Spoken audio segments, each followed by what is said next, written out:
the moment I met you. Please don't forget me when I'm down here. It's been a while since I hit the bottom. I'll sing my song. Come find me. Come find me. All these faces staring at me, getting closer to the sun. All these voices shouting at me, wish you'd never see me drown.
coming round, cutting me.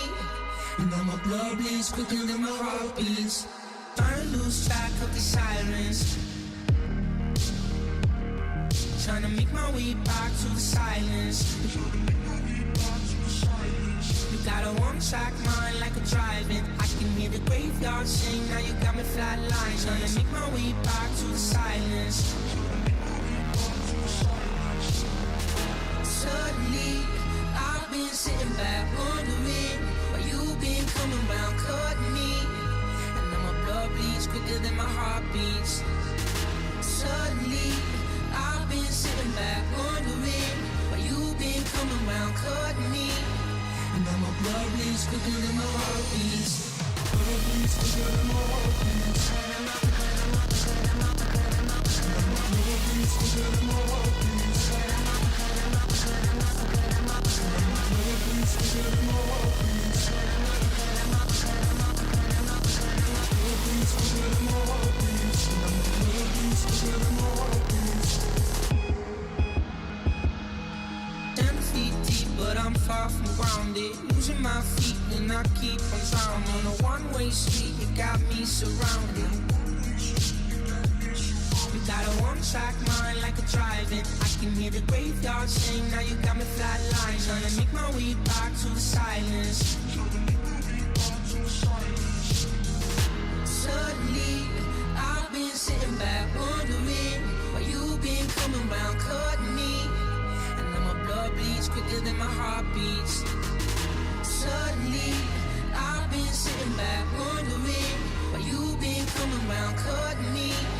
And now my blood bleeds quicker than my heart beats. Blood bleeds quicker than my heart beats. Blood bleeds quicker than my heart beats. Blood bleeds quicker than my heart beats. Blood bleeds quicker than my heart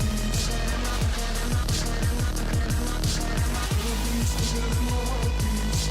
Blood bleeds quicker than my heart beats. Suddenly, you've been coming round, cutting me. And now my blood bleeds quicker than my heart beats. Suddenly, you've been coming round, cutting me. And now my blood bleeds quicker than my heart beats.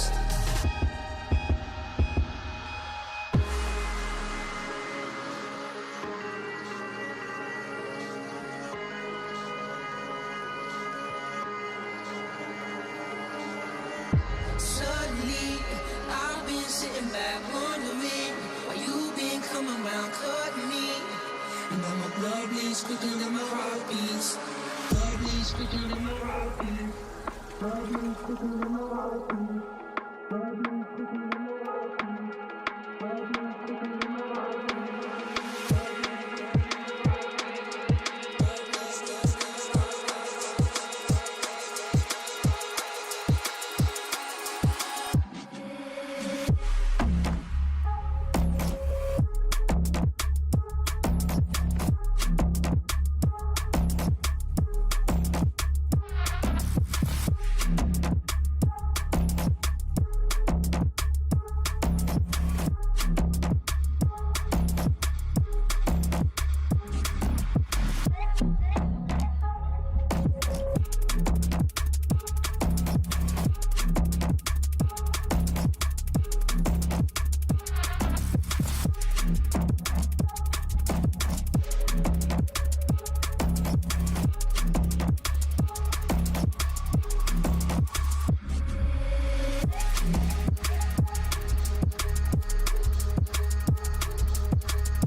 This stream contains fast-flashing images that may affect viewers who are susceptible to photosensitive epilepsy and other photosensitivities. Viewer discretion is advised.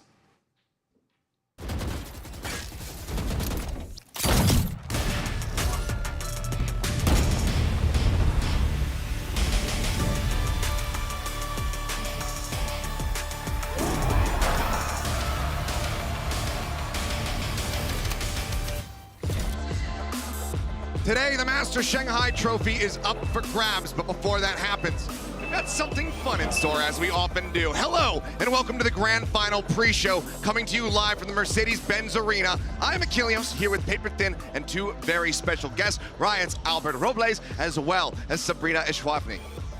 Hi, I'm Sabrina Ishwafny. I'm an environment artist on the Maps team. My role is basically people like Al will give me a gray box with the layout of the map, and we'll come in and make it look pretty and beautiful and add all those Easter eggs and narrative beats. I give you the outline and you color and... Yeah.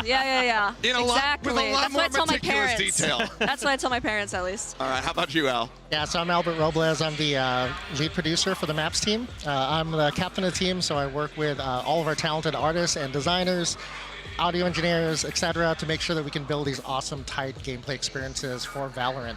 I also work with our partner teams like marketing, publishing, esports, just to make sure that these big moments that happen are awesome and incredible for our players. Really excited that we can finally talk about new stuff today. Awesome. Well, of course, you're here because ahead of our grand final between Gen G and Team Heretics, we're going to have a show match between two teams of international content creators, and they'll be playing on the brand new map, Abyss. Yeah, this is such an exciting day. We get our first look at this new map. It looks super sick from some of the stuff we've seen.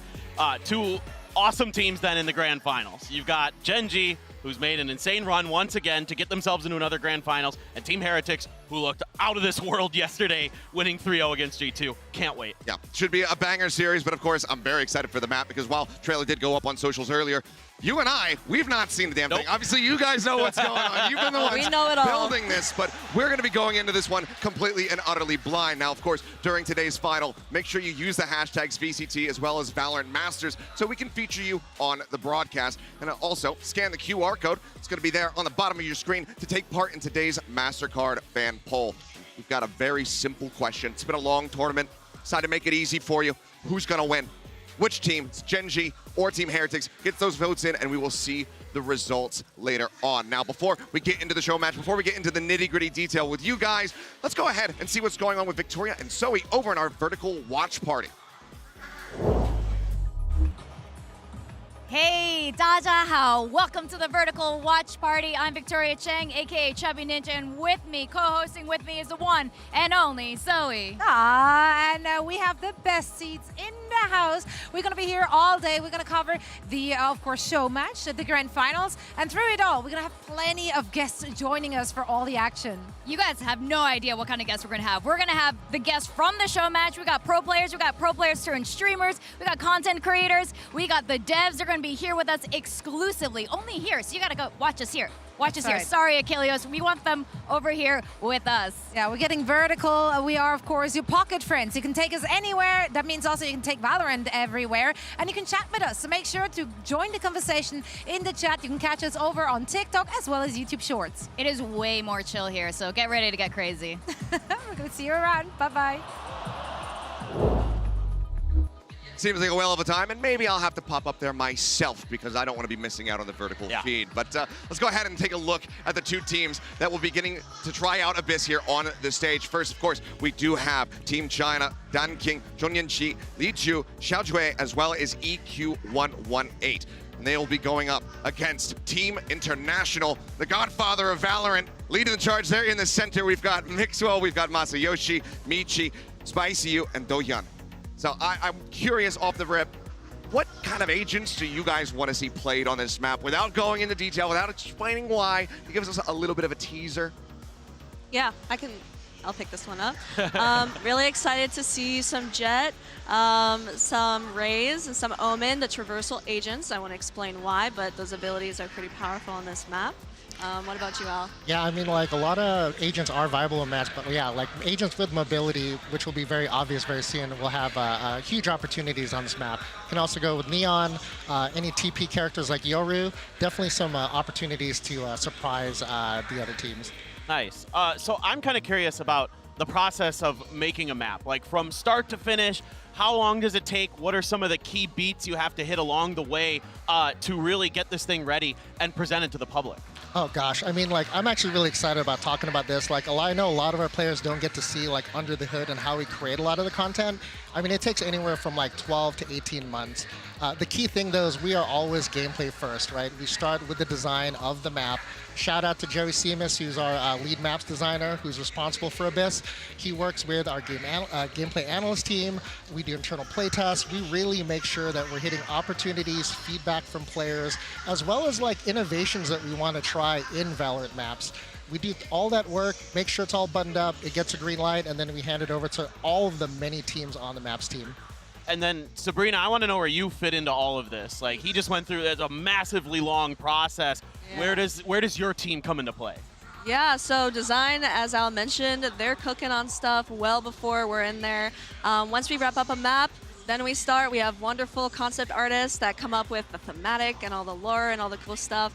And then they present us to us 3D artists, and then we make it in 3D so our players can play it. Yeah. That's kind of the short version. I mean, it takes like months of hard work to get in there, and we have to work with all the other teams like agents and marketing and et cetera, et cetera. It's a monumental effort from multiple teams. No doubt. No doubt about it. I mean, yeah, obviously a team effort. I am kind of curious, not to throw a curveball out there at you, but when it comes down to, you know, how a map is going to be laid out and everything, is that often just minds coming together, or sometimes is it just one guy or one person at the company that says, I have this crazy idea, what do you think?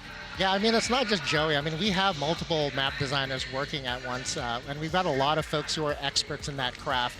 Again, like, you know, we always start with like, what are the opportunities we want to do to like delight like our players? What's some of the feedback we've been getting? And again, you're going to see in this map, what are also like new exciting things that we can do to like offer new things to players?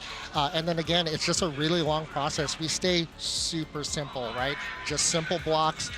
Work on the layout, get all those tight fundamental things that are in all of our core Valorant maps, and then just make sure that we're happy with it before we greenlight it, and then make it look amazing.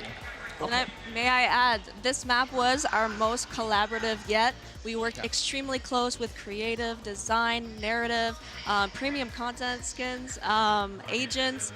Like, honestly, we all came together really hard for this one, and we're hoping that the players are able to tell and appreciate it. That's incredible. I mean, yeah, I can't wait to see it. Obviously, a labor of love. Now, we're here in the biggest arena we've ever had in VALORANT Esports. Obviously, one of the things that comes to my mind as a caster is, how is this going to affect the competitive scene?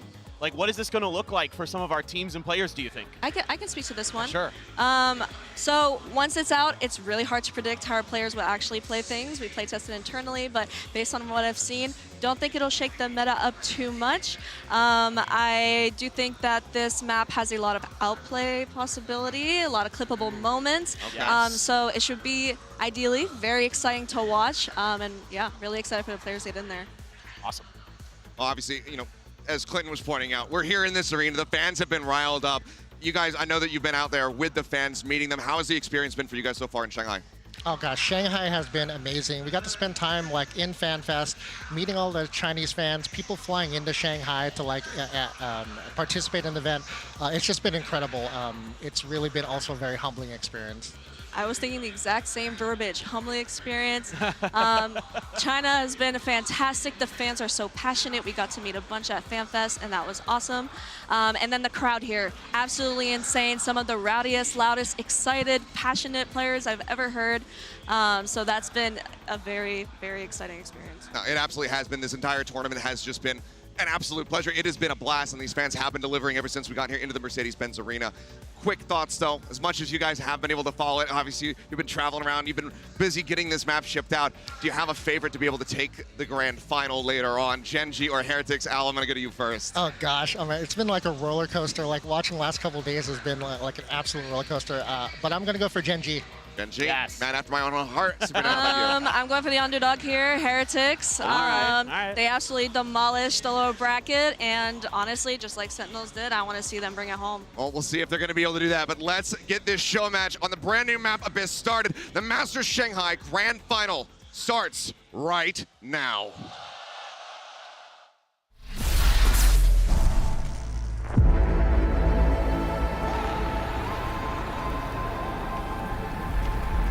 OMEN, you need backup. I'm pulling you out. No, we need more answers. What secrets are they hiding here? Fine, but watch over our new recruit. You do know I'm immortal, right? Lucky shot. Team, stand tall and finish this. Quickly. Let's show them the meaning of fear.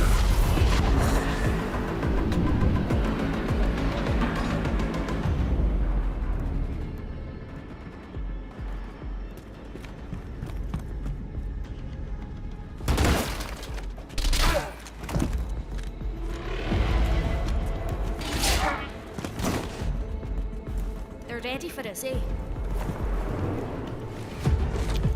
Yes. And they're holding something powerful.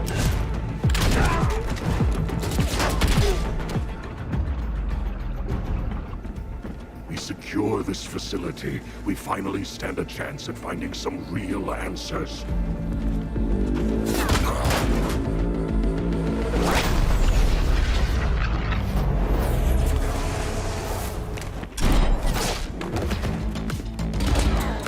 All right, lucky socks, don't fail me now!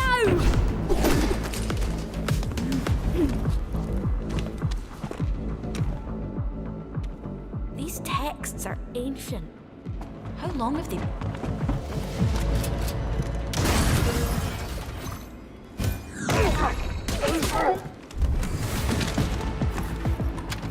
Library clear. Careful. They think they're clever.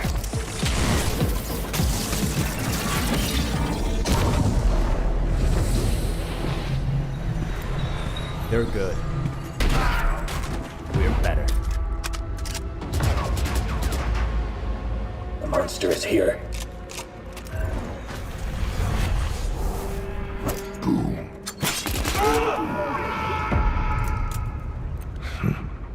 Monster. Coming to you.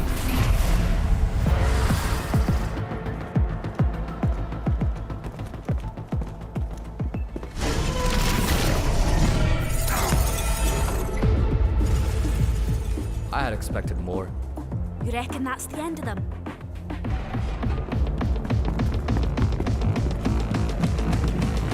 The beginning of the end. All right. Who's ready for overtime?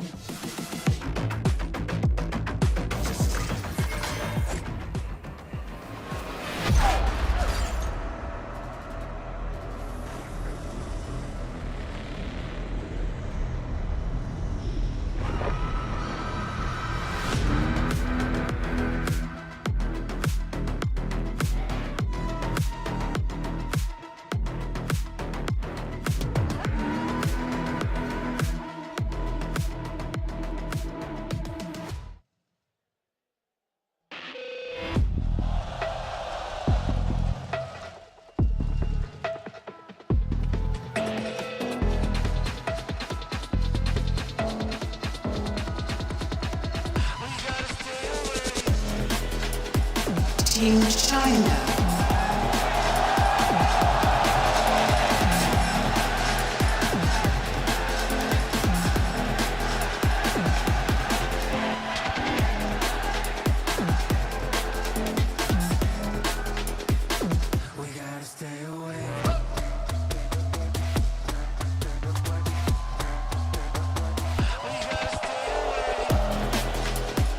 Team International.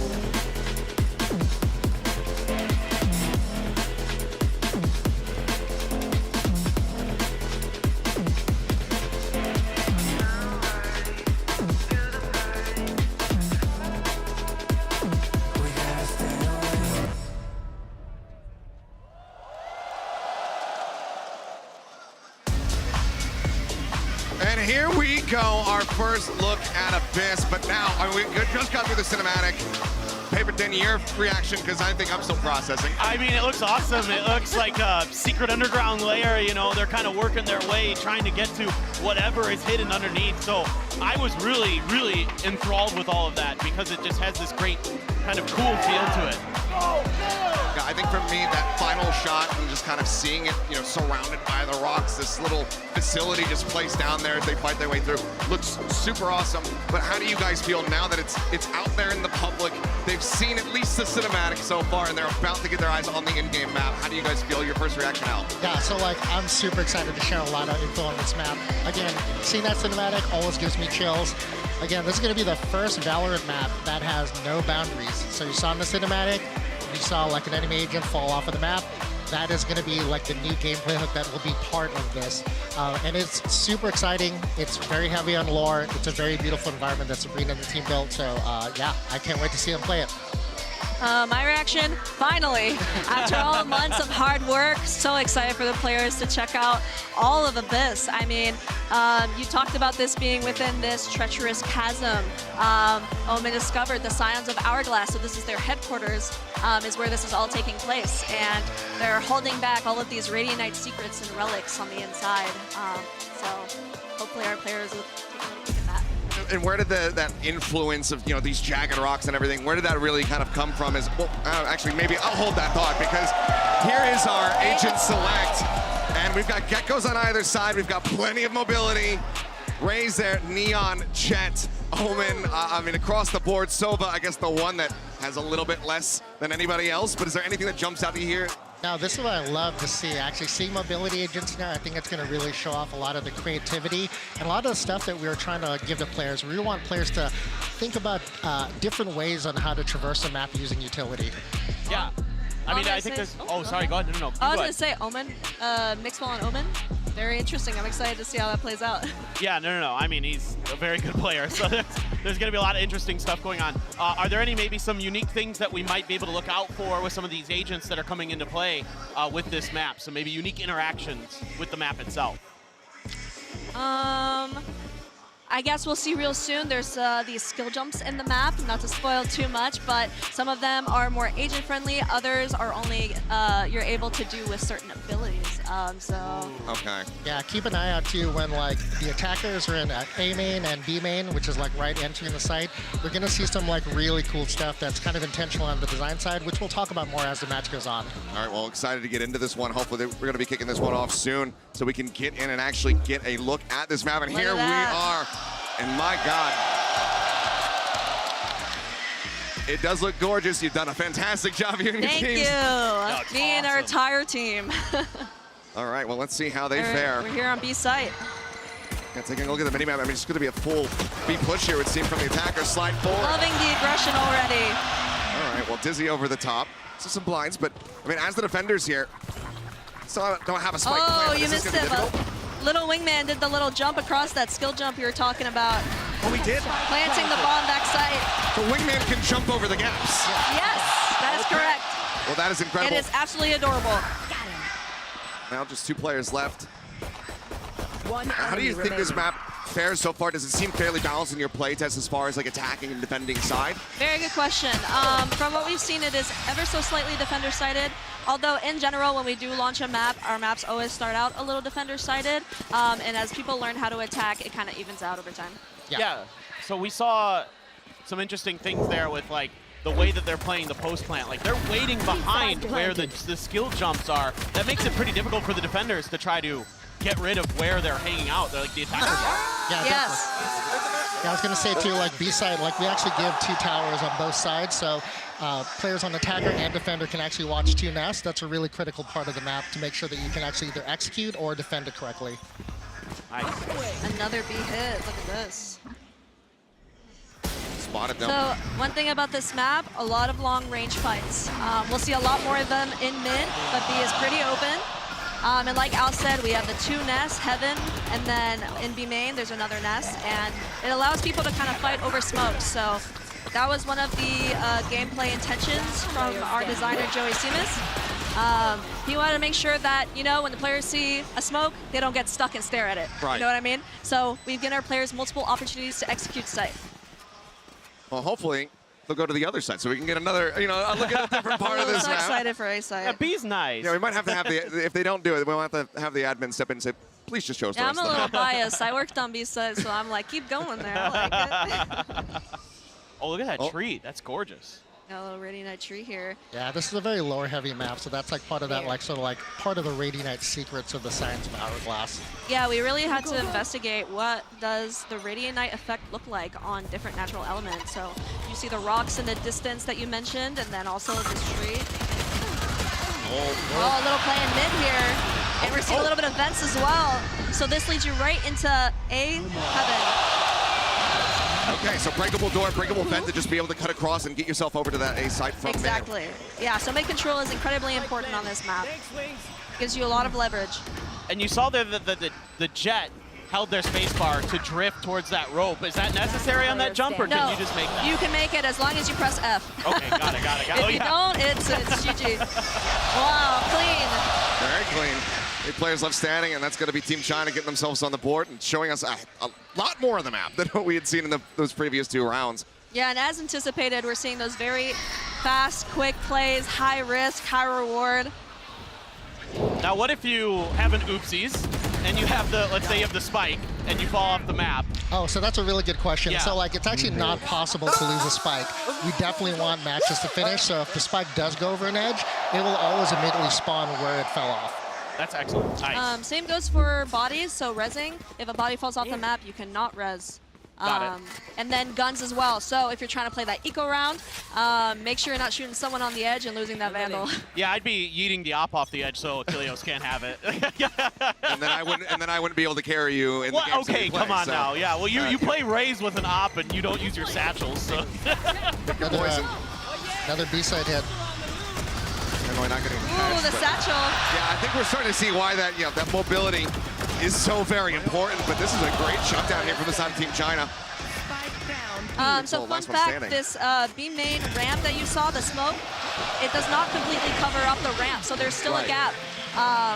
And that is part of not wanting the smokes to just block everyone off. So, yeah, so being able to play around it, being able to peek over top of it or to the side, so just giving you some more angles of approach rather than just keeping a team completely locked in place because of that smoke. Yeah, that's something we really want to point out to you. Like, you guys are used to seeing maps like Ascent B-side. Like, as soon as a smoke usually hits a choke point, it's completely cut off. But it's intentional on this map for both A and B side. A single smoke cannot completely cover an entry point.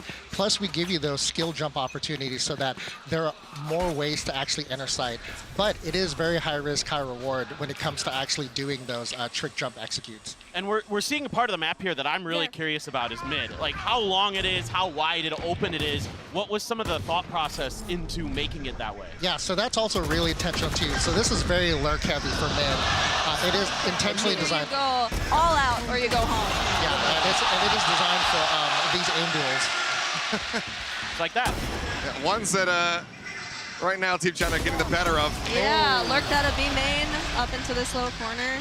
Yeah, Joey was telling us it's really hard to sneak by here, so if you're going to go through mid, you probably want to stack. But controlling mid is super important because it does branch out multiple ways into those sites.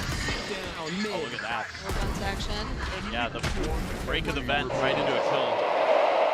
Catch people by surprise, just hiding behind that vent, just kind of waiting it out. So many flank angle opportunities there in mid as well. There's absolutely. So many paths to come in and out of it. Yeah, I think that we're going to have, once this does get into pro player, once players get this on their hands, like A-main. how high priority that's going to be. But yeah, A-main hit, as you say. Let's see if we can see a trick jump here. Come on, Mixwell. Storming their way through, but slow Oh, down. so you see him on top of that box in A main, so this is a really good way to look over that smoke. Oh, watch this. And here he goes with the TP on the bridge into the smoke. Okay. This is exactly what we wanted to see. Oh, the timing on the dizzy, looking great. Fantastic execute. Oh, that is gorgeous. And that is exactly what we want to see from this map. That is so sick. That is so hard to pull. It looks like it's challenging to pull off at the very least. Like a little bit difficult. Yeah, it's a I very mean, you challenging. saw the team play. You Yeah. can't do this solo. You have the defender sitting on site. They're holding all of these random angles, these off angles as well. So you really want to throw them off with the abilities, the utility, and all the bodies. So obviously we see that there with the Omen, but what other agents can really kind of make a similar maneuver to that? I mean, I assume Ray's blast packing, Jet Yep. dashing. Jet dashing. Okay. I guess you can send Euro TPs, but those are typically the agents that are able to do that. So, fun fact, the jump that was just made, you're able to make from A site to A main. So any agent can make that jump. It is just a strafe, like an air strafe, Right. but not the other way around. Yeah, super challenging to do, but you can totally risk it and totally flank attackers coming in through A man. So only defenders can make that jump without the use of abilities. Yeah. Yes, correct. So really cool pointing out here too, they planted right on that bridge. Super popular plant site. Something we didn't get to talk about too. We really intentionally didn't want the death drops to be super frustrating. So the majority of the map actually has ankle high borders, so that you can't just like back into like an edge and then fall off by accident. Okay. There were a couple of choice spots where we don't have those ankle borders. Very That bridge being one of them. Again, high risk. Really worth planting the spike there if you can get away with it, and trying to defuse it is really risky. Especially if you have a breach, right? And Oh, you have the absolutely. ultimate. A breach or like a race satchel. Play test. Yeah, the satchels too, yeah. But I would assume, maybe something like Astra Star not going to be able to pull somebody off the side of the map, right? That's a good question. The ankle borders do stop you. If you're Okay. standing on top of it, which on B site, you can technically plant the bomb on that ankle border, forcing your opponents to play on that edge, and then you can use abilities to push them off. You don't even have to fight. Okay. Well, I'm really curious about just the meta development once this gets into the hands of professionals, because Professionals, the yes. way that this seems very exec heavy, we've seen some very just dominance in execs here in this tournament, but also from other squads in the past. I'm curious to see how that's all going to look. Oh, here we go. Respect for the play. Mixwell, he pulled it off the opposite time. He sees it coming. Actually, no, he tried doing that again. Pro tip for players trying this map: if you're Omen, the trick is to actually aim above where you want to TP and not try to get it exactly where you want to go. It makes doing that play a lot easier. Okay. Oh, okay. There you go. A word from the wise. Okay, we're seeing this Neon on display now. Sliding all over the place. I'm just curious what the balance is going to look like between high mobility, but also, a collection of agents, a team that is going to be able to just go for really nice set executes. And I think that something like Neon, Jet, Neon, Yoru, with a breach in play, all these things are coming to my mind right now, and it seems like the possibilities are damn near endless. For Showmatch, they're having a lot of fun with the agents that they picked here. They're really showing off a lot of those mobility things that they were rehearsing and having fun with. But a lot of other agents are viable here, right? Especially like controllers. Like, you can actually stop a lot of these pushes with your Vipers, with your Harbors, with your Deadlocks. But yeah, I'm really excited to see like what meta develops in this map, because this is like a new layer that we're adding to our core gameplay design. Another agent that I found surprisingly, and personally, this is a personal anecdote, really strong on this map, or very interesting, is Sage. With her wall, you can block off some very peculiar angles. So like B-site, we're about to see that little jump up that you do. You could wall that off completely, and then they have to shoot through like multiple pieces of her wall just to get across to the site. I was also going to ask about Sage. Are there any jumps that you can make using her wall? Like, can you extend it out and basically use it as but I know like her bridge? wall like breaks over certain ledges and things like that, but is there a way to like get past that? Honestly, I don't want to spoil it though, honestly. I actually am really interested to see like what our players come up with. Like, we test these maps for like thousands of hours, but I am really interested to see like how players are going to exploit sort of like this new kind of paradigm in our map. I don't even know what's going on. I'm just so enthralled with the map. Like, I don't know who's winning. It's been a bit back and forth. They're battling out. Now, of course, with the ability to just drop off the side of the map, because obviously we've seen pro players grab a gun, throw it off the ledge on Ascent, throw it off the side of Fracture, whatever. That's a strategic move to deny weapons over to your opponents, make sure they're not going to be recoverable as you're rotating to the opposite side of the map. But one of the other things that we have in Valorant as a strategy is, maybe losing the pistol round, having just classics. You lose 2 players, and then you just sit back and you wait for the spike to detonate. Does it all play out exactly the same if you just go into one of the drops? That's a good question. I think for ecos, we actually do see a lot of like mid fights. If you like 5-man hit it, typically you'll only have one defender there to keep it safe, and you get a lot of map control by doing that. So you're getting right into their spawns, into their areas that they're sitting in and catching them off guard. We're seeing a lot of snipers in general. So there's a lot of opportunities to take an eco and kind of turn it around on your opponent. There's a lot of angles and things like that to utilize. Yeah, definitely. Yeah, it's also. I think team play is like really required for this because of all the long range fights. Yeah, and I know it's really exciting. Like, you know, this is the first map that's going to have no boundaries. It has death drops, weapons kind of fall off. You know, Sage can't res bodies that fall off the pit. But, you know, it's really important to make sure players know that, like, the core design of the map is still very traditional. It's 3 lanes, it's got 2 sites, it's got that mid. A lot of the fundamentals that players practice day in and day out, still super important in this map. But again, we had that extra layer. Really excited to see how players are going to surprise us with some of their clutch plays. Now, we said that the spike, if it falls off the side of the map, that just comes right back up. I'm assuming that since we do have geckos in play, I haven't noticed if it's happened yet. If you were to accidentally send Dizzy off over the side of the map, is he just falling into the abyss? No, he's gonna. Gone. Yeah. It's gone. It's gone okay. forever. So, Gecko players, got to be a little bit more careful with your lineups. Going to have to study quite a bit and make sure that you don't accidentally send something out in a panic, I suppose, because that is just you losing a major piece of utility. And that's what we mean when we mention, like, we want our players to think a little harder about how they're using these abilities. We're adding this extra dimension of gameplay, this extra consideration they have to make with every execute, every play. Uh-oh. Here he goes! Yes! We did it! We got it! We got the shot! We got it! Slicky in shambles! What a wingman driving! And honestly, this plant backside is pretty strong when you play in B main, forcing your opponents to jump across the skill jump here. Oh. It's a very easy way to catch them off guard. Wow. Well, next one not getting caught by the Thrash, but does get a nice headshot there from Dunking, so let's see if they're going to be able to get this 2v2 for the retake. Oh, they got the wingman. Yeah, he's on it. Oh, cleared off. Oh. Bold swing. Seems like International going to be getting themselves like 7. I mentioned, this B main hold is extremely powerful. All right. Incredible.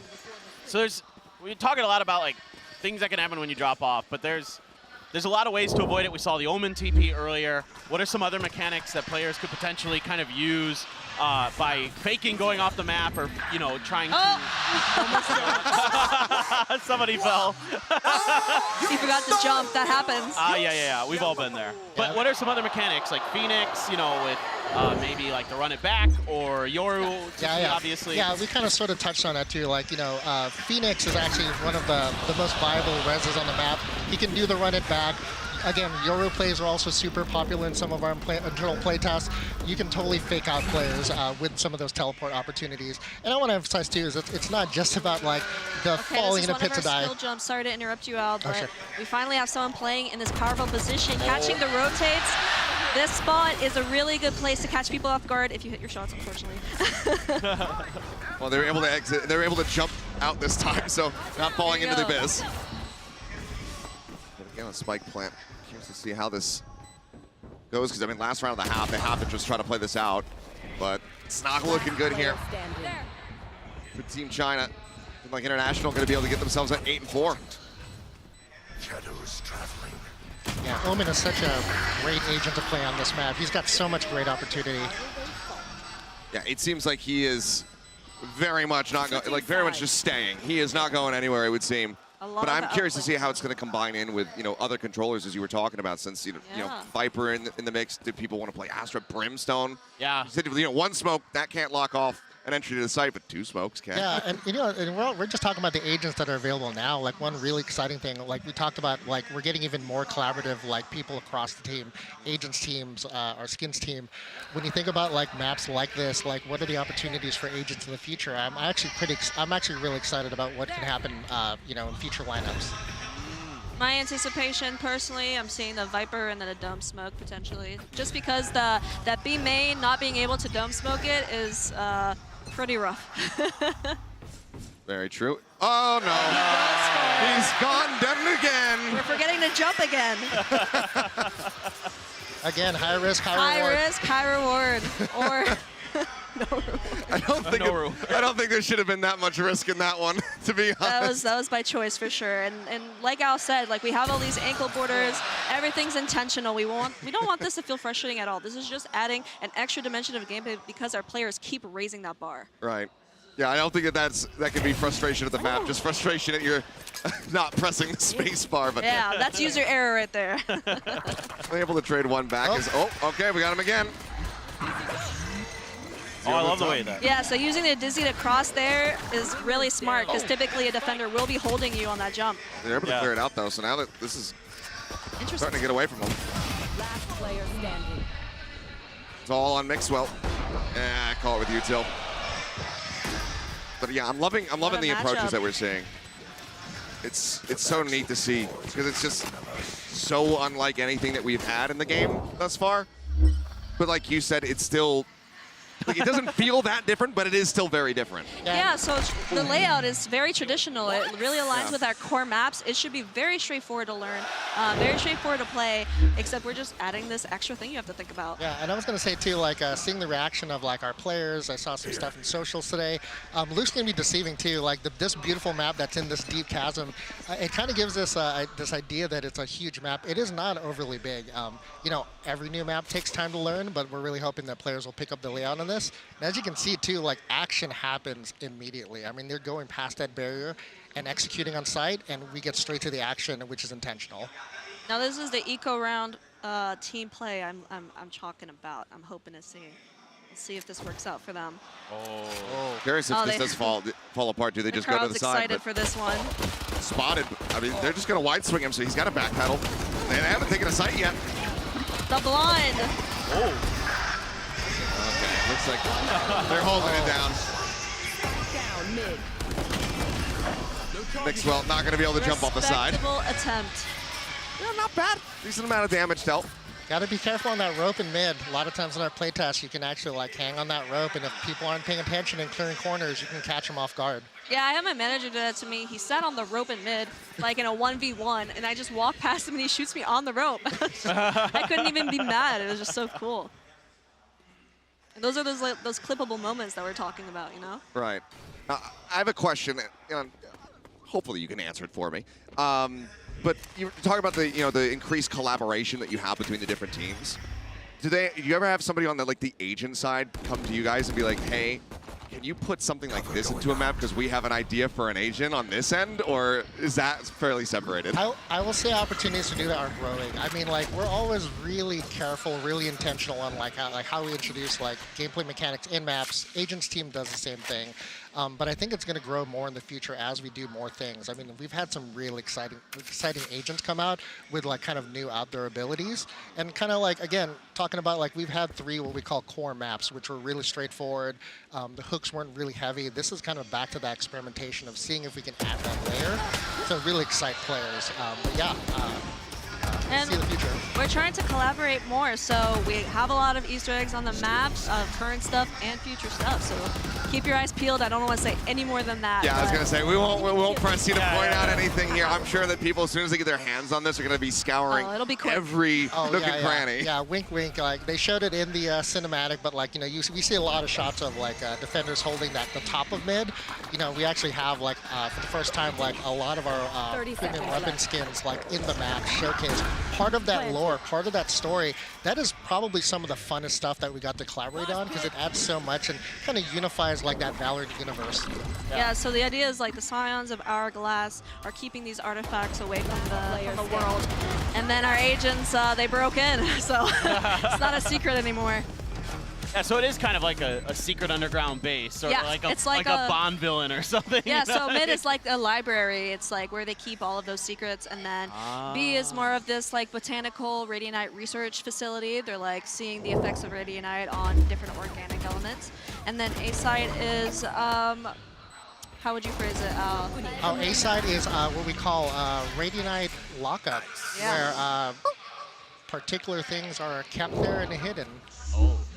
That sounded ominous. It is very ominous. I wonder if we'll find out more about that in a future event or something. But again, I played the 5th. Yeah, and again, this is a really lore-heavy map. This was actually really fun, when we released Sunset last year. it was really heavily influenced by like Los Angeles. Wow. This one, we got to do a lot of stuff on our own. I don't think I've ever seen aggression like this into B main. I mean, you mentioned, talking about Sunset, yeah, that influence is there. I'm curious about the influence for this map. Was there anywhere regionally that came to mind when you were designing this? Yeah, actually, this was like a really big challenge, right? Like, we had to intentionally make a map that it was very clear, like, what is the gameplay and, like, where are the areas that you can't get to.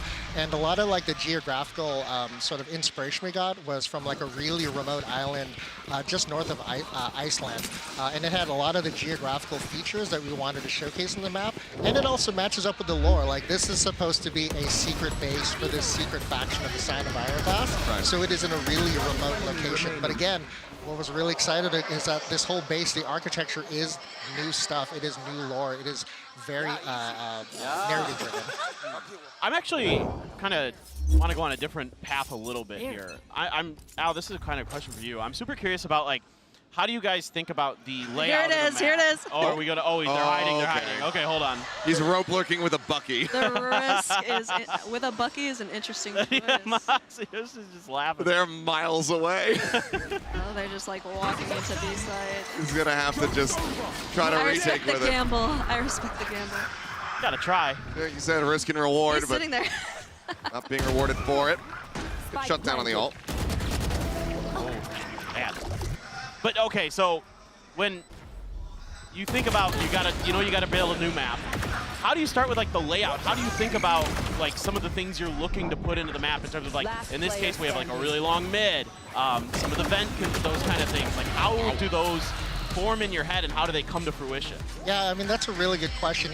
Actually, a lot of times folks will ask us, like, does like the narrative, the story of the episode, or like things we want to do in the Val universe really affect like the layout of the map? And actually, I'll be honest, the answer is no. It really starts with the gameplay, right? Like, it has to feel really good in that prototype phase where it's just gray blocks, right? We call it gray box. And like when we talk about opportunities, things we're deciding, honestly, it is just the evolution of like what our players are doing in the game today. What are opportunities? What's feedback we're getting from players? And also just like what are just fresh new ideas that like our design team, and the team, the broader team as a whole want to do, and then we just try to find the right combination of that. And again, test very heavily. Sure. I will share with this map. I mean, this map at one point had like even more extreme verticality. It had things like jump pads and crash pads, so you can go like very long distances. Oh, okay. And we even had like harder trick jumps. We had platforms that were like half a meter, Tiny. very tiny. But again, lots of play testing, lots of making sure that it still hits those key beats for like the design principles for map. And again, super excited to see how players react. And to clarify, the crash pads would actually help you not take any fall damage. So we had like these jump pads, you could go super, super high, and if you fell down, you'd take no damage at all. But in the end, we wanted this to align a bit more with our core maps instead, and then... Oh, no. and then hopefully not be too punishing, yes. One of the things that I like that we have seen more times than I expected is, way more. Is kind of just like, where you hit the, where you actually hit the depth when you're falling off the side of the map, what that limit is. So it seems like you have a decent amount of time to try to react. Like if you're playing Jet, something like that, you actually slip off the side of the map to be able to get that updraft off. It's not like you just are instantly dead. It's about 3 to 4 seconds, right? We don't want to make it, we don't want to belabor the point. Like once you fall off, if you don't have any movement utility, you'll die within 3 to 4 seconds. Right. Well, 1v1 here. He beat it. They didn't take damage from their own shock dart at least, but Mercy of time. It's 2 rounds away here for Team International. This went by pretty quickly. It's been, fairly back and forth, but it feels like this defender side, they're finding their groove a little bit more, but this nice those early wraparound. fights, that early aggression, the risks that they're taking, makes for a very riveting map. And then disaster. Yeah, I can't wait to see that, the first week or the first couple days, especially of this map coming out, all the clips that are going to be compiled and posted online of streamers losing their minds. And if people are wondering if you can plan on the edge of B-site and you've got a breach on the post plan, you can totally have multiple agents go off the edge. Everyone off the map. It seems like maybe everyone will just firm handshakes and agree not to play breach on this. No, or just, if you know the Rolling Thunder's online, don't go to B. Maybe makes them a little bit more readable, but Good fight back. Here we go. Let's go. Yeah, well, you can see how, that round really shows how important that mid control is, right? It That is. Neon gets so far up there. Looks like this is being walked for, though. Updraft peak. Info. Oh. Almost finding it. Man. Really solid. I'm curious, for Sabrina, what is the process like for you when they kind of give you, like the gray box? When they say, like, this is the map that we have. What is like the first couple steps of figuring out like how what the look of this map is going to be? Yeah, I mean, as a 3D artist, I come in a little bit later, but we do have fantastic concept artists. We start out super early during a blue sky phase, which means the sky's the limit. They could do whatever they want, try the most insane, crazy things, and we do not want to limit them on their creativity. Then we hone it in a little bit, try to figure out, okay, what does this look like? They actually take the map into consideration, trying to fit all their ideas into there. And then the rope look come in. Yep. It might pay off. Oh, there's guys out, but there's but now he's got to get out. Might need some assistance to get out of this position. He's got the teammate holding him there. I can see the panic in the movement. This is incredible. I mean, this is exactly what we wanted to see out of this show match. Right. It could maybe just, blast pack, jump off backwards. He's got his ult as well. Get out of it a couple different ways. He was smoke here by Mixwell. Again, it's really hard to sneak by in mid. You've got to commit. And that smoke covers all the way into the vent too, so that's really nice to bail your team out. Yeah. Yeah, I mentioned that like dome smoke is not too strong on B side, but mid gives you incredible power. Limiting that information, getting the early info on mid is so important. So sending that dart into back of mid or a fade eye can make all the difference for your team. Have there been any Harbor enjoyers like trying out some things with like the high tide and stuff like that on this map, trying to? Actually, our game analysis team enjoyed using Harbor a lot because his wave actually covers that B main choke, which the smoke does not cover. Shut down. China trying to fight this one back. And fun fact, that bridge right there is pennable, so you're able to shoot right into heaven. Okay, yeah. Here's a big question that I have a concern about. All right. Not really, but I know where this is going. How valuable do you think the Odin's going to be on this map compared to something like so Lotus, Ascent? Hopefully it's nothing like Lotus, only because I feel like Lotus has a lot of those close quarters fights, like people are right behind that wall that you're spamming. Here we're getting those really long range fights, so we're anticipating more Operator, maybe the Guardian even. Yeah. Building up in popularity. Okay, but can't say for sure until the players get their hands on it. Again, we keep saying like, I cannot wait for players to get the map and see how they surprise us. I was here 2 days ago, and yeah, Lotus plus Odin, that was pretty serious. That was rough to watch for sure. Well, long range meta, I quite like that. So I'm a big fan personally. Breeze used to be my favorite map. I was like a Reyna main, so I was all about those aim duels. So mid is a haven for me. You told me you were a Chamber main. Was Reyna the first love, and then Chamber was the other one? As they nerf my agents, I move on. You know what I mean? Then I became an Astra main, and then they took my star away. I'm loving this. I'm a Neon main, so I love the Neon action on the show match. Well, speaking of the Neon, it's like China, they're going to bring this back, just maybe one round separating. This angle is so powerful. It's not quite connecting the spray. Vandal moment. Thanks, Wings. And then most of the boxes on both bomb sites are pennable. So that should bring some interesting gameplay. Are there any other walls to look out, maybe around mid or anything like that that might be pennable that players should consider? Not that we know of. Not that you know of. Usually our players discover those ones. Yeah. I will we try our best. Yeah, if there's time after the match, I would love to show you some really cool one-ways that our lead designer, Jerry Seaman, showed us. Yes, I'd love that. Oh, let's go. Yeah, if you want a little pro tip, that jump up that you do, if you actually smoke that off, that really affects the attackers. Like, jumping across without seeing where you're going, absolutely terrifying. So smoking that for post plant is a really good way to counter that like uncomfortable situation. Yeah, that seems like something, especially like really early on, or just very much like in ranked, to take advantage of in the early days, because we expect like the pros, you're going to be able to get down this like really good, just like methodical rhythm, knowing where you're going. Look at some players who could probably navigate a map blindfolded because they've just played it so many times. But in ranked, very different story. So that's a really good tip, I think. What about for Clove? If they go off the map, can you still use their smokes? You cannot. Oh, you can use the smokes. Oh, you can use. You can use the smokes, but the ult does not work. No, correct? not deal. I was gonna say this map would just be a major nerf to them if that were the case. Yeah, and same thing for Sage too. Like you can res a body that's out of the gameplay space. Right. Right. Oh, I think we just saw Dizzy fall down into the pit. This is a really good little camp corner. Rarely cleared. The box is actually, that box as well is pennable, so you could clear that by penning through it as you're executing, which I highly recommend. Well, they don't get overly punished by it. This looks like this is going to be going to the distance here. Yeah, against the eco. 11-11. Hard. Satchel out. Wide angle. Oh boy. Yeah, the jiggle peeking here on the corner is not People have been working out super great. The outlaw on this map as well. Yeah, I mean, seems like you're talking about long range, you're talking about sniping, and if you can really get that snowball and force your opponents onto ecos, onto half armors, it feels like the outlaw very much could thrive.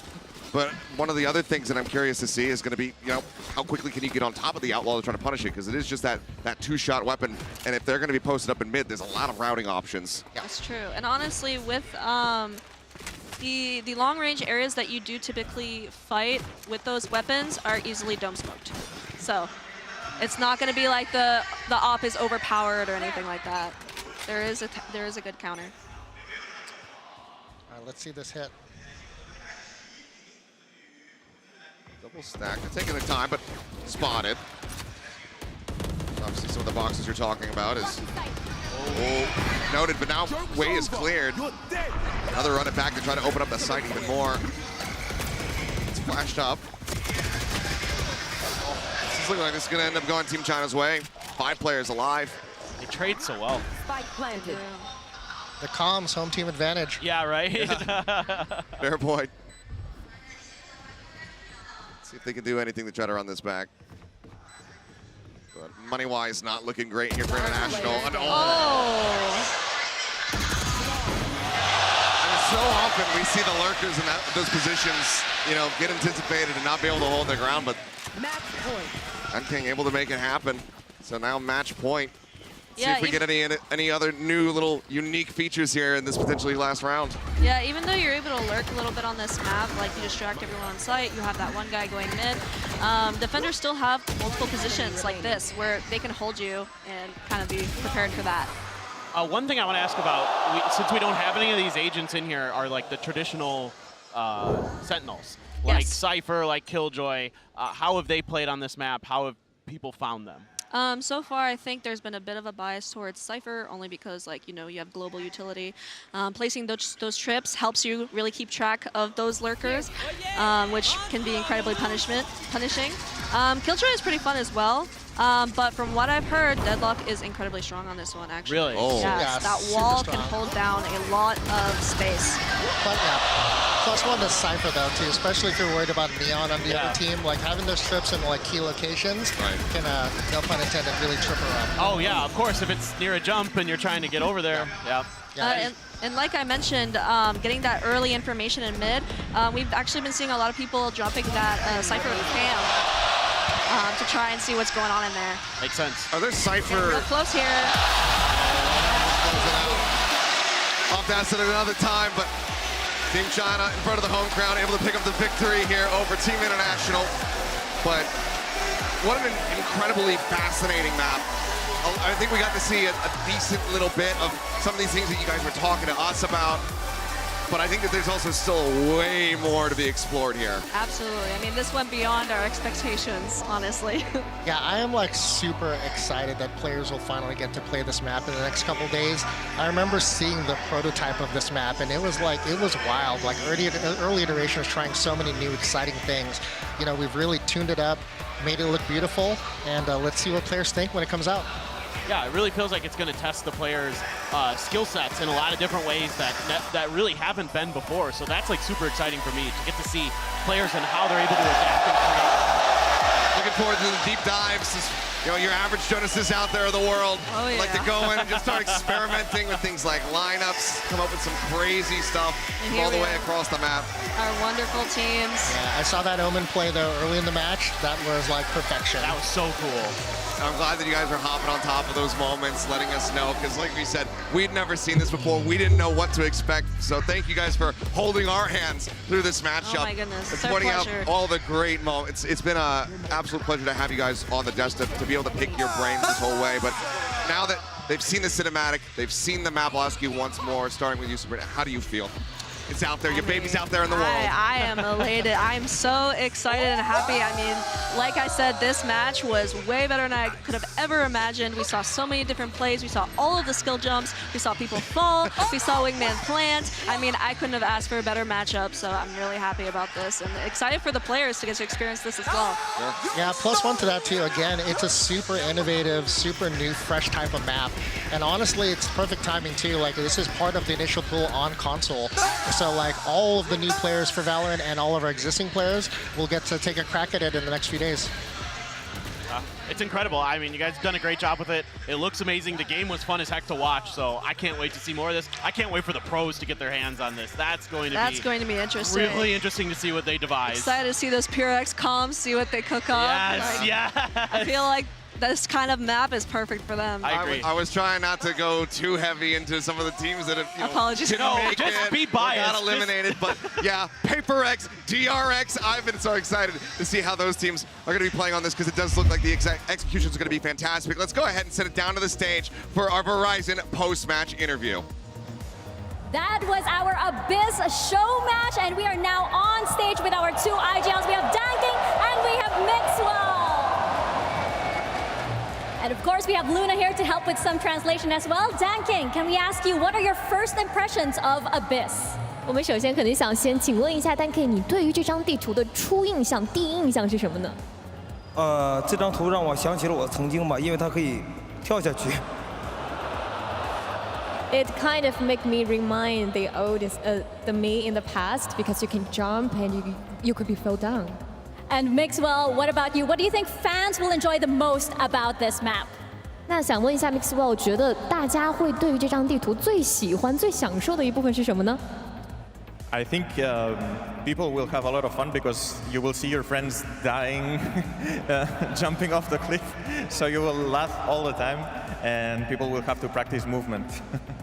我觉得非常有趣的一点呢，是你可能会看着你的队友掉下去，这种非常有趣的场景，我觉得大家可能绝对要为了这一个新的这样的一种创新来练一下自己的操作了。So I want to get both of your opinions on what agents you think will be the best for this map. We'll start with you, Danking. 觉得最适配这张地图的英雄是谁呢？我觉得杰特吧，因为我玩杰特玩比较多嘛，然后我感觉杰特这英雄在所有地图里面都是百搭的。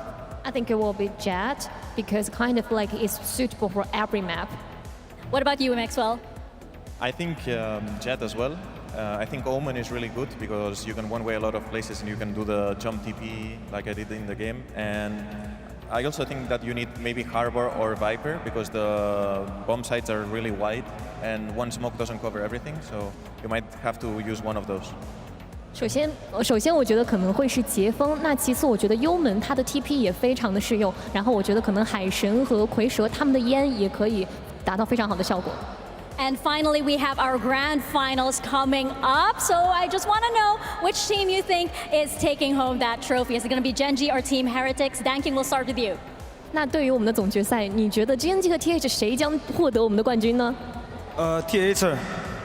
TH, the Team Heretics. And Mixwell? Of course, Team Heretics. Let's go, Wood. Let's go. Team Heretics, Chongma Wood. Mixwell, Danking, thank you so much for your time. Seriously, that was our Abyss show match. And we are off to a quick break, but when we come back, it's going to be the grand finals of Masters Shanghai, Genji versus Team Heretics. You don't want to miss this. Thank you.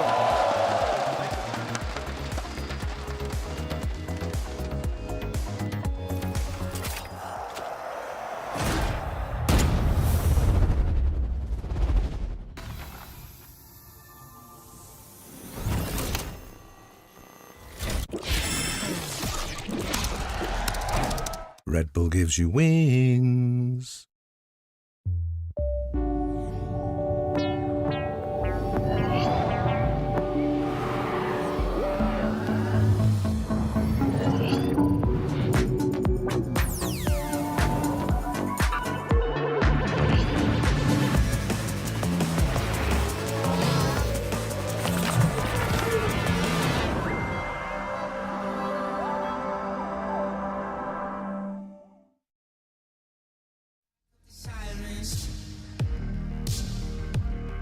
Trying to make my way back to the silence. You got a one-track mind like a driving. I can hear the graveyard sing, now you got me flatline. Trying to make my way back to the silence. Suddenly, I've been sitting back wondering why you've been coming round, cutting me. And now my blood bleeds quicker than my heart beats. Suddenly, I've been sitting back wondering why you've been coming round, cutting me. And now my blood bleeds quicker than my heart beats. Blood bleeds quicker than my heart beats. And my blood bleeds quicker than my heart beats. And my blood bleeds quicker than my heart beats. Blood bleeds quicker than my heart beats. Blood bleeds quicker than my heart beats. 10 feet deep, but I'm far from grounded. Losing my feet and I keep on drowning. On a one-way street, you got me surrounded. You got a one-track mind like a driving. I can hear the graveyard sing, now you got me flatline. Trying to make my way back to the silence.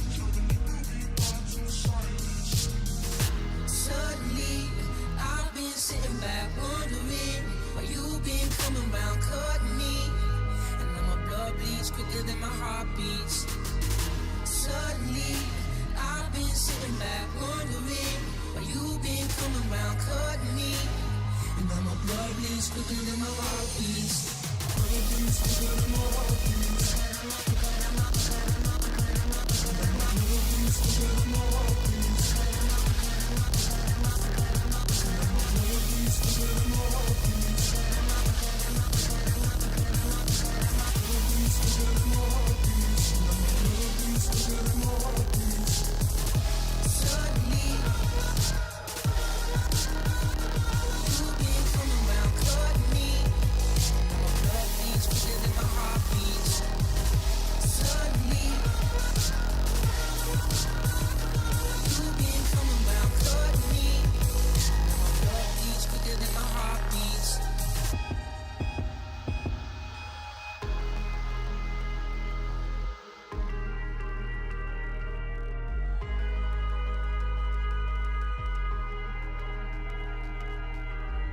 Suddenly, I've been sitting back wondering why you've been coming round, cutting me. And now my blood bleeds quicker than my heart beats.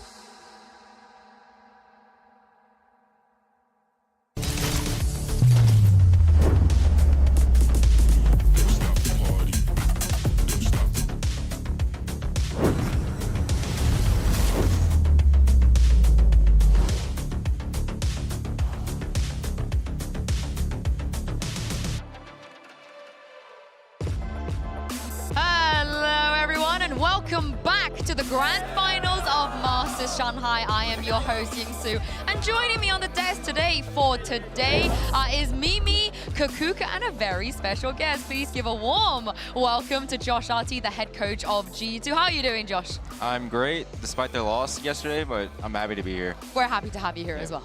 Yeah, exactly. I mean, it's going to be a very, very exciting match if we think about the history of these two teams that we have today. Yeah, we also just saw an incredible new map there. The energy in here is excellent. Josh, we were talking ahead of time about it. This crowd is just ridiculous. It must have been very special to walk out in front of them. Oh, it was electric. I'm so grateful that I got to walk on stage at least twice, experience this massive crowd. But yeah, I can't wait to be back in an arena like this again. Yeah, and speaking of the new map as well, what do you guys think, and how do you feel about potential, agent picks on this new map? Well, definitely OMEN. OMEN's ability to traverse like those new routes. The defense is going to have a problem, I think. Like with those new routes they have on the side, you can just pinch backside. So probably you need a Sova, you probably need a Sentinel somewhere. I don't know. I think that this might be the return of Chamber. We were talking about it, and especially with the angles, like you need to check exactly the TP and everything and how everything is going to be changing. But also with the changes that we've seen to some of the agents and how strong Gecko is in this meta, I'd say those are two of the potentials. Yeah, it also almost reminds me a little bit of Fracture, where like the barriers are super close to each other. So I think you're going to see a lot of like really early fighting. Defenders are, I feel like, going to have to be a little bit more proactive, especially in mid. So it should be a really explosive map, and I'm so excited to see what our teams cook up. Yeah, we Excited to see the bloopers. Yeah, we're not going to see that map for, a few more weeks, I think, in the map pool. But let's talk about what we are going to see today. Of course, a grand final between Gen.G and Team Heretics. And they've been having a lot of fun. I've seen them stream together. They tweet at each other all the time. And I know, Josh, are you guys close to them in terms of the location of your prac rooms or anything? Yeah. You hear them? Yeah, I mean, interesting tidbit. We're all next to each other at the prac room. It's Heretics, Gen.G, and then us. So we're always hearing Texture stream at night. It's kind of funny. Yeah. So I'm not surprised there's like a chemistry there, just being close to each other for about a month. Yeah, I mean, both these teams have been like streaming on their own. You hear them yelling back and forth between the rooms. There's a relationship there, but also a very clear one within both these squads. I think we've seen kind of this history repeated of the best squads that can go on runs are the ones with really good synergy, that are just legitimately friends out of game and have players who can bring up the vibe. And I think that's going to be so important in a long best of 5 like this. It's only going to make today's matchup more important for them. I think that they're going to enjoy it a lot, and especially what we've seen throughout the tournament, that is going to be the most important part. Yeah, I can't wait to see what we're going to see on stage. But let's start talking about Team Heretics here. We've seen them here in the Mercedes-Benz Arena at their 5-0. They've had a hell of a journey, Kakuka, to even make it here. At some point, you got to start believing. You got to start believing that they can complete this run, that they can be the victors for today, especially with the year that they've had, not managing to win in kickoff, not also managing to close things out on stage 1 in that very long best of 5. But yesterday, 3-0 now internationally on this stage. The way that Wood is performing, it gives us a lot of hope for what they can achieve today. And the history for this squad is incredible, right? From being that team that showed up to Madrid, went out early, to then losing a reverse sweep in the finals regionally, to now with a sub finding this performance. This team is so incredibly unique thus far. They have played the most Valorant of anyone else in the tournament thus far. And Josh, what's impressed me so much is how much they've grown through the event, how many new ideas they've brought out with these really short turnaround times. Yeah, I mean, they had an interesting challenge to bring in Patatek, and they had a limited map pool in the beginning, but as the tournament developed, they start changing comps, made certain weak maps their strong maps, and it's going to be really challenging for Gen.G, who historically has a 7-map pool. Even though they have the man advantage, like, I think the advantages are nullified a little bit. Okay, yeah. Yeah, you agree, Kakuka, hearing this? I think that it's going to be definitely stressful for Gen.G. So far, they've had this flawless round, but now Heretics is coming up so much stronger. As you're saying, every single time that they find another challenge in their run, they find a solution for the next time, and it's very surprising to see that they can do it in such a short period of time. But this is the thing, that they're going up against Gen.G here. At least for me, I feel like one of the, if not the most consistent team we've had in the world right now, back-to-back finals. Josh, why do you think they've been able to keep up this consistency in a year where it feels like no one else is being able to do what they're doing right now? I think they have a really simple but very highly optimized approach where they can get their fights that they want. And in a tournament setting like this, if you can't beat them, you can't match them individually, they will make deep runs. Yeah, and beyond that, right, they have a lot of stuff that is kind of simple on meta stuff, but they've also been a team that a lot of people I think have picked up ideas from. Their comp on Icebox, they were one of the first teams playing the KO Gecko, their ideas on Breeze as well. Even if it can look a little more one-dimensional at times and they adapt a little less, the execution is at just such a high level that they are beating teams consistently. They're the only squad that is still undefeated here in Shanghai. Exactly, but that is something that we also saw in Madrid. They have been in this position before. Yes, This year is looking great for Gen G, but they need to secure that trophy. They weren't able to do it back in Madrid, but today they have a very, very good chance. Yeah, they absolutely do. But there is a bit of a curse, right? It's been second place consistently at home in Madrid, and a Pacific squad. At the beginning of the year, they got the first. Sure, but still, no team from Pacific, no Asian team has ever lifted an international trophy. If they lose today, they have the unfortunate reality of being the only team to ever be in 2 finals and lose them both. This seems like Gen G's time and really their chance to finally win that trophy for themselves and for their region. Yeah, speaking of Gen G, earlier, Mika Fabs caught up with Munchkin for a quick chat. Hey guys, I've got Munchkin here of Gen G. Munchkin, this roster was built from scratch at the top of 2024. You guys, made it over second at Masters Madrid, all the way through Pacific, and now you are here at the grand finals of Masters Shanghai. Let us know, how different is the Gen G from all the way from kickoff to right now here at Masters Shanghai? Back then we were boys, now we are men, and pro bit. All right. All right, good luck. Thank you. Yeah, the boys to men buff. Josh, is that a real thing? Is that something that we should be keeping an eye out for? Honestly, when you go through grueling series and like a loss like that, you do grow a little bit. I feel like as a team, they probably matured on like how to handle those losses, and they probably took valuable lessons away from the Sentinels game. They're men now, guys. They're men. men. They're adults. They're ready to go. It is funny though, because both these teams are so young, right? There's a lot of players that are having their like debut year. A player you're looking at on your screen here, Karan. Like all these guys are so fresh to the scene, but I think have grown up and evolved so quickly. But this is the thing, we mentioned it already. There does seem to be a little bit of a curse with Pacific teams. HyperX, they couldn't do it. DRX, they didn't even really come as close as Gen G and HyperX. It just feels like all the other regions, they're picking up trophies left, right, and center. And Kakuka, we still haven't seen one for the Pacific region. And it's so crazy, right? Because if we go back to the early days of Valorant, to those first tournaments, it was all about Vision Strikers, DRX, HyperX. They've stolen our hearts so many times. But actually, coming as close as Gen G, not many have been. And it will be, I think, a very good reward for the year that they're having to be able to lift it and bring it home this time around. Josh is a guy who's played against now all of the Pacific teams in this tournament. Do you think there's a reason that that trophy hasn't been lifted? Do you think there's a difference in the style of Pacific that has maybe eluded them in these deep tournament runs? I feel like what they kind of lack is like the multi-dimensionality of their game plans. But they're very, very optimized on like how they want to take their fights. So as long as Neil, the head coach of Heretics, could develop a really good game plan for Boo to call, I feel like they can solve Gen G. Let me throw another question here at you, because there is a curse on the side of Pacific, but for EMEA, it feels like every time EMEA have reached the final, unless they're going up against Sentinels or another EMEA team, they've been pretty successful when it comes to lifting a trophy. Why do you think that is for that region? Because I really like the answer you just gave for why Pacific are still hunting for that trophy.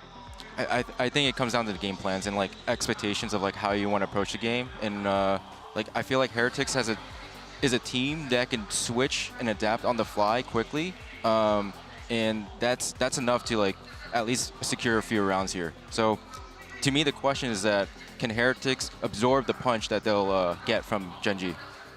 Okay, yeah, I mean, it's definitely interesting, right? Because when we talk about that growth, I feel like Gen G has had too much time to study every single kind of solution that Heretics have been bringing, but they still keep bringing surprises. Yesterday even, they changed the composition on Lotus, and you can only think, like, when is this going to end? Yeah, I mean, you talk about absorbing punches. I feel like the biggest punch that Heretics will be throwing out is in the shape of a Turkish duelist. His name is V. And at this point, Mimi, if they manage to bring home this trophy, surely he will be the tournament MVP. I mean, he is absolutely in that conversation. He has been absolutely ridiculous thus far. For those that weren't familiar with his full run, he wasn't a duelist player for his team coming into this event. They have to pick up a sub. Their duelist can't play at the event. He steps up to that plate and has been putting on performances like this. He has over 100 first kills in the tournament, which isn't adjusted for matches, sure, but that's already more than any other duelist player has gotten at a global event. He is so aggressive, his team sets him up so well, and his mechanics are absolutely sublime.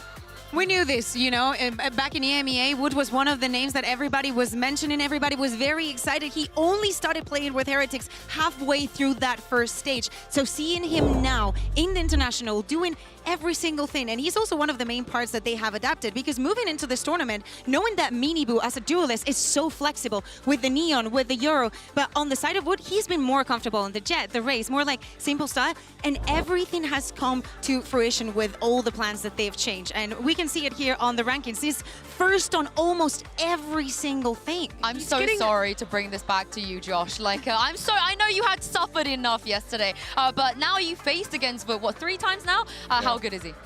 Oh, he's phenomenal. I mean, like, the way he catches, like, these multi-kill rounds and he just opens up the site for them so well. But I can't understate, like, how important their support line is. Reigns and Patatek. Yep. And my personal MVP for this tournament for Heretics is Patatek. Oh, I like it. I feel like without, like, his support and, like, the ability to clutch out those rounds, and Sure. he secured so many clutches against us, like, they wouldn't have had this, like, run.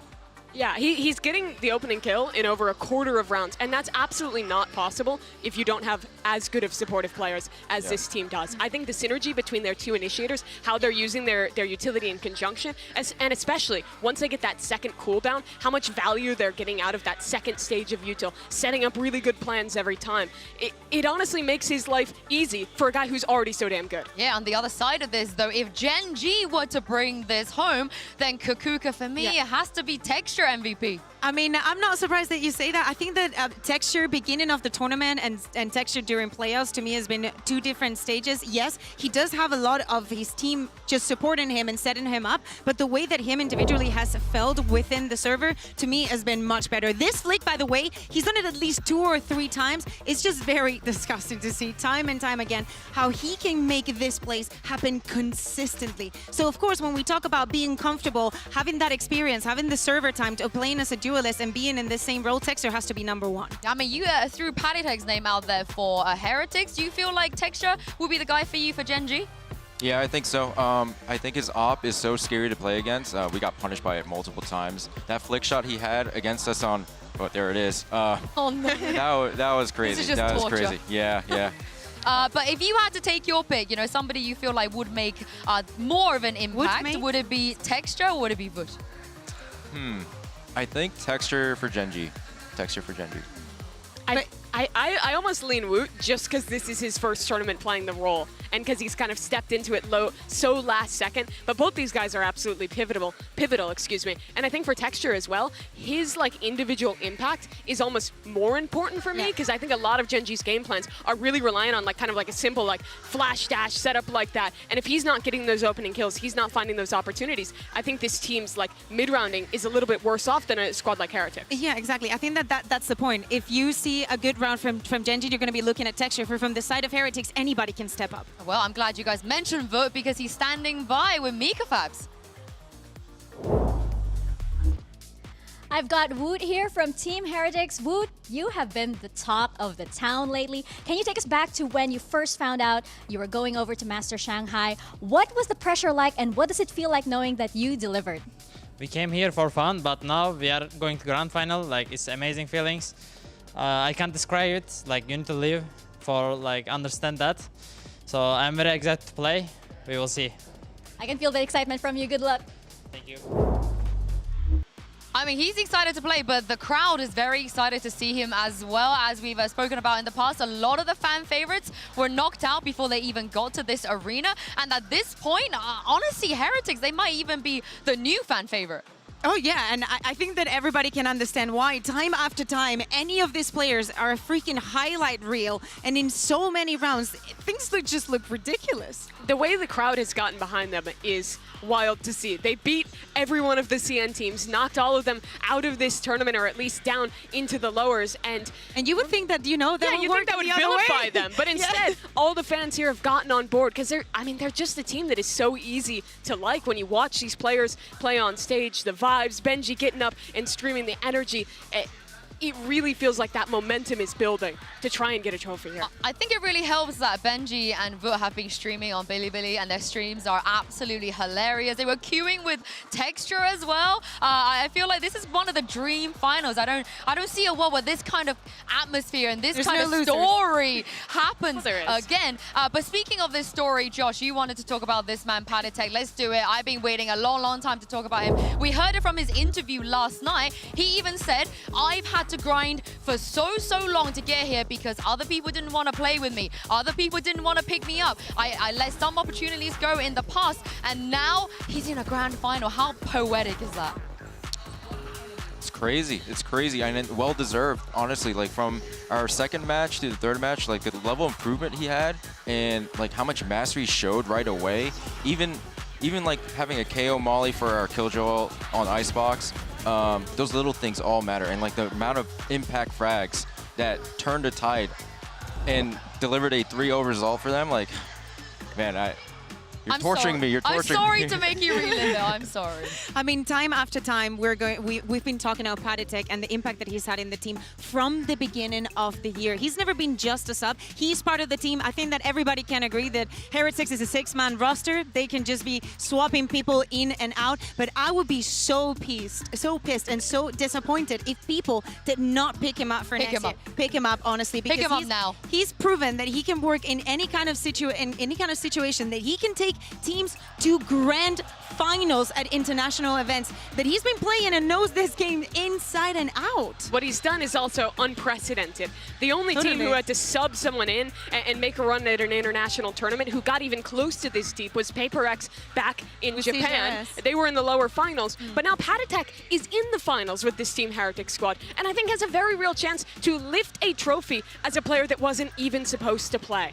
Yes, so well deserved. But also, I don't know if you guys saw that on your screen. All it took was for Benji to get up from his seat and do a little wave to the crowd, and everybody on that side lost their minds. But why wouldn't you? Benji's been doing so well. He's just a showman, and he's great on the server. I'm just surprised that he still has a voice. Time after time, we see those videos of him screaming, losing it, and yeah, this is this is literally all that you're going to see on camera. If he's not cheering Wood, he's cheering the rest of the team, but also individually, he just shines and merges so well with the rest. But Meteor's been fantastic this tournament too. And Josh, I wanted to ask you again about playing against this guy, because it seems like even when he's alone on a site, he is so tough to deal with as a player. Oh yeah, he destroyed us. I mean, I feel like he has a very unconventional style as a Sentinel player. If you compare it to Benji Fishy, like he plays his setups really well. Meteor is willing to break his setup and go for the unexpected frag and then like fall back. And that sort of playstyle is really pressuring in a stage like this. He's like the one like Killjoy player that you're gonna see like playing in front of his util, and you're like, okay, he's got a whole plan about it. Why is there? And then he gets 2, and then like what can you do? It's one of the reasons also, like maps, for example, like Ascent, you know, when we think about Genji's best maps, or even Breeze, you think of Meteor and the impact that he has. It doesn't matter if it's on the Killjoy and he's doing something like playing in front of his utility, or he's just going with Euro, swapping everything around, and again, just merging so well with the rest. I'm glad you guys mentioned the Killjoy, because Benji, obviously, they switched their comp against you yesterday. I wanted to ask you, did that throw you off at all, you know, seeing Benji go from the Cypher to the Killjoy? How much preparation did you make for that? I mean, it's a comp that we faced a lot. It's been the meta for, I mean, thanks to Fnatic. So, like, we're familiar, like, how to play against that. So, like, it didn't really throw us off that much. But we did expect, like, a Cypher. Do you think that's what they should do again today, just to stick with that the new comp that they ran yesterday? Oh, I think so. What about you guys? Yeah, I liked it. I think it looked really well put together. And this is not the first time we've seen them switching things up throughout this tournament. Because of that substitution we've been talking about, they've had to iterate on their comps and change up ideas. But despite that, the game plans look so thoroughly thought through. I think Boo's calling, like his macro calling, on pretty much all of these maps, even when the team is changing, has been so impressive this entire time. And I think that makes them, honestly, a pretty tough team to prep for, because they can vary it up so much. It's so surprising, but I think that yesterday we saw like the last straw of it. I will be surprised if we see any more of the changes, because it really looks like they've reached a point where they feel comfortable, where we see, yeah, the changes on split, maybe deciding to play that Ascent that wasn't a good idea, but honestly, it didn't look that bad. I'm down for a Neon. Just the full off. Yeah. Give vote on the Neon. But it's time for the result of our Mastercard fan poll.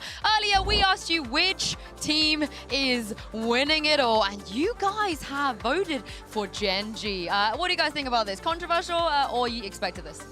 I mean, they have the double ban. They've been flawless in the tournament so far. I think that people get very, very excited because of how HyperX has made us dream and believe in everything that they're doing on the server. But if you are realistic and you think about Gen.G and the way that they've been performing, they do deserve to win this tournament. Also, they get that double ban. So there is a lot of things working in their favor. I mean, they're like guaranteed to get to play Breeze, Ascent, some of their best maps really early in this series, which I think is huge for them.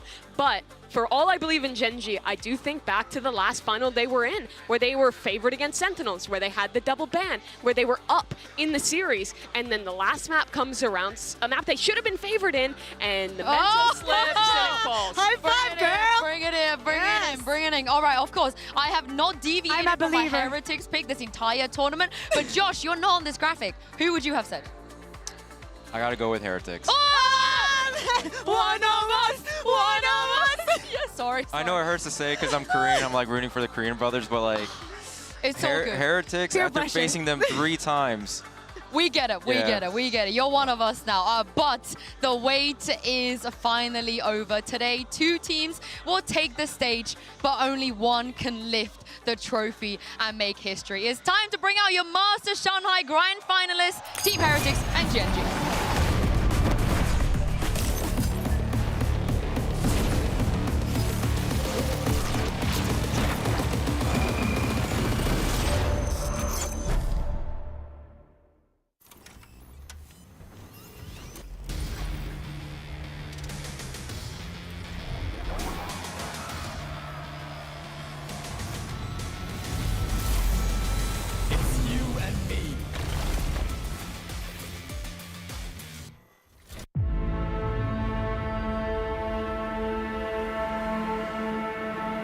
일단 제가 1티어 리그에 올 수 있을지도 사실 잘 생각을 하지 않고 있었고 프로를 하고 싶으시다면 좀 많은 것들을 버려야 돼요. Gen.G's hopes and dreams laid on his shoulders. But how much can one man do? 그러니까 이게 무슨 말이냐면 이제 친구들과 놀고 싶을 때 놀지 않아야 되고 그리고 자기의 어떻게 하면 게임을 늘려갈 수 있을지 They've still made history, but that trophy is not for them. 무언가를 이제 원하는데 그 원하는 거를 이루려고 할 때 그 한 가지 일에만 집중을 해야 되지 이게 다른 일까지 집중을 하게 되면은 저는 사실 프로를 추천드리지는 않습니다. Trent gets the play, but now he's in a 1v3. The lockdown in play, and the hopes and dreams of G2 have come to an end. We weren't coming to this tournament thinking we were going to win. The journey we've gone through in Shanghai, it's like a movie. Mercedes-Benz Arena, show some love to Palatech. How does that feel, Palatech? That's amazing. That's the best thing in my life. The last 4 years were really rough for me. I was struggling like mentally. I was thinking that I'm gonna retire.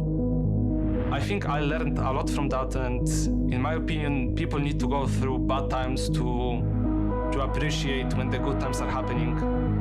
What a moment for Team HyperX, a 3-0 to make their way to their first global finals. I always dreamed of people cheering for me.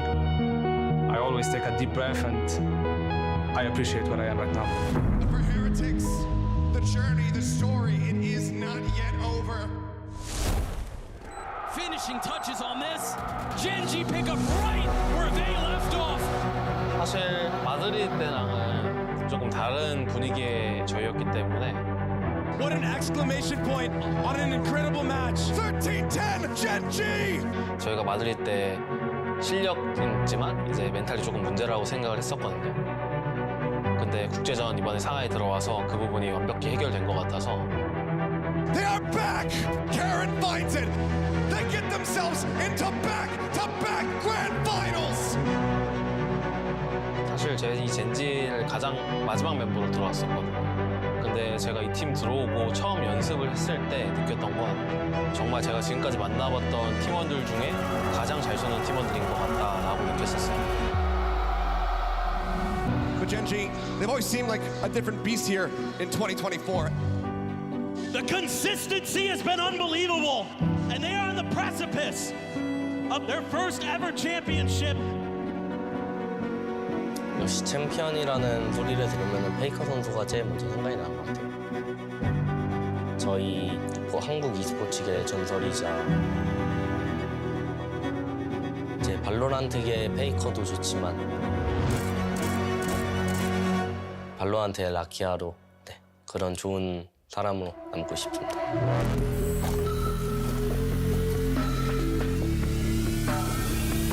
We gotta stay awake.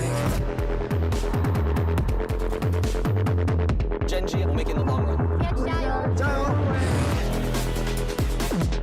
Genji, you guys had an easy run for the tournament, but that run ends now.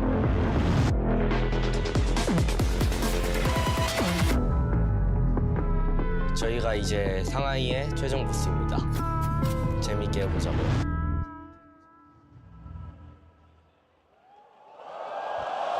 欢迎来到无畏契约上海大师赛决赛的现场。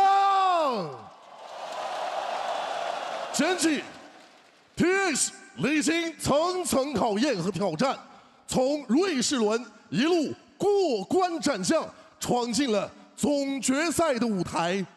今晚战役觉醒，他们将向最终的冠军奖杯发起最后的冲击。接下来，就让我们有请进入到决赛的两支战队登场。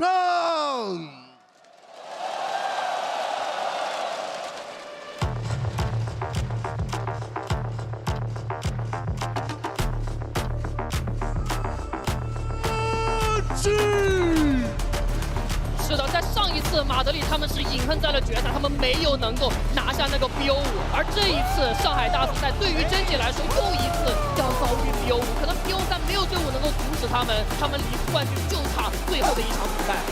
太平洋赛局火种依旧延续，他们就是 Genji。Team HyperX 要怎么样的结局才能够配得上这样的开局，这样流光溢彩，这样的高歌猛进？荣誉终将逝去，而青春才是所有。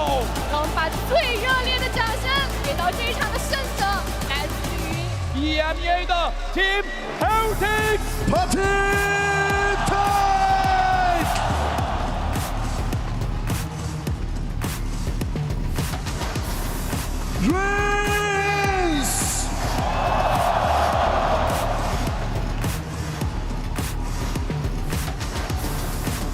Boom!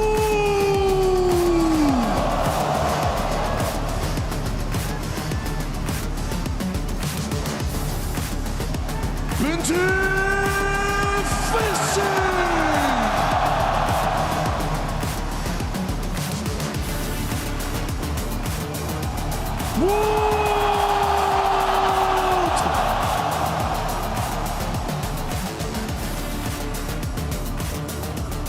musician.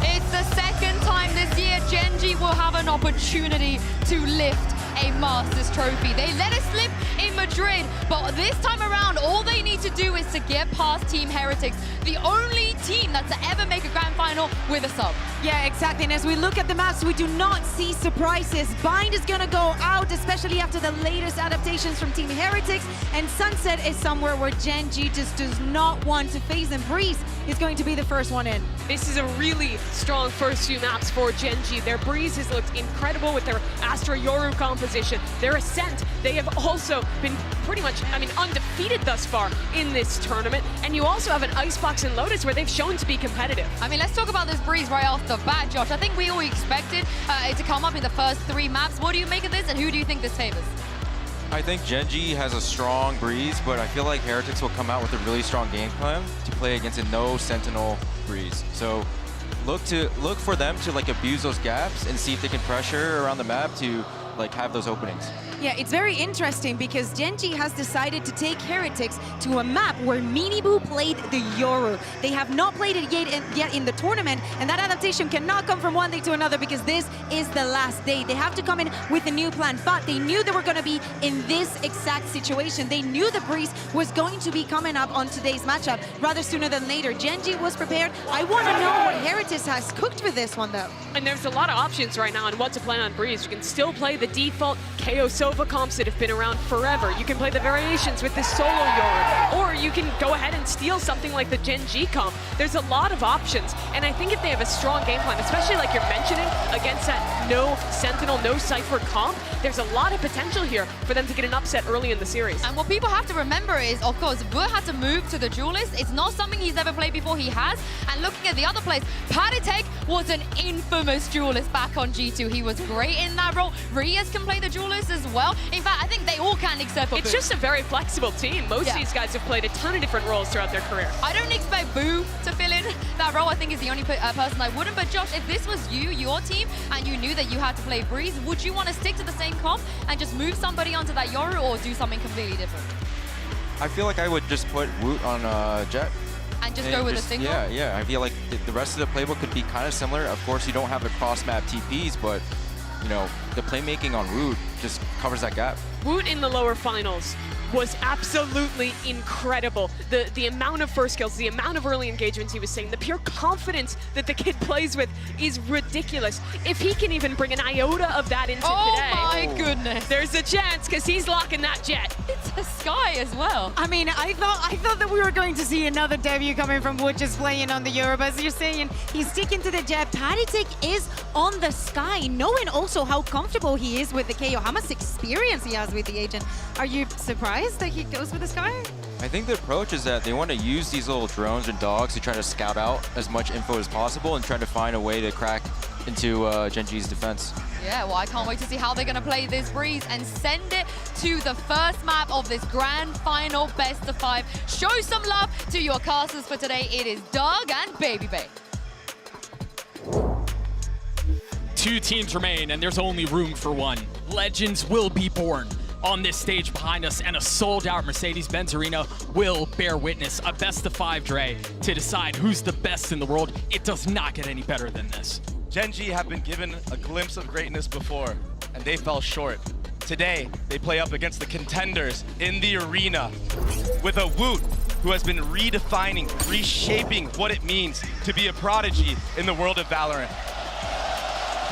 All that remains is for the game to start. Blades brandish, shields will shatter as we kick things off on Breeze. Heretics on the attacking side. An opportunity to completely eradicate memories of Madrid. Such a disappointing finish. But now they've gone so far. But the hardest step is yet to come. Benji Fishy trying to pave the way, following the dog, making their way out A. Tagged up by the walls, you see the spam coming through. First bit of blood goes the way of Gen.G, and the last of it does too. Incredible pistol round from the start for Gen G already. Looking poised, looking controlled. Yeah, they gave up all of that A space, but they were not afraid to fight that backside area as a team, as a unit. Lakia just lining up the shots right here. A job well done for the side of Gen G to start things off. Those are big moments that you want to get on the board early on. You know, we often talk about this, Dre. It's a marathon. It's not a sprint. These are things where your mental will get tested. The depth of your strategy book can potentially get exposed. Texture's the one who's getting tested right now. Plucking Woot out of the sky. And of course, dipping in for a second, perhaps a third. But wisely decides to take a step back. He was an imminent threat already. Not landing every shot he's taking, but just the pressure alone, making Heretics have to slow the round down. It's enough of a threat. We saw Texture with the Marshall. You see a Guardian for Meteor and Charon as well. Silent creep up all around the mid area of the map. Once contact gets made in this mid door, that's going to be the key for Boo to creep on up. Take them out. And creep into his death. Really no space to be found. There's not many options right now for the side of Heretics. Not at all. Yeah, they have all the mid space. So at least they'll have some info of how Gen G like to play some of these default setups of 3-2s for future anti-ecos. As I say that, a rain of fire. Hang on now, these classics are not supposed to be winning these gunfights, not at this distance, not against 30 seconds left. Guardian on the other side. Can Heretics convert on this? Can they already make a mess of the situation? There's a flank. Player standing. Spike Rian's down. getting B. caught, the spike not gonna go down. Patek's classic, the only thing standing between Gen G and a second round win. It's a 10 big seconds ask left. early on. And there's just no way for Patek to get to this. He's not even gonna be able to get to the spike in time. He's just looking for anything that he can find, daring, wanting a fight, wanting to die. It wasn't the way he wanted to go, but he will go down. So Gen G get their second. Salvation for Gen G. That was a nice round from Heretics to do a lot of damage, but even at the end there, the little things that are going to take us the distance, Doug. They give the kill to Lakia there. With that Sheriff now, look at his ultimate. Viewers can't see it yet, but he has 5 ult orbs online. He's only 3 away from that Hunter's Fury. There you go. And an Operator already online for the first gun round of Team Heretics. Yeah, flash go out towards elbow, a little bit of presence B. Rian's making himself known. Right here. Well, again, these openers from Gen G look so good right now. Picks everywhere on the map, left and right. That Operator got online too. And yet again, a 5v3. Oh, it's looking to double dip. Benji Fishy posted up on half wall. Oh my gosh. Meanwhile, Patek goes down. This has the potential of being a nightmarish start for Heretics. I mean, to go down flawless in your first gun round. When you imagine that you're playing for a grand final, this is not how you envision it to start. Nerves can definitely be a factor in high pressure moments like this. And I think that's what we're seeing right now just from the start of Heretics, peeking individually one by one across the map. There was a pick B main on Woot. There was A main from Texture with that Operator. And then as well, just the solo peaks, B main after one after another. Just dropping like flies. 30 seconds left. And so Benji Fishy now just has to sit by and wait. Hope and pray that the round will come to a conclusion without being detected. And hopefully carry that Vandal into the next round. But they're on the prowl, they're hunting him. And it's because their economy is going to be flourishing no matter what. Why not? Here comes first contact. Bloodhounds with nose to the ground trying to hunt him down. Benji Fishy feeling all the pressure. He will get cleaned up. The blood will be drawn. A flawless round as Gen G get their third. Just dialed in is Gen G right now. Starting off strong as ever. Just a Pixel Meteor. The original member of this roster. He's been a part of the team since 2022. And he opened things up onto Woot of all players. Yeah, to think about how influential Woot has been in getting this team to this point.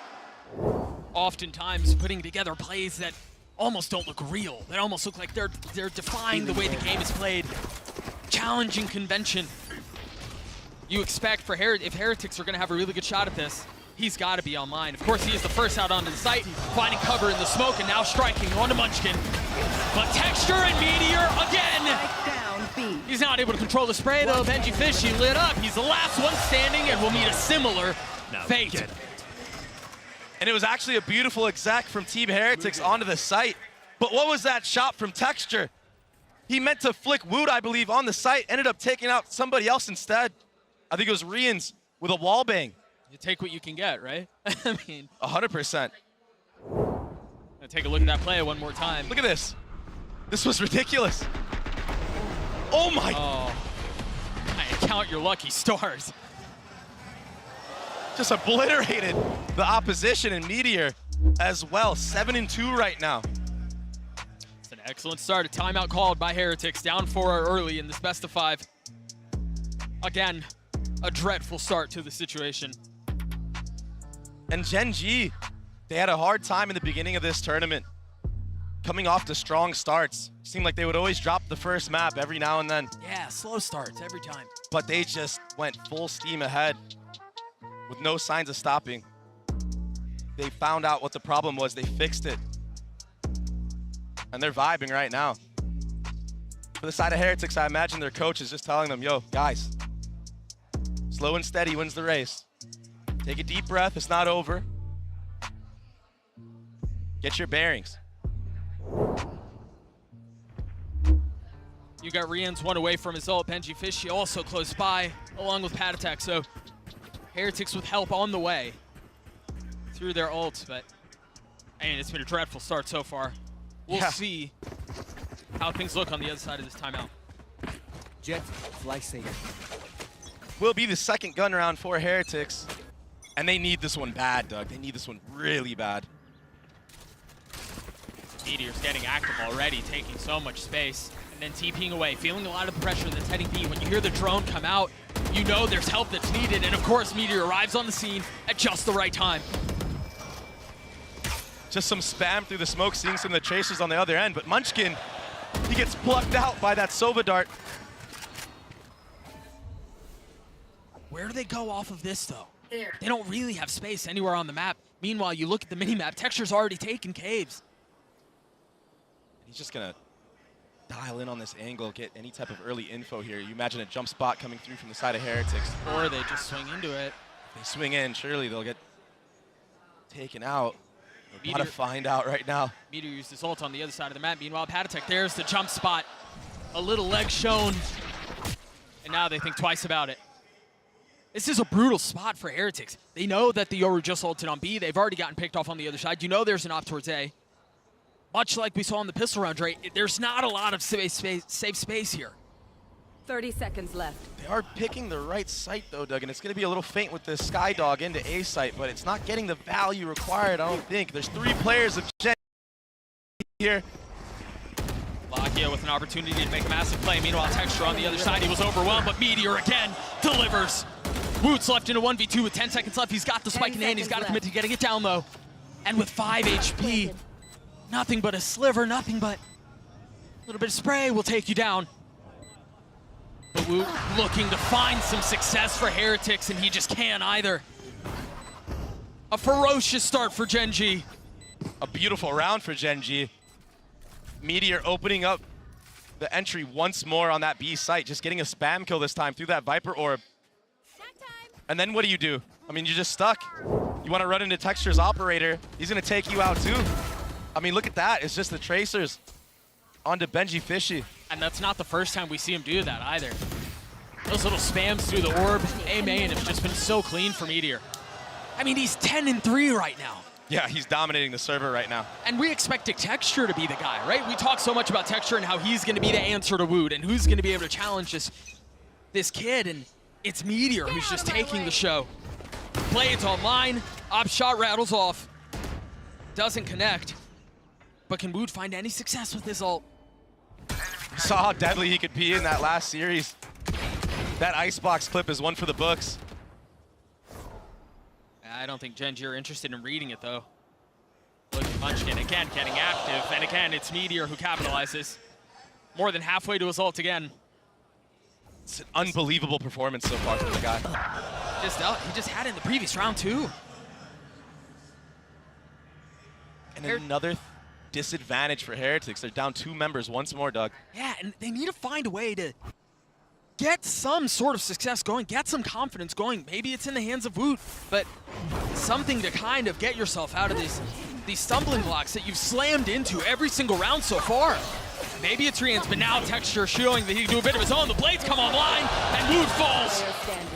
It's just Boo now, and a classic at that distance, excuse me, a Sheriff.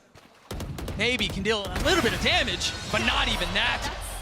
A 6-0 lead for Gen G. Heretics have already called a timeout. And knife for knife, Texture, best Woot in that Jet anime duel. It wasn't too crazy. Texture had the updraft still. Woot didn't have his. But still, moments like that, they sink into your head. Beautiful. Nice control, nice poise from Texture in that backside A. And he's been an absolute menace on A main. Just now, we're seeing him flip the map. He's gonna up in B main, get info there. He's now enabled. They're scared of Meteor. The duo in tandem just switching sites, switching positions. I'd be scared of him too. Especially with this little off angle he's holding, waiting for anybody to creep on up, walk right into the crosshair. VegieFishy doesn't want none of that. Woot just shot an op into halls to clear the drone, so now they know, at least they have a better understanding of what's on the other side. Woot wasn't able to find anything going with the blades. Maybe the op will tell a different story. God, Meteor's just walked all the way down mid as you were talking about all that. So aggressive, the reposition in the mid round. He's liked to play around this map. Remember a couple of rounds ago, he took this space and then TP'd back B. Now he's got the TP towards A. Dog and Halls will get some value, but it's going to be the fight in mid that's going to be the deciding factor in this round, and Boo comes out on top. VegieFishy gets the best Munchkin on the other side as well. Heretics putting together a round, and it's about time. They've got plenty of money, but I can't imagine Texture goes for a 1v5 here. They're handing over the spike to Boo so he can get the spike down, get the ult online, carry that into the next round. Spike planted. Is ready. There you go, success found. And they're in a tough spot right now because you want to hunt. It's a 5v1. But if you drop all your weaponry right now, you're not going to have much left in the tank. You're going to have a scrappy buy, light armors. You almost can't afford to. Yeah. And so maybe they get one, and maybe that's when they decide to cut their losses. But as I say that, it does seem like Heretics are getting a little bit active. You've got the dart that just hit backside from Rian's to make sure that he wasn't there. VegieFishy's also on the prowl. This is risky. When you're down this big, every dollar counts. And I don't think Texture knows. It's tough when you have so many angles you have to clear. Oh, of course he knows. Guess, is it just the right time? So VegieFishy falls, but Heretics on the board, they got around, and they did so their own way, right? You think about it, it wasn't really anything crazy. They won their individual fights on different areas across the map. That bodes well. Yeah, it was a slow and controlled round from them. It was the dog through halls that kind of distracted members of Gen G and allowed everybody else to creep on up forward. Boo in that mid-orb fight, that was his first kill of the round. So you're 100% correct. The fan favorites, they take the first round for themselves. Gen G still with the cozy lead, and Op still in the hands of Texture. Woot has his own. Way more aggressive this time around is Texture. That trip will keep him at bay. And then even if that's cleared, you've got a cam further up the hall. And the toggle's right on cue. And the thing is, Doug, I think Heretics are reading into the fact that Texture has been opting towards this B main area because he hasn't been peeking A main like he has been doing the last, first 5 rounds of the half. Sure. So the macro game of Heretics are starting to understand how Gen G are set up, and it's kind of been giving them the advantage, at least in that last round. If they decide to go A, they're going to have to reckon with the 2 Astra Stars that are sitting at their feet. I've got your trail. But the Seekers invested, the wall goes up, and they've decided this is where they want to dance. This is where they want to try to find some success. Locked in with the Hunter's Fury out, it's going to be traded in kind by Rian's, but they're starting to get the kills they need. They've gotten 2. Karen's still trying to dance around the site. Keep a close eye on the minimap. Benji Fishy has gotten all the way up, and he might be able to cause problems. Now going through the door, Texture stuck on the outside, still lands a shot onto Boo. And now a 2v2 as the spike goes down.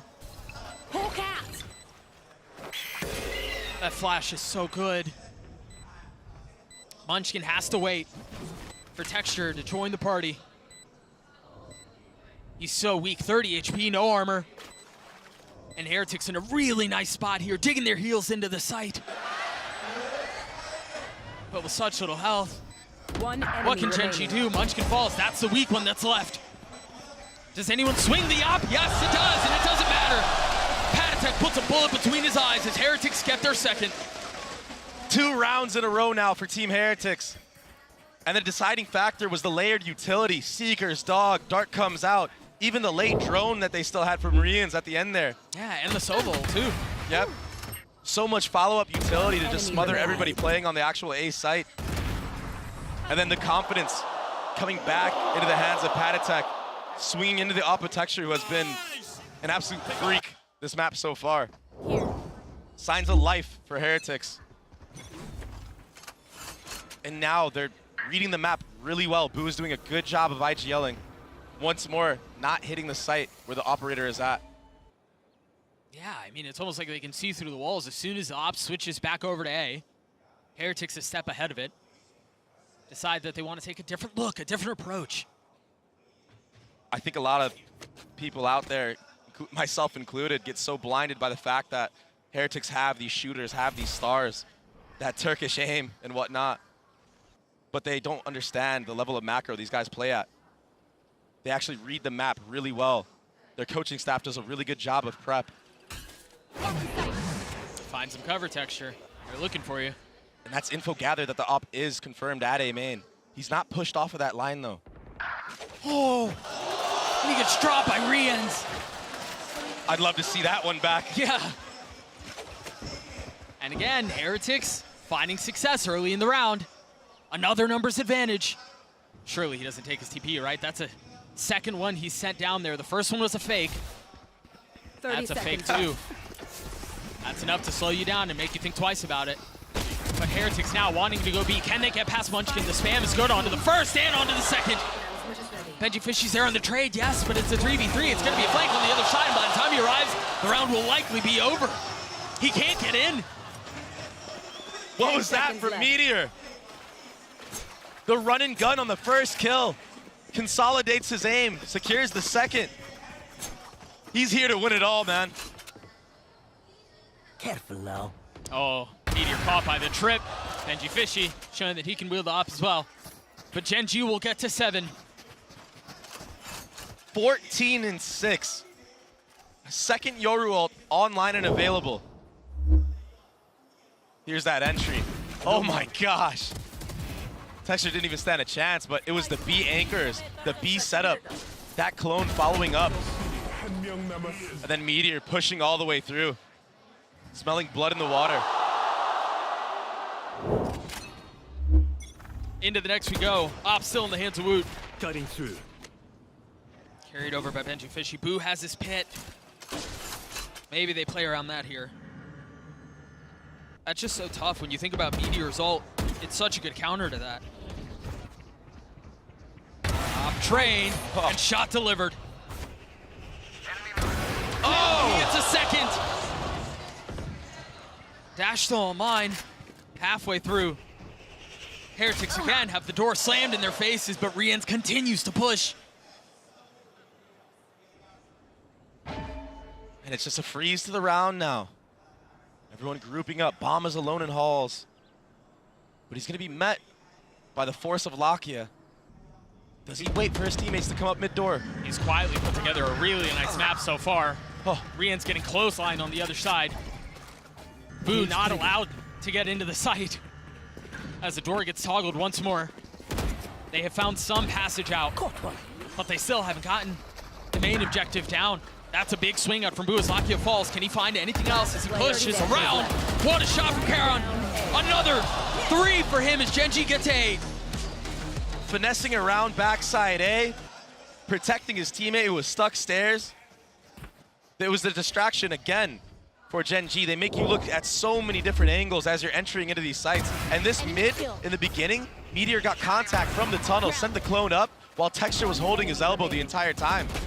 And at the end here, Karan, the spray control, looking so good. We haven't talked about him a ton, but he's putting up a really nice performance as well. Everyone on the side of Gen G is delivering, and that's what leads to this 8-2 score. That's what leads to Heretics calling their second time out of the map in round 11.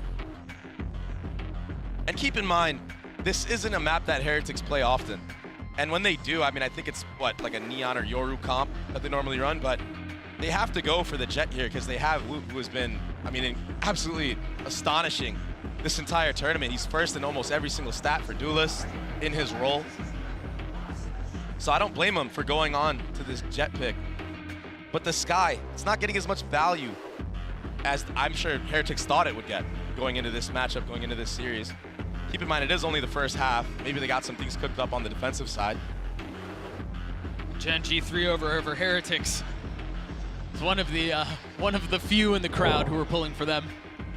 But, I mean, that guy might be right. The way it looks so far, Gen G look incredible. I think we've got to mention, though, it's not about how you start, it's about how you finish.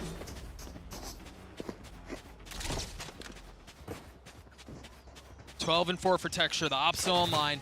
Currently posted up A. This Molly, as soon as Munchkin can get some contact, does such a good job of delaying. Yeah, it's just to deny any rush off the barrier.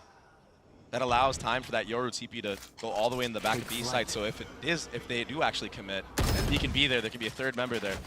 As all that's happening, Lakia gets info on Benji Fishy and Halls. A triple shock dart bounce. That's not something you see every day. No, I thought that thing was going to soar right past him. He's got the angles down, the geometry. Heretics quietly leaning towards A. Remember, Texture has his op, and it's looking that way. Another opportunity for him to strike into the hearts of Heretics once more. Someone needs to break his dart. A quick step back. Fox the dash. The flash through. Meanwhile, Boo's the one that falls. Texture gets the best of Woot again. He's had his number the entire time. Down A. Gen G are obliterating Heretics on this half. And the setups, they're just shining so bright right now for Gen G. A smoke comes out in main off the dog. There's a suck to follow up. Nobody from Heretics can come out and support Woot, who just dashed onto site. There's a dart behind them as well that allows everybody backside to just get some free kills. I mean, it's just too hard to entry against a comp like this. You have to try to bait out some of this Astra utility early on. Maybe catch him on a cooldown. Maybe catch him so he doesn't have that suck available or the stun. And just like that, Meteor is slowly Texture is slowly creeping up to Meteor's score. 16 kills for Meteor, 14 for Texture. But it's all gonna rely on the controllers on this B site. Meteor is here to support. Munchkin has gotten so much value here as well. I mean, forget about the dastardly duo of Meteor and Texture. Look at the value that Munchkin can provide, that Karan can provide. Another kill found. Patatek and Boo have to try to make something of this. One enemy remaining. But they've got them cornered. They've got them Spike surrounded. down B. They know where they are. They're on the hunt. Gen G get to 10. Firing from all cylinders is Gen G. Every single member pulling their part, doing their part in this. It was up to the controllers here, the double anchor. Meteor TP'd in. He didn't even have to. Yeah, he didn't have to do much there. Karan. You know, a player that we talk about a lot. You think about his history and you think about his story so much as Lakia, and what a wild ride he's had. We've actually got an OMEN player moment standing by as we get to pick his brain a little bit right now. I'm from Gen G Esports, 라키야. G2가 로터스를 굉장히 좋아하는 맵인 걸 알고 있었고, 그리고 굉장히 좋은 전적이 있었던 맵이었기 때문에 픽을 했었던 것 같고요. 저희는 예상을 했었고, 저희의 이제 로터스를 다시 제대로 보여줬던 차례가 됐었던 것 같습니다. G2 전에 상대가 매우 따라오는 게 힘들었었는데 이번에는 그런 일 없도록 저희가 더 신경 써서 잘하고 저희의 퍼포먼스를 더 보여드리겠습니다. It would seem as G2 look to keep themselves in this half. Munchkin finding 2 quick kills, however. suddenly starts answering back. Still two rifles in play. Wide swing alley. Taken down. Munchkin finds one. Hunter's Fury out. Icy. The tap on. Munchkin on the swing. Bails them out. 테르틱이 현재 제 기준에서는 결승에 올라올 것 같은 팀 중 하나고요. 선수들이 굉장히 잘한다고 느끼고 있고, 네, 그리고 저희랑 아직 붙어보지 않았으니까 결승에서 한번 좋은 경기 펼쳤으면 좋겠습니다. 많은 유럽, NA 그리고 중국까지 이제 많은 지역들을 만나게 됐는데 그런 상대들로 이제 이겨서 결승에 진출해서 매우 기쁜 것 같고, 네, 결승전도 이제 잘 준비해서 해야 될 것 같습니다.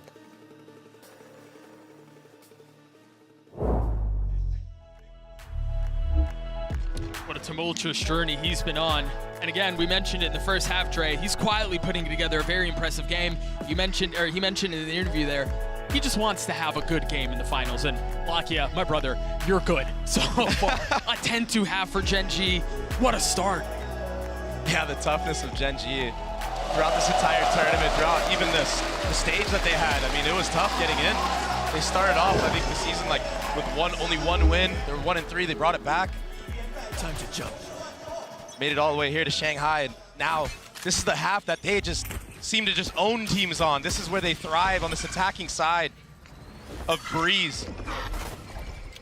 Munchkin calls such a good game here with this Astra. You'll see them deny a lot of info in mid. In the mid round, usually. Sure. And slow starts like this, always. This is the bread and butter for them. Yeah, Patatek invested the dog at the beginning of the round, spotted where Karen was. And it seems like Gen G want to lean back into it anyway, knowing that they've been spotted on some of the presence. I love this call. You make the Viper wall go up A. It suggests a split going through double doors. He might even put his body on the line to sell the damn thing. Benji Fishy falls, but look at where the spike is. Look at where the rest of Gen G are. All attention turning towards B. They're going to waltz in, and Munchkin might win the round by himself on the other side. 3 kills found. He's a man on a mission. No one can connect on him. He's like Neo. Here. And now he just holds bottom mid by himself. I mean, you're right. He 100% won the round by himself, but either way, the macro game went in favor of Gen G this entire round. What can Boo and Rians do to consolidate, do anything? But Munchkin with 4, the IGL. Not able to deliver on the ace. What a gift that would have been, but Lakia cleans it up. Gen G get to 11. Heretics not finding really anything else on the second half either. The slowest of starts for Team Heretics. I mean, their aim isn't even there right now. They need to just start getting any type of rounds they can. Any type of gun duels. I mean, Munchkin, he should be dying here for sure. But good on him with the movement that he had. The little left and rights with the Sheriff. It could be so powerful. I mean, 2 body shots. He gets a headshot there through the wall. But either way, Munchkin set that round up perfectly. He really did. The call was exceptional. The execution was somehow even sweeter. You gotta go back to the tail of the tape as we put together this beautiful story of Texture up against Wood, and what a clash that would be. Wood is currently sitting at 4-12 or something like that. Meanwhile, Texture and Meteor, we've sung their praises so many times. The song has got to be like a leaky faucet in the minds of Heretics. But they might be able to close this thing, at least this round. They've got a pretty big numbers advantage. Lucky and Meteor, the only 2 alive. They've dealt with 1 of this 2-headed beast in Texture, but Meteor still healthy. Now taking some damage, feeling a lot of the pressure. He will get cleaned up by Woot, leaving Lakia alone. A Guardian, but 20 HP. That's way too big of an ask. And a Thrifty for Team Heretics. Gen G, they did a good job early on using the drone, getting the info on a site. But Rians, he opened it up for his team. That Sheriff headshot right off the rip.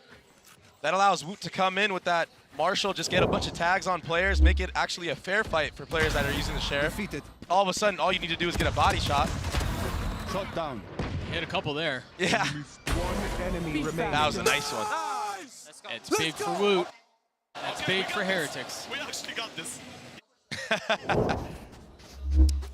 The vibes are still good, so if you're a Heretics fan out there, which I'm sure there are many and plenty, it's not too dim, not too gloom. Maybe they can yet sing a song. It's the same dog we saw from the previous round. This time a little bit of a jump spot. Has to be really careful about trying to get out now. You know he's gonna have to do that 2-3 times and then still not really feeling safe about it. To jump. As all this is happening, there's been a complete walk down through middle. They're all here. Munchkin can't settle the shots with the Sheriff. Decent damage done. So a little worse for wear. It's 3-2 on an elbow. Doesn't get much info. Benji just missing the timing. Maybe for good reason. But Meteor's giving a good reason for Genji to potentially steal this round away. Is dead. Pattek on the exchange though. Oh, he's tagged him. I wonder if he can hit the spam. No. Camera spotting 2, spotting 3. Utility cleared, but space gained from Genji. Spike planted. And these are the scary moments when Genji gets onto this B site and Texture has this Guardian. He can really activate. They're down in numbers, they're down in weapons, but this is winnable. It's gonna be big on Heretics to execute. Dead fool. Another one traded back as Boo falls. Oh, this is big. A flash in the face. Texture can't respond back. Lakia with the ghost spots the second, but can't deliver the shots. So Heretics will find their fourth. They're continuing to stick around. Yeah, making it costly for Team Heretics. And Genji, they're very comfortable doing these anti-eco slow rounds where they like to feel out the map. And it's all because it paints a better picture for Munchkin later on in the half. You're going to see him pull out all the stops in a match like this. This is it. This is the final. They want to take this first map win. Get the momentum in their favor completely. And the best way to do that is completely decimating your opponent on your map pick. You saw Woot get a little bit active, get online. This last couple of rounds, a couple nice shots with the Marshall. Now with the op. Here. Now trained A. Here. And of course, that's where Genji's headed. A 4-1 approach, it looks like. That flash through. They normally invest a dart with this. Next? Yoruwalt. That's better than any dart you could possibly ask for, because who can find a timing? As he saw through. Oh, has to dash away. I thought he was going to try to land the shots. Almost gets punished for the high ground. He tries taking. Meteor so far up here. What can Rians do? Spike planted. Playing close by as Pattek has fallen. You've got Boo has joined. But they've gotten the spike down, and as you mentioned in the previous round, this is where Genji are successful. This is where they're at their best. Spam through the smoke. Boo falls as well. Benji, Fishy, and Woot have to force back to try to get this 2v5. But again, an impossible situation. So many things to consider, so many targets to find. Just too many. Genji, map point. Meteor is an absolute animal right now, Doug. Running and gunning, taking every timing he knows he can take. Off of the drone here. Didn't even need to see him. He heard the audio cue. The sidestep takes his time on it all. 3 on the round, and honestly, Karon, he was the one that opened up that entire round. He killed the rotated Pattek in mid. While all that commotion was going on at A main, that Yoruwalt getting all this info. Karon cut off the rotations. No cavalry could be arrived. Lakia has this ult. Munchkin's close to his. Those two alone, I mean, those two can secure the map. Yeah. This drone will get the info onto Woot as well to secure that orb. If they want, they're a little wary though, for good reason. They know they have gun advantage into this round. They know Heretics have to force up whatever they can, and these close range fights, that's where the main problem could lead. So a drone was used from the side of Rians into mid. Didn't really get any type of info, and Genji are more than willing to just wait for all the utility of Heretics to be thrown. Another flash used, not getting any info. Pattek having to check it with his face. He's gonna get plenty of idea of what's on the other side. But you see them on the minimap, they're starting to creep in. The walls, the corners are starting to shut, but Pattek kicks the damn wall down. Rians gets in on it as well. Another round the way of Heretics, but is it too late? I mean, is it too far gone? Can't help but feel like it is, Doug, but good work from Patatek slashing down the two players in A main with that stinger. I talked about how close quarter combat can favor that gun. And he played it to near perfection. Look at this replay right here. I mean, that's more than ideal when you're running that gun. For sure. You gotta settle it just enough, and he did that. So satisfying when it hits like that.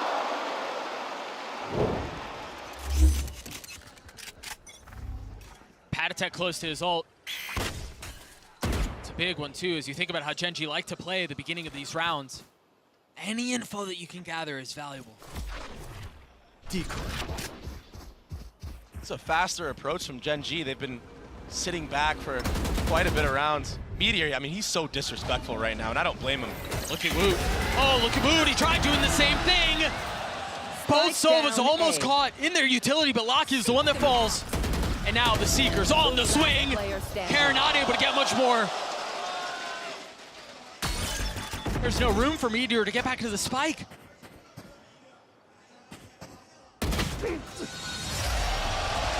That's it. Aggression from both ends, but Heretics come out on top. Patatek the deciding factor. Yeah, he team flashed Woot right there. But yeah, at least secured the follow-up kill.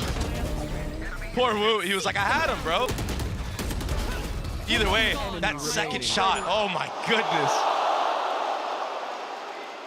That's the Woot we know. And suddenly Gen.G calling their first time out. Coach has some words to say.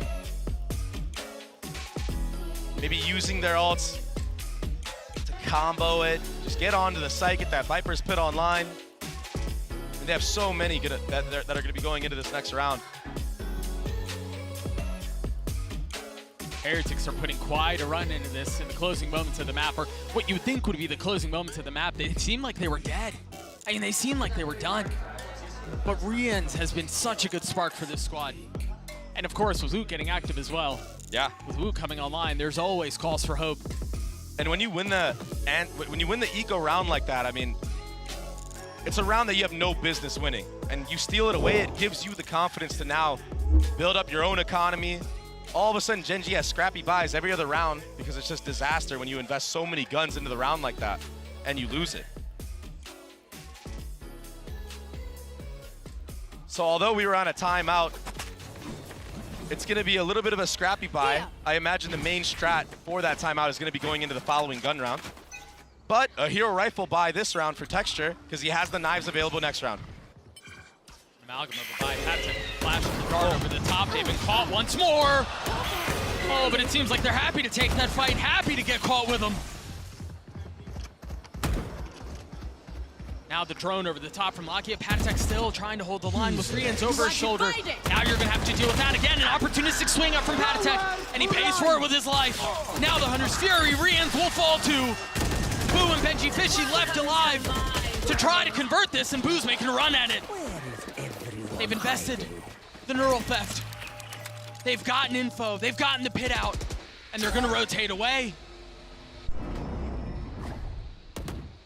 And just Munchkin staying right here. Heretics have to keep one player there. That's why you see Boo just stuck. Like he's in mud. And now a late lurk that can be a thorn in the side of Heretics. The Benji Fishy, he's wrapping around himself. He might catch a timing here. All of his utility is still up, but it seems like they've managed to navigate the landmines and get to the other side, so Boo and Benji Fishy with a borderline impossible task put in their laps. But they're so weak. There's got to be a really nice timing up for Munchkin. What in the world? How did Benji Fishy hit that? Boo's gonna have to 1v2 here. He's got a Phantom in hand, but time is so short. He's got to go, and he's got to go now. One away from the pit, spots the first, understands where the second is, but he can't drop either. Breeze goes the way of Gen.G. Yeah, Heretics put up a fight. Yeah, they made it interesting at the end, but Gen.G able to slam the door, able to keep the lead in this best of 5. Icebox on the other side of this. We'll see you guys there.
Not sure what sensitivity you perform best with?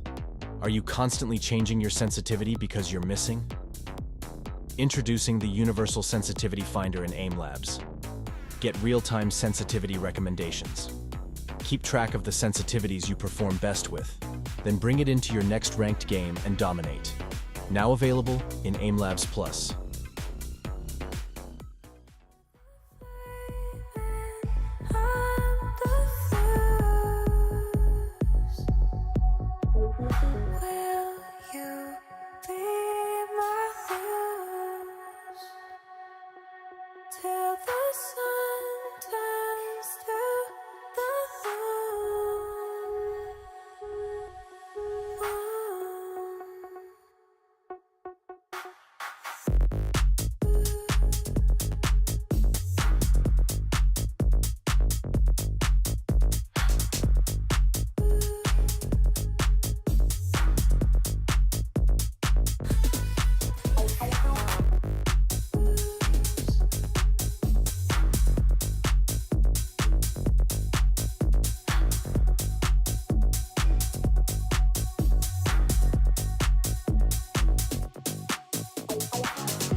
Solo of Genji and Jen to help with some translation. Solo, congratulations on that first map. Now, I wanted to know, there's a lot of talk about the mental preparation of Genji coming into this grand finals. How has the mentality of the team changed? 감독님, 이번 대회 때 특히나 멘탈적인 부분을 많이 강조하셨는데 감독님 보시기에 선수들의 멘탈적인 부분이 훨씬 더 강해진 것 같나요? 사실 저희가 그 부분에 있어서 얘기를 많이 하다 보니까 얘기를 많이 하다 보니까 확실히 좀 더 생각 나는 것 같고 더 강해지게 된 것 같아요. 네. It's something that we constantly talk about and put a lot of time into. We're very conscious about having a strong mentality, being able to reset our mentality. So because of that, I think we're very aware of the mental state that we're in and also have a strong mentality. Thank you very much for your time. Let's see if Genji can manage to close out Icebox this time. It's strong mentality and also a strong start here for Gen G in the grand finals. I'm Yingsun right back here once again with Josh, RT, Kakuka, and Mimi. We don't see Gen G winning the first map all that often, so perhaps the work they've been putting into there, getting a better even mentality has really paid off. But this is what we expected, at least from my side, on Breeze, right? Like, especially that first half, they knew everything to a T. The rotations were very quick coming in from Meteor, and maybe Heretics was just not really prepared to play against this composition and this map in general. I'm glad you mentioned Meteor, because here he is in the Verizon high-speed moment for the day. Mimi, he was getting so many first kills as well. Yeah, Meteor has always been pretty incredible on the defensive side on this map, and in others when he's playing the Killjoy too. I was super impressed with how Gen G was playing around these constant B execs that Team Heretics was pulling out. I think they do a great job of finding that gap in the execute and even going for like really surprising forward plays like Meteor does in this round to get an advantage even when that B side is the weaker side, which I feel like makes them pretty tough to play against, Josh. Yeah, I mean, but Heretics ran into a brick wall of like a really strong two-man site hold, and their rotation would come in just to affect the play a little bit, and that's the story of their defense. Yeah, and it's a map that, I mean, a lot of us thought that Gen G would take, but fortunately for Heretics, Icebox is up next. Before we jump into that map, let's take a look at the AIM Lab shoot-around. Here is Wood. Didn't really quite come online just yet, but plenty of opportunities for him to do so as we head on to Icebox. Oh, yeah, exactly. I think that Icebox is a map where he feels extremely comfortable. Yes, to me, probably for them, this was just a little bit of a warm-up. It's something that they knew would happen, and they didn't expect much because of the preparation, but an Icebox, it has to be something different, right? I also think that the perspective in which the teams look at the map is a bit different. Heretics just loves to play for that retake. On the other side, we have a Gen G that will go to that early aggression, a little bit to what we have been seeing on Breeze, right? Because actually, it was the fact that Heretics could not get the spike down, one of the reasons why they were able to get so many rounds. Well, we heard from Coach Solo already, so let's hear what Coach Neil Zinio had to say ahead of Icebox. I'm here right now with Neil Zinio of Team Heretics. Neil Zinio, I'm really curious, what do you think went wrong in that first map, and how are you going to ensure it doesn't carry over to the next one? I think for me it's quite simple. We haven't had that many reps on the map, especially with this roster. That definitely played a part in it, but for me and what we spoke about in there was like our fundamentals just kind of went out the window. We got lost in the occasion, I think, a little bit, and we just didn't do the basics right. We weren't communicating, we were taking 1v1 fights everywhere around the map. And I think in the end, we started waking up a little bit, but it was just too little too late. So we just calmed down, we reset, and now it's our map. So this is it, like it's make or break. We need to get back into the game, and that's what the boys are gonna do. All right, excited to see it. Let's see if Team Heretics can make a comeback. I mean, you've heard the man. They just haven't had that many reps on Breeze. But Josh, you faced Heretics a few times. You've seen their Icebox. What do you think they need to do to bring this series back? I think they have to enable Woot a little bit. Icebox is a very strong jet map, but also for texture too. I think the main things you have to look out for is actually their initiator differences here. I believe they're running against a Gecko KO, and they have a Sova on their side. I would pay attention to how Gen G is making their opens to see if texture gets a pick, or Woot is able to find the gaps in their utility to see if he can get a pick, okay? Yeah. I think also for Gen G, when they're starting on this defensive side, something that they do really well is kind of proactive defense, setting texture up for a lot of these forward fights, especially towards A and B main. They'll wait for that first cycle of util, say that Sova drone to come out and find these really good timings to re-clear with that double flash combo and texture going forward. Team Heretics is going to have to be ready for that. My eyes go directly into Lakia. He had a brilliant Icebox last time that we saw them play it, but we know that Heretics, this is a map that they've been very, very comfortable, played it throughout the tournament 4 times. They've won every single one of them, even though some of them even went to overtime. I think Gen G's style is like very much a flood defense, but also like I said, they'll find those double flash moments to try to catch you off guard. I just want to see how Heretics was able to deal with this. Well, as you heard it from Neil, this is it, do or die. If they don't win it here, Doug and Baby Bay, they're going to be 2-0 down in this very important grand final. And what a dreadful nightmare that would be, but I think Kakuka set the stage for what should be a much more competitive map. Heretics have played Icebox so many times this tournament, and they have found success every step of the way. So yes, Breeze was a slaughter, and the score does not reflect how bad of a beating that was, but there was a little bit at the end there to cause some sort of excitement, and I think it all falls down on Woot. He took over the last time he played Icebox. He's got to deliver again. Yeah, he's got that iconic clip that I mentioned earlier in the series on this map with the Jet. And he does a really good job of being able to finesse around these chokes and get a lot of things done, especially on the attacking side when he entries in, especially towards yellow. Oh, he's getting active again, trying to get ahead of things. But Woot's the one who walks away with 2. Speak of the devil. That's as good a start as you could ask for. It seemed like Gen G wanted to stop the momentum before Heretics could get to a fever pitch, to get to a swelling point. And of course, it's Woot who's able to cash in. Proactivity punished, and that's a good sign for Heretics going into this Icebox map, because if you're already denying Gen G that early aggression, it's going to make them play a little differently. And when you take players off of their game, I mean, that's when mistakes are made. That's when you have an opportunity to maximize on those mistakes.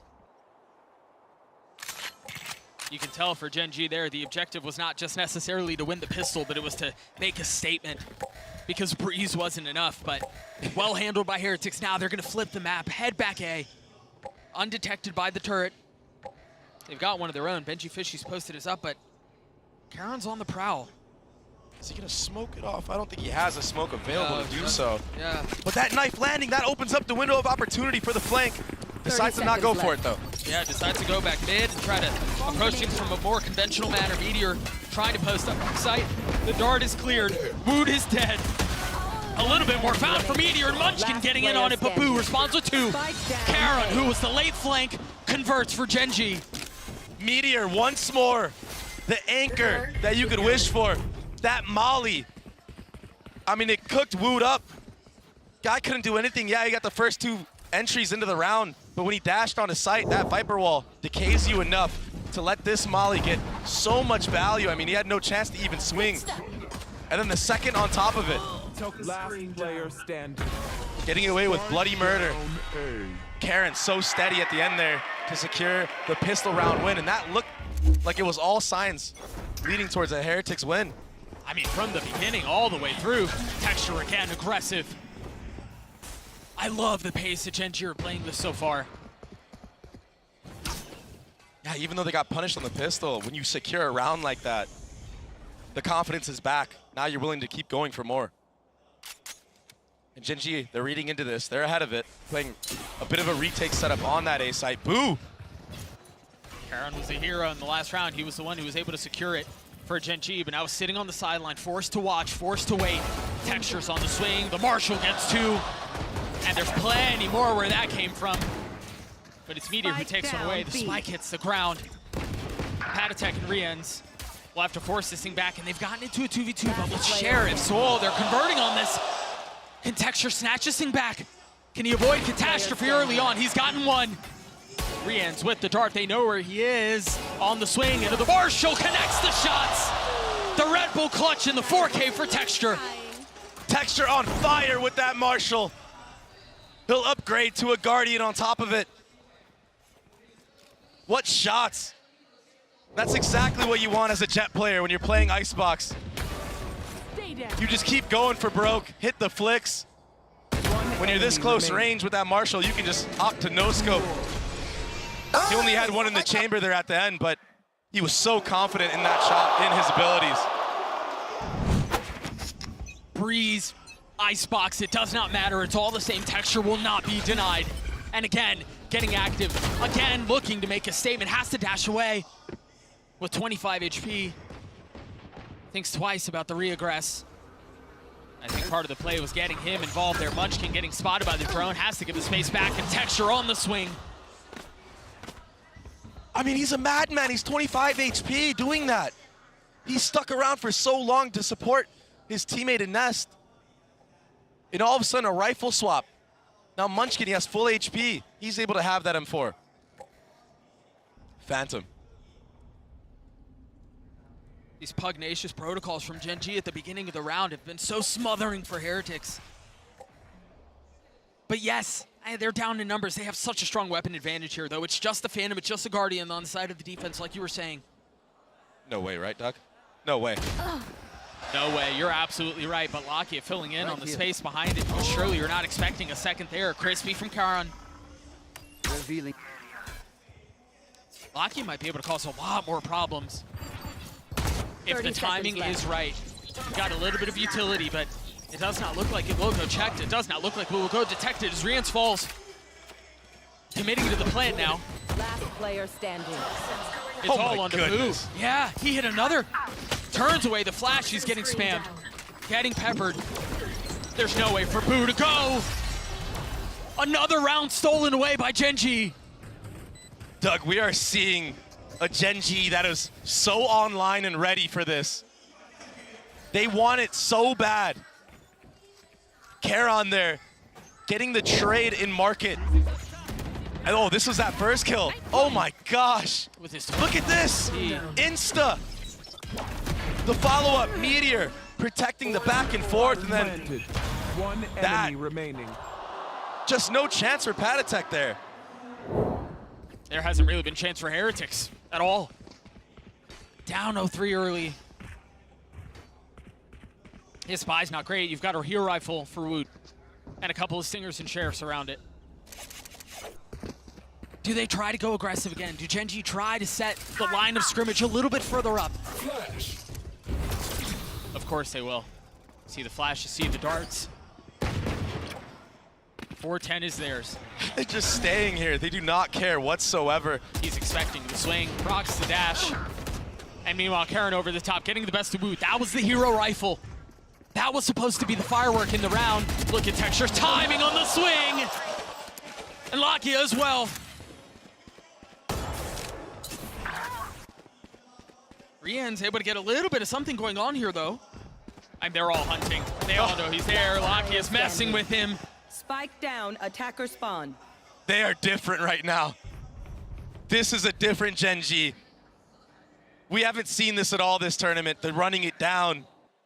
Lakia jump swinging for his entire team. All 4 members are on top of the bomb right now, and Boo.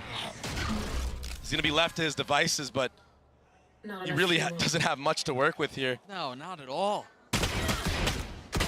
Still deals a little bit of damage onto Munchkin, but it's traded back. That Phantom is just getting the best of him. They didn't have the weaponry there. They didn't have the positioning, and honestly, given how Gen.G have played this, given how Texture just continues to answer the call for Gen.G, I don't know that the weapons would have necessarily mattered. You're right, and the devs talked about it, that double flash re-clear setup that they do. This time it's not off the barrier. They feint that they're pushing all the way up. That causes a reaction from a drone to come out. The knife gets a couple tags. Now we double flash. And it's just so hard to deal with because you can't turn. I mean, if you turn the KO flash, the Gecko flash is hitting you and vice versa. So it's just, it can be so difficult if you're caught in the open like that. And more aggression. Texture is so aggressive this series. Oh, wow. 12 HP left, but Boo was able to stand strong. That was so close. A little bit of the aggression punished. The question is, how did Gen.G respond on that? Where do they play elsewhere on the map? Meteor's gonna fall B, so they have now found success on both sides. Lakia, the one close by, you hear the orb was picked up. And now utility out, the flash over the top, the dart is there. Lakia able to stay covered behind the wall. You're not able to hide from that. You're not able to run from it. Knife deployed. 2 suppressed. How much more can they do? They've gotten the spike down, but Munchkin and Karon are so outnumbered right now. Spam not connecting. Munchkin manages to get away. And yeah, they're just gonna go back, try to save that operator that got taken down early on for Texture in the next round. Yeah. Their economy is good though, so maybe you'll see Munchkin try to go for a couple exits. Get closer to that ult orb, but then if you look at the ult economy on the other side, I mean, he might not want to die at all because you might be feeding a KO ult, you might be feeding a Sova ult. Yeah, you don't want to give those away. Oh, he missed the jump for the up. Unlucky. I think he should be able to snag that one. I don't know that you gotta hurry. Don't miss. Oh, he makes it. Second time's a charm. He's able to grab the op. Tell you what, he can't be doing that on the new map, Doug. Might fall to his death. Take a look at that play one more time. Again, the aggression from Texture has caused so many problems for Heretics, but Boo, a really nice spot to respond there. Yeah, a good round for Heretics. Spam through the smoke from Boo. Kind of just secured it. No retake being able to be made for Gen.G. Nothing to worry about if you're Gen G, though. Your economy's still flourishing. And the aggression continues to come. So bold, so disrespectful. Refusing to let Heretics find any traction. And you don't expect the same peak twice. I mean, he got punished the last round. Why is he going for it again? That's what Heretics are thinking. Because it's Texture. Munchkin getting overwhelmed there. A little overeager on that one. Yeah, that aggression starting to punch them a little bit. Targets destroyed. And I think if there's going to be a way back into this map for Heretics, it has to be off of those things. They have to find a way to punch back. Yeah, you have to punish. Things slow down here for Heretics. They've lost Woot, they've lost their star, they've lost their go. A counter on the Thrash, and a counter on the Boo again. Benji Fishy getting involved. Meteor's gonna join the party late. One away from his ult. Spotting Pad Attack, not able to land the shots, not able to find lethality. But with Forest surrounding the site, Forest surrounding the spike. Meteor, no room is safe. And this is a textbook play from Pad Attack specifically. When enemy teams have Thrash online, he'll use that KO ultimate to counteract it. This was that opening blow onto Woot. Really nice shot. But when he gets this kill onto Munchkin, it secures him that KO ult, denies the info being gathered from Lakia, yeah. And then they're able to just overwhelm everybody on the site.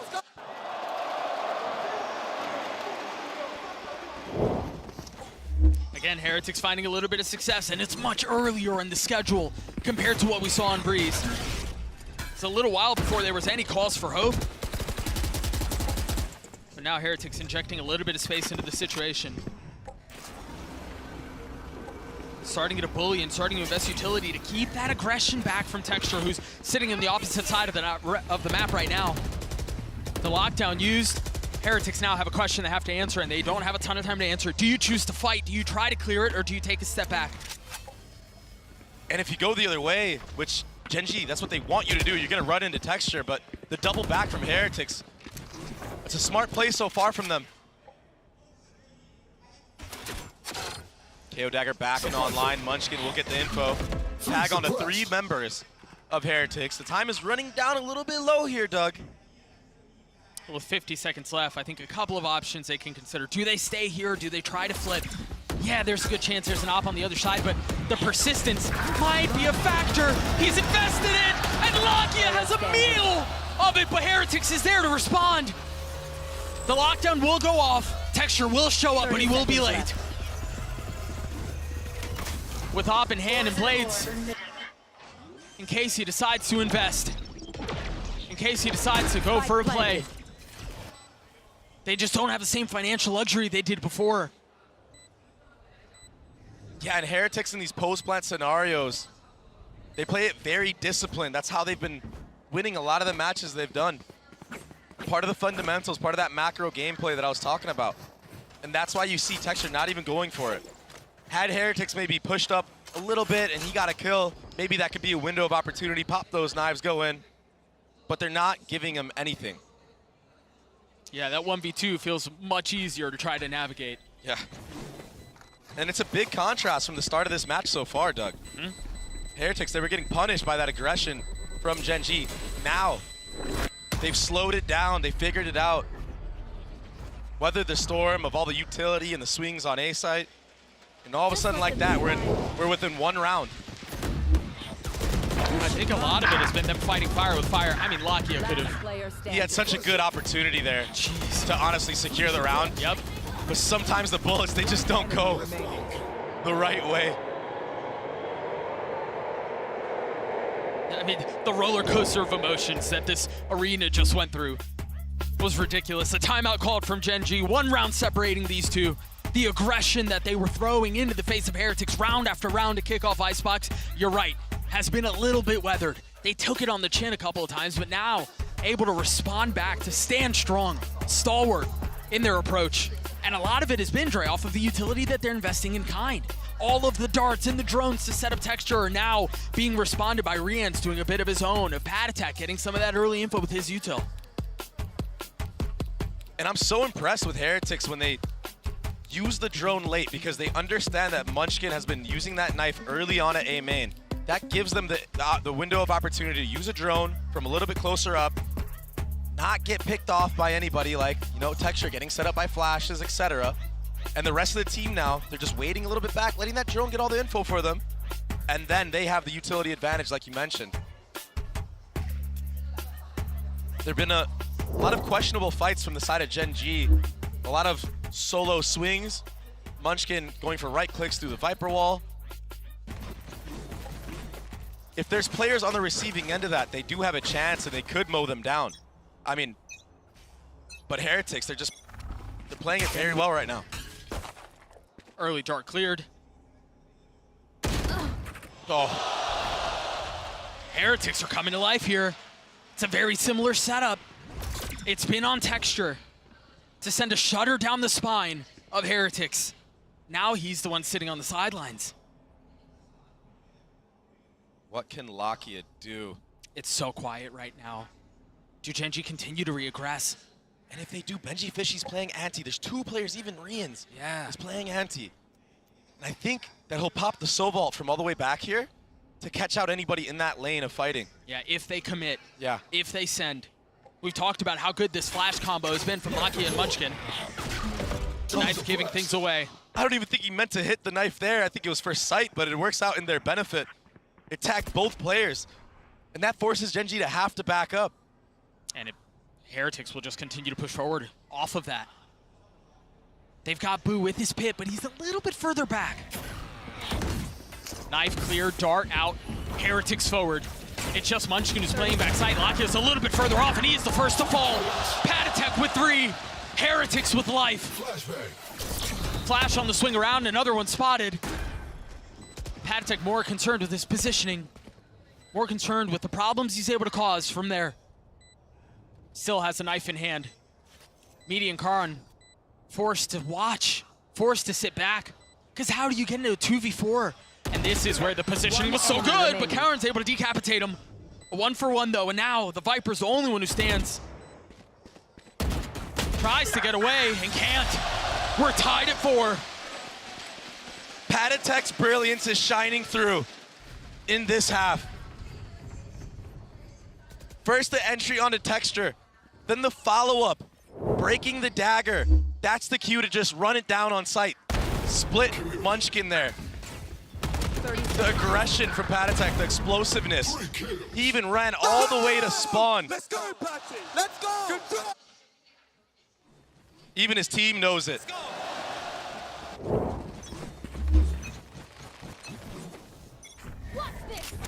Aggression again, Texture up high, Blades online, looking for a scalp and we'll find one.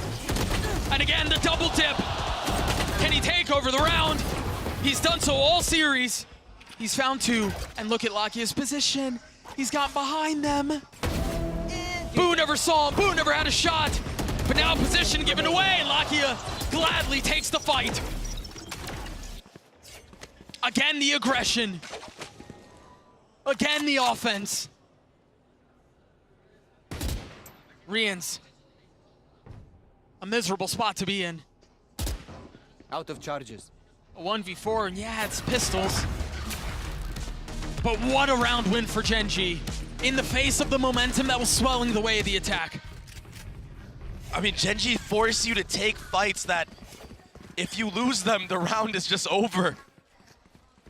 How many times have they pushed up and fought A? It feels like every round. Almost every single round at some point. Maybe different timings. This time with the knives. Usually it's Woot that we see going absolutely viral with him. This time, Texture taking things into his own hands, getting the 2 for the 3rd to secure the round. And now he's able to get another operator online. Gen G are ridiculous. Another kill found. Another line drawn in the sand. 3 left on the side of the attack, and as soon as it starts, it feels like it's over. This response from Gen G has been clinical. Fully committed to believing and trusting in the process. Yeah, they're going to be able to counter some of our aggression, but we're not backing down from the plan. And that's so hard to do as a player, to keep that mental up. I mean, it's human. I mean, it's human response and human reaction to pivot, to go to plan B when plan A isn't working anymore. But when you've got a star like Texture, full trust in the team, full trust in the game plan. You can reap the benefits of that. That's what we're seeing right now for Gen G. They should be able to convert this round. I say that, but there is a Viper's Pit available for the side of Team Heretics. Boo, if he can get this one down, they might be able to maybe steal this one away and pull a fast one on Gen G. Maybe a 3v5 with Benjifishy hitting mid-late, but Spike down B. I just don't know that there was really any way in. A flawless round as Gen G get to 6.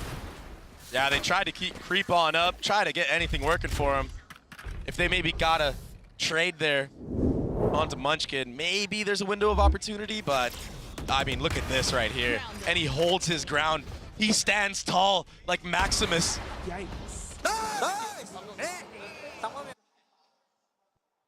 So hard to play against a player that's disrespecting like that. It's usually Woot who we see doing things like that against other teams. But Woot right now, sitting at 3-9. Texture sitting at 13-5. That's a brutal matchup.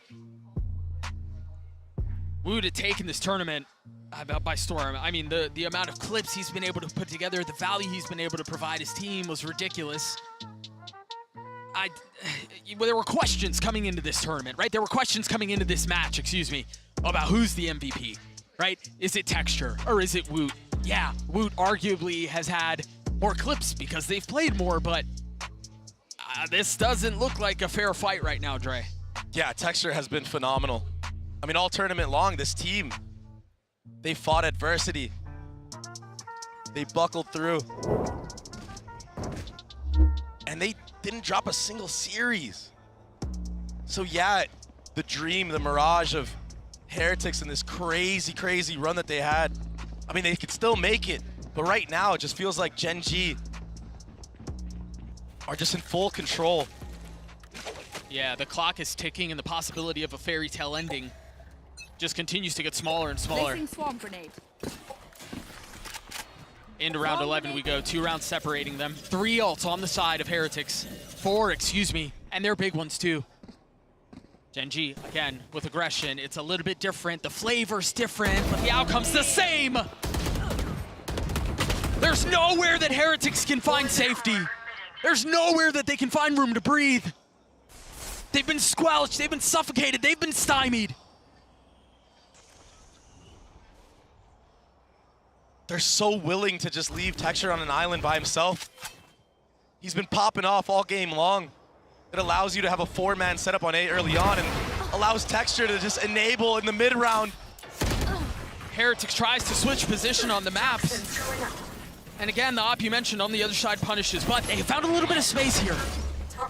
But again, as soon as they find space, Dre, you're staring up a ridiculous mountain. Yeah, you got your one. Yeah, you got some space. It's still a 2v4.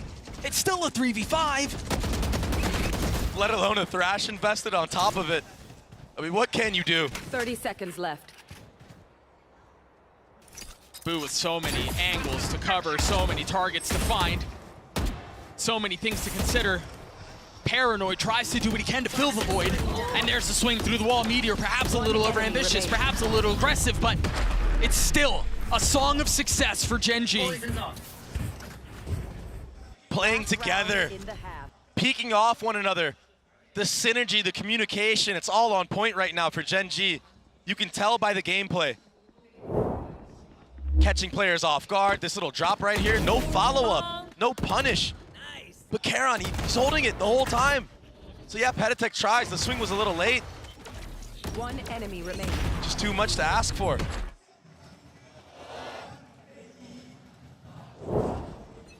Gen G faced heartbreak in Madrid. So close, the glimpse of glory that you mentioned, but fell a bit short.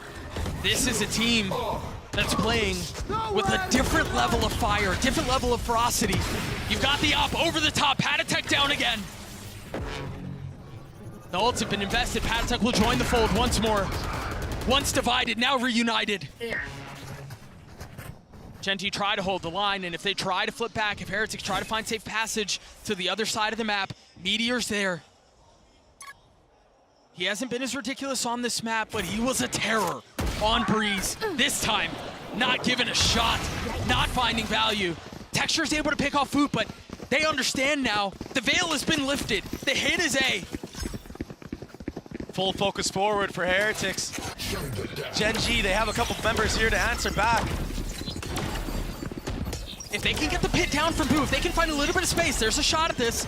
But Karen is one of his own. Welcome to Now green on both sides. Planted. Such little to be seen. You should run. And now the third ult invested. Just injecting more chaos into the situation. What can tip the scales? What can find some space? Texture dropping into the pit, dropping into the next half. Lakia in a 1v3 with the pit still up, will fall. Patatek gets his third as Heretics get to 5. Through all the calamity, it's Patatek of all members, the stand-in, to be at the top and get another 3K to secure that last round. Beautiful re-clear from Texture there, but Patatek getting ahead right here. The deciding factor for this Heretic squad. Yeah. He's won so many rounds for them in this half. He was good on Breeze too. I mean, he was good on Breeze, he was good on Heretics. A lot more fight out of those Niños in this second map of this best of 5, but the need to respond continues. We're gonna throw it down to the desk to break down that first half. Thank you very much, Doug and Baby Bay. Much closer half this time around, and it just felt like Heretics, they loved going to that A site. Yeah, they do. Time and time again, they were going to A. I mean, in the last few rounds, we saw them switching things up, but it literally looked like the win condition for them was dealing with Texture and that first opener that he was going after time and time again. Him and Lakia were hard defending this side, and as I'm saying, just one round after the other, they had to deal with the fact that they were probably going to be one man down. Gen.G has really good, kind of varied looks on how they approach this A site. It's almost always going to be aggression at some point in the round. They have some rounds where they're going for the super early aggression, catching you off guard, and in other rounds they're waiting for this kind of mid-round timing and then getting in your face. And they have these really strong combos between that KO, between that Gecko, to get Texture these openers. He's been dominating in the first kill department thus far. This is unfair, I feel like, for Voot, but as the site switches, Josh, what do Heretics need to do? Because Texture's job seemed very, very simple. Do you think Voot just needs to replicate that? Oh, for sure. Like, we need to get Root online, and I think he can run the same kind of style that Texture was playing. He can be aggressive in the beginning, find a first blood, and then fall back, and play a little bit in that elbow area just to see if they can get another kill. But like, once he gets those first bloods, like, I feel like his confidence will come back. The same. We need Rian's, we need Patatek to be setting up Wood the same way that Lakia was helping Texture time and time again if we want Heretics to turn this around. Yeah, and I want to see if they can win this pistol round as well. It's time to send it back to your casters, Doug and Baby Bay, and get the second half underway. Thank you so much, Yunsu.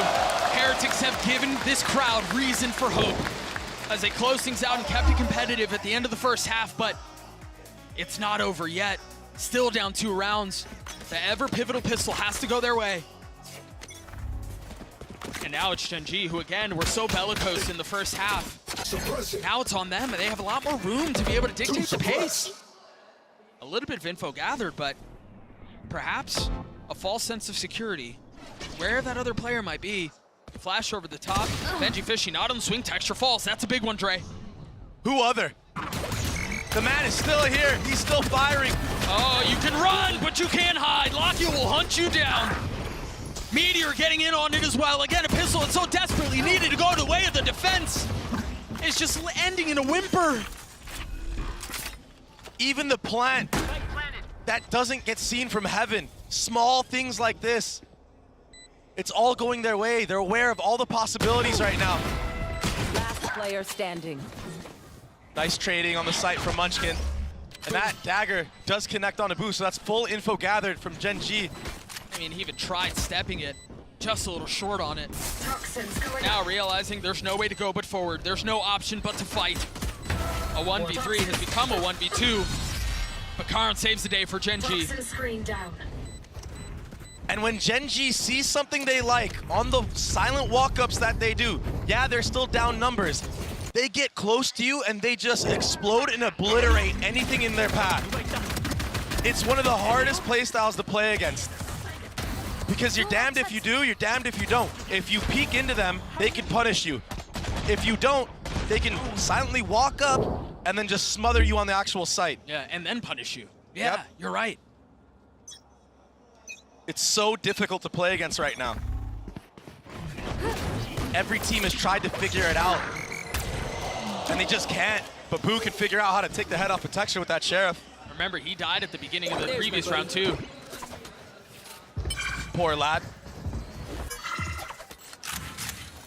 Problem with the buy for Heretics right now is there is none. So they have to be so much more concerned and so much more invested in moving as a pack. Strength in numbers. That opening kill for Boo could open up the retake for them, though. Here. Kind of makes you scared on the attacker's side. You don't want to go back and have to re-clear all that A main. If you do, you might get picked off as well. An early tap here from Gen.G, trying to bait out any utility, but nobody from Heretics showing a single damn thing, Doug. Patient. Trying to lure Gen.G into fully committing.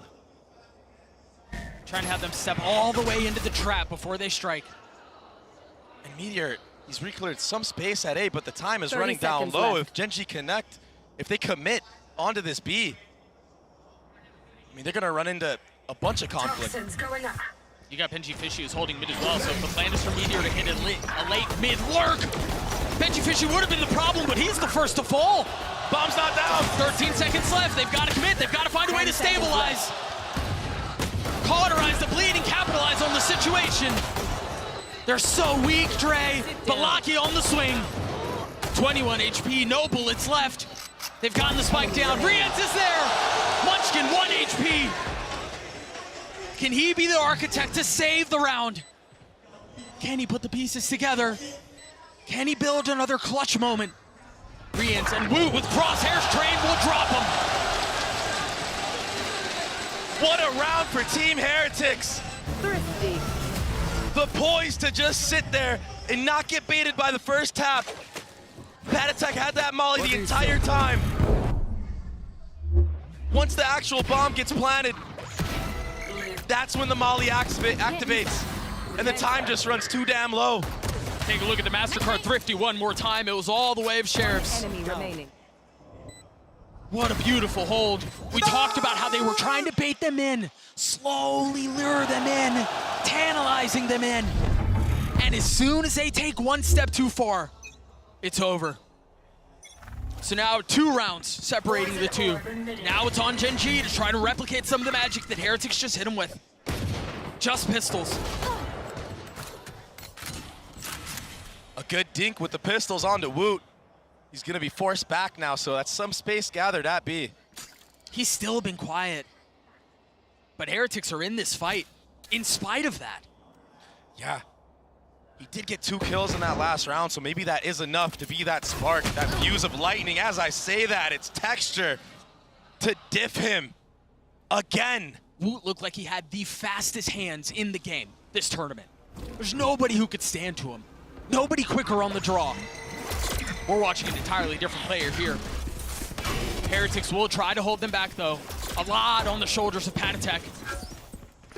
Rienz around the corner. And the cutting of noise. Force Heretics to think twice about this here. They've invested the Thrash. Rienz will get tagged. Patatech up top. Can he find some space? Yes, he can. Only 1 kill found, though. How much more can he do? Not much. He will fall. They can't settle the shots. The Sheriffs again are a problem. Boo in a 1v3. Munchkin has upgraded a weapon. But the amount of utility, the amount of health that they have in aggregate is so low. And that's a big delay from Boo. With 13 seconds left, he's got to commit to it. He's got a firing squad around him. Secret Service to protect. Mission accomplished. But now you hit phase 2. Now you need to drop Boo. As he creeps forward, quietly slithering his way into the site. With no one to detect, no one to delay. How much more space can he find? Utility cycled up, Toxin screen forced down. to sit back on the other side of the wall, and now he's spotted. Now they know where he is. He's able to spot one. The other two are weak. Toxins going 40 HP amongst both. Toxin screen down. As Boo has to make a play, and it's a back-to-back Mastercard Thrifty. This one the way of Genji. Genji, constant fire in the face of failure. They bring that one back. Placing swarm grenade. Texture with the opener. A beautiful peek. And the trading on site, Patatek. He was looking so good in Nest. No utility hitting him the entire round. Not like this, man. That's exactly how it happened, brother.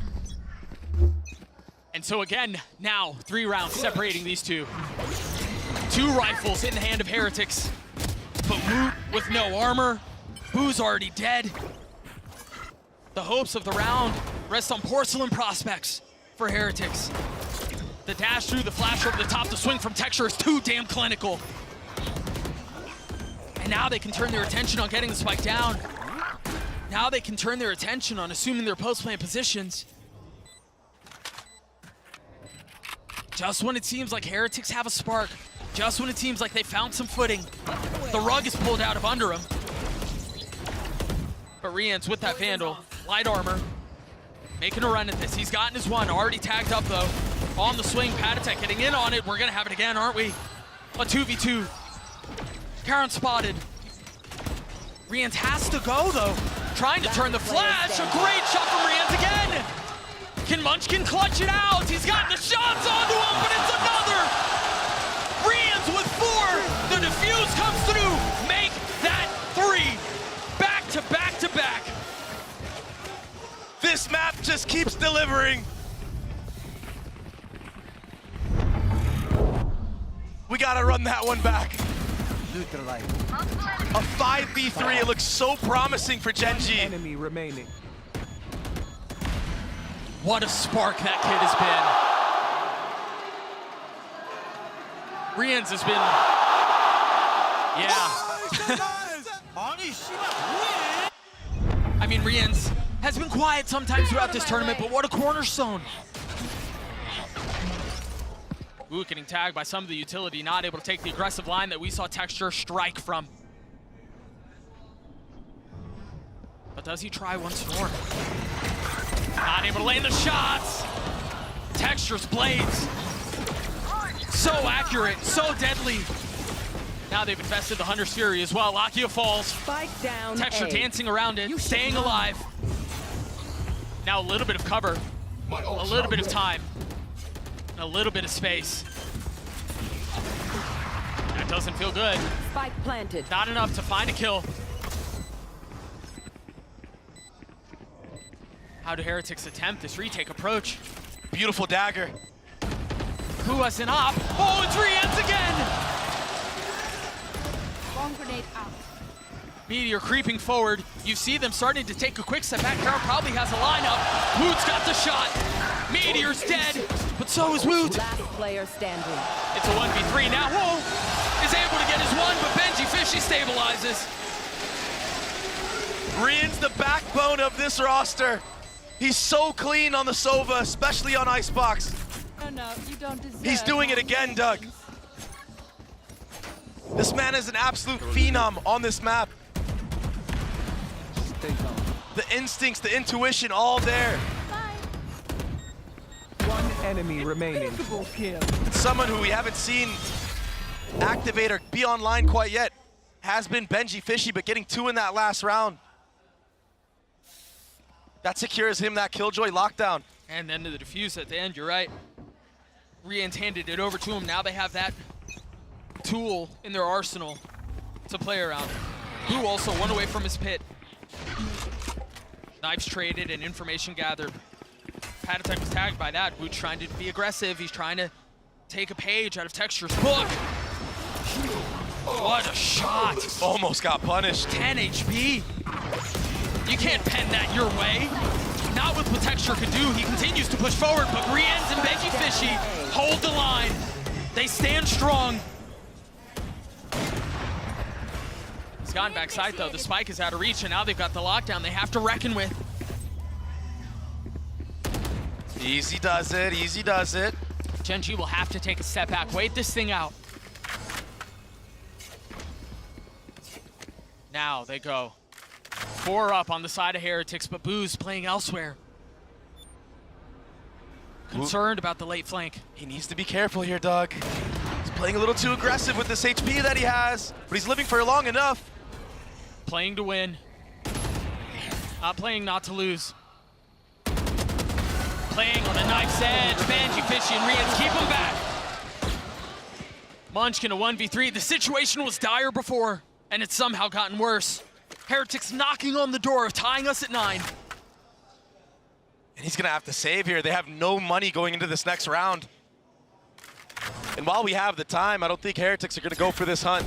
10 seconds left. Gen G had full control of this round. They were surely about to convert it, but Munchkin hit a team flash on 2 of the members that ran through that Viper wall.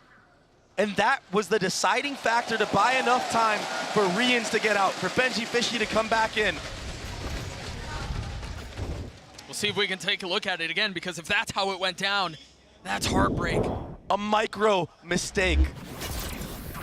It connected on Rians, but also connected on that flash right there. That flash blinded Lakia and Texture.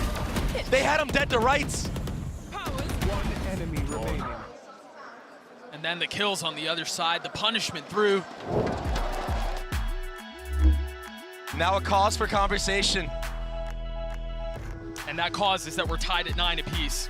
3 rounds in a row, the way of Heretics. We went a little tit for tat at the beginning of the half, but Heretics have shown they traveled the world and they came to claim the throne. They didn't come this far just to come this far. And it really felt like Gen G were in the complete driver's seat this entire map. Well, and that's why we talked about it earlier. It's not about how you start, man. It's how you finish. This marathon has fooled and broken the hearts of so many around the world. People who think they've accomplished what they set out to do, just falling a bit short at the end. And I mean, Heretics, yes, it's not the very end, but they're showing they have plenty of fight in them. And to a team who came into this tournament for fun. That's what they called it. We're just showing up to show up. But when you make it this far, all of a sudden, oh, we can actually win this damn thing. The goalposts change. They move. It's a different type of energy. Remember, Gen G has made it this far in the tournament undefeated. Yeah, they've dropped a couple of maps, but they've looked unbeatable. At what point do Nightmares of Madrid creep up? Gotta wonder if it's happening now. Benji Fishy falls. Meteor's been so good. He's only got 5 HP to his name now. And he's stuck. He's got nowhere to go. The orb goes up as he tries to cross, but he plays this time perfectly. They thought he'd try to get away. They thought he was stuck. But in fact, the trap was his. Now a flash forward, Patatek on the turn. That was ridiculous. Not able to steady the shot sub. Spike down A. This match is insane. If Meteor's able to buy his time, he could be the one to secure the round. With the 5 HP that he's had for what feels like an eternity. Wait, Rians is actually dialed in on this. He's watching, he knows, he's ready. Meteor's dead. But still a 2v2. Sova Dart available. Munchkin 5 HP. There's the dart. Revealing area. Found them. What value can it find? Holy smokes. There was nothing to clear it. And so Munchkin pays for it with his life. Lakia with a Bulldog. In a 1v2. He gets his one, but Rians trades. On the other side of the timeout, Heretics still continue to win. Rians is on fire. Rians has been on fire, man. And there's nothing a Gen G can do to extinguish it. I mean, they tried their darnest. They got the first 2 kills, the third on a Patatek on the site. But Rians with the awareness, holding Meteor down. Meteor just can't quite connect. And that dart getting so much value. The insta-trade, Lakia had no chance to transfer there. Let's go. Oh my God. I mean, it's just been a bloodbath in the server, the back and forth. Both teams, they don't even require full buys to make it close. 4 in a row the way of Heretics. This time it's Boo who's gonna get pushed. That one way will only buy you so much time. He gets the pit down. And it's been traded, of course. Venn diagram and green goo. But Doug, there's so many ults available right now for the side of Heretics. They can create so much chaos right now. And it seems like they're succeeding in doing so. Texture's the first to fall. Patatek! He knows he's there, spotting the gun barrel. Lakia punished. Munchkin crumbles. Meteor left alone. In the face of the pin, in the face of 5. He falls as Heretics thrive. And you can hear the crowd roaring. Their tech is only as good as their skill. And there, they have some beats. 5 rounds in a row. You take a look at it one more time. You call it, Dre, all of the ults. And Heretics had to invest. And then, of course, kills like that end up being the difference maker. They look sleepy on Breeze. But holy smokes.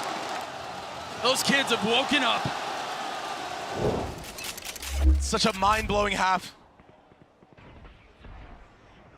And they're not done yet. 5 in a row. Heretics with a 2-round lead. We've got a fight on our hands. Patient on the swing. Texture not able to punish. 20 and 15 from the Star. Jeez. But the demand for more is so great. This is a really nice position from Meteor, but he's got the alarm on the other side. It doesn't matter. Catches Benji Fishy with his pants down. Boo on the swing. Genji falls once more. But they've kept it competitive. They've gotten into a 2v3. Meteor's 1 away from his ult. Settles the shots on 1. Too many targets on the other side. Munchkin forced to make a monumental play here. Does have the Molly online, so if this tap comes through, they'll have to use that Molly, and that'll allow Heretics the opportunity to just swing together here. There's the tap, there's the Molly. Boo and Rian's waiting for the challenge. The orb goes up. It's all a guessing game now. There's not a lot of time here. He's got to hold this. Oh! Is there enough time? It's gonna be close. Oh, it's so close! On the edge of their seats, Heretics take us to map point. I cannot believe how close these last rounds have been. I mean, yes, Heretics have taken away the last 6, but it's been down to the wire every single time. I mean, 0.06. The thinnest of margins. It's preposterous.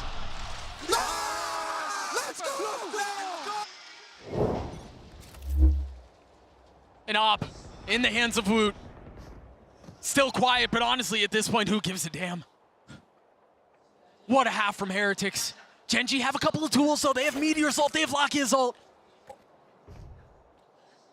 But if you're Heretics right now, you might read into this. They've gone B the last, 3 rounds in a row. And they've gotten stuff denied. Yeah, I think the interesting thing here, though, is Patatek, he's got his ult. Think about how many times we've seen it already. As soon as the Thrash goes down, Patatek responds with his own. Exactly. And I wonder if that's what they're looking to bait out here. Initiated. First the lockdown. We've seen him break this before. Is he going for it again? The Molly connects. Is the shot gonna land? It breaks! And they still have the safety valve of Patatek's ult. Lakia hanging on to his for now. But understanding the game of rock, paper, scissors doesn't go your way. Spacing a little awkward there as Texture tries to find a little bit of room to work. A little bit of space to get active. But he will fall. The tap, the first. Almost all members huddled up onto the side, but Heretics get him down to 2. Can Munchkin deliver a miracle? He's been spotted, he's been hashed. Team Heretics are not done yet. They punch back, they counter on Icebox. There's fight in these kids, and there's plenty more to come. Map 3 on the other side of this break. Do not go anywhere.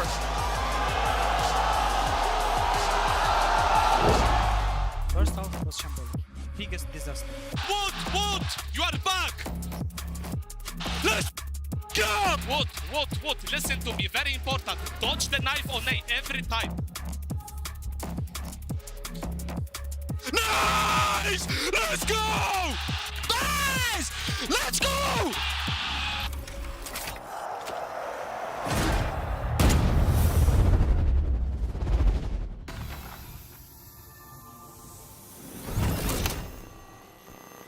Every time I needed a new phone, I had to switch carriers. I told him, at Verizon, everyone can get the best deals. Like that iPhone 15 on them. Switching all the time, it wasn't easy. 35. You're gonna be here forever. I know. Here's your wireless contract. Do I need a lawyer for this? Those were hard days. Representative switch! Now that I got a huge storage and battery upgrade, I'm officially done switching. New and existing customers get iPhone 15 on us when they trade in any iPhone, any condition, guaranteed. I really wish you told me sooner.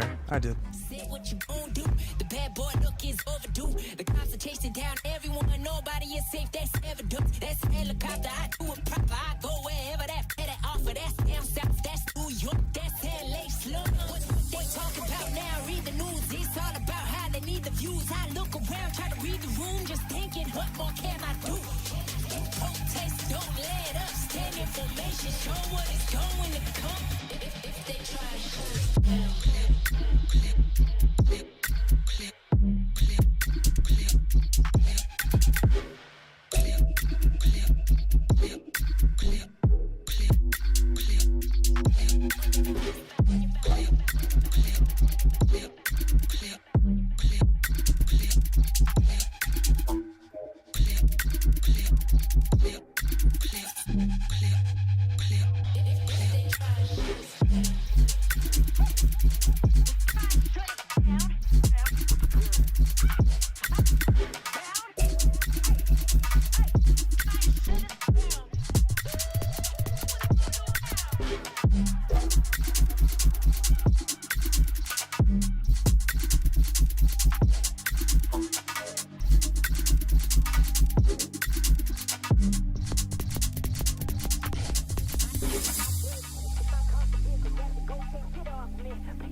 What's up, everybody? I'm standing here right now with two very special guests. We have none other than Anna Donlan and Leo Faria. How are you guys? We're doing great. We're all tied up. I know. Everything is so crazy. And Leo, we just heard that crowd. How has it felt like to bring an event to China? Oh, it's been so great. Look, we launched VALORANT in China last year, and we knew from the get-go we wanted to bring an event here.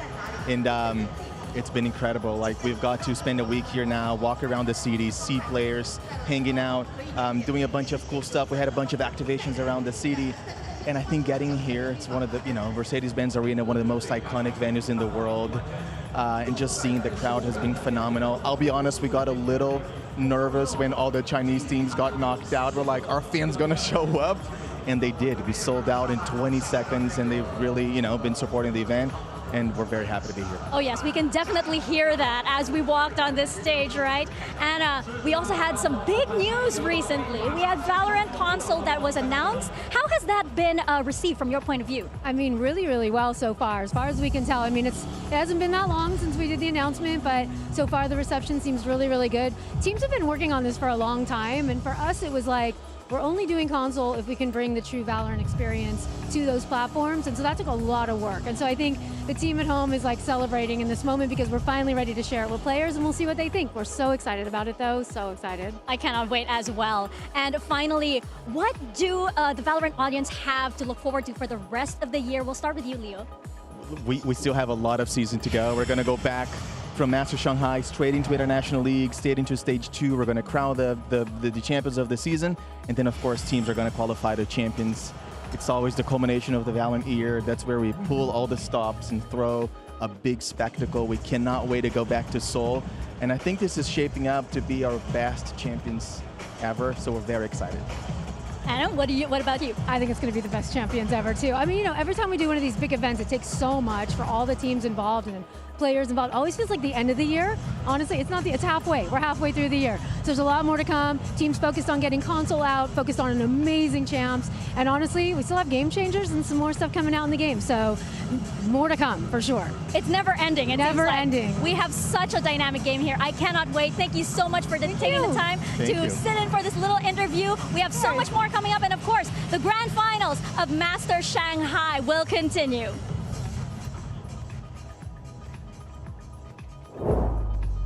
It will indeed, and it will continue just that much longer because Team Heretics, they managed to secure a map here in a best of 5. I've got Josh RT, Kakuka, and Mimi with me once again. For a second, it felt like maybe we're gonna a 2-0 here for Gen G, but no, Kakuka Heretics, they hit back pretty hard. Time and time again, them and their retakes, yes, some of those rounds became a little bit too close for comfort, but they managed to close it up in a map of their choice. Well, let's take a look at the HyperX reflex moment of the day. This one goes to Rians on a map that Mimi Vu wasn't really showing up. Rians, though, was on it. Yeah, this map was absolutely about Rians and Patatek, and in particular how they were playing in the retakes. I think the two of them, we've talked about it before, are super well coordinated on their util usage, but also when it came down to these late rounds, these guys were shooting. Team Heretics is a team that has a lot of stars that can step up, and I think they really proved here that it's not just the Woot show to go on this run. But as we head into the next one, though, how dangerous would it be for Heretics, Josh,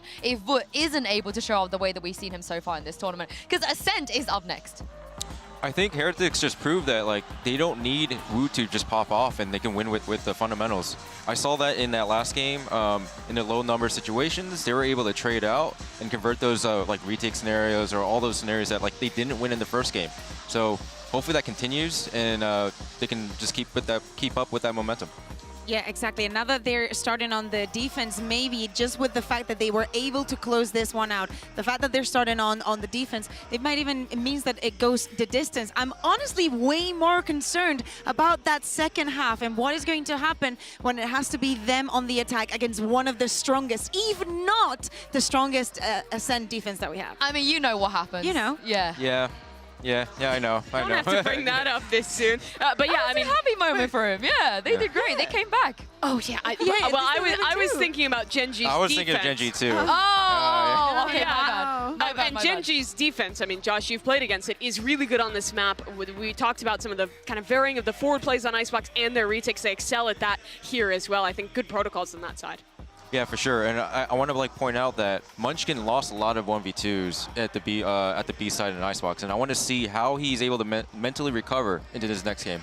This is the thing, though. You said that they don't necessarily need Wood to be the one to pop off for them to win. I think the story is the same for Genji, Kukuka. You know, we've seen maps where Texture wasn't necessarily present, and the rest of that team managed to carry him through. And hear me out. Even though this is Ascent and we're going to be looking at the Jets, I am looking at Karon. He is the clutch king on this map. Same goes for Meteor. Both on each extremities of the map, when we go into that defense, are going to be super, super important. But this is Texture's map for Genji, and at this point in the series, this is where I'm starting to look at that mental for Genji. They've talked about it as an issue in Pacific. It was the issue in Madrid. They were favored to win that final. They were up early on, and then they lost the map, and the map 5 of Icebox slipped away from them. It's a different team than they were then, but still keeping this mental strong, bouncing back, recovering on a map that should be very heavily favored towards this Genji squad is going to be really important. They're men now. They're men. Sure, but if they lose this map, I'm very worried about Genji for the rest of this finals. But on the other side of this, this was Heretics permaban forever,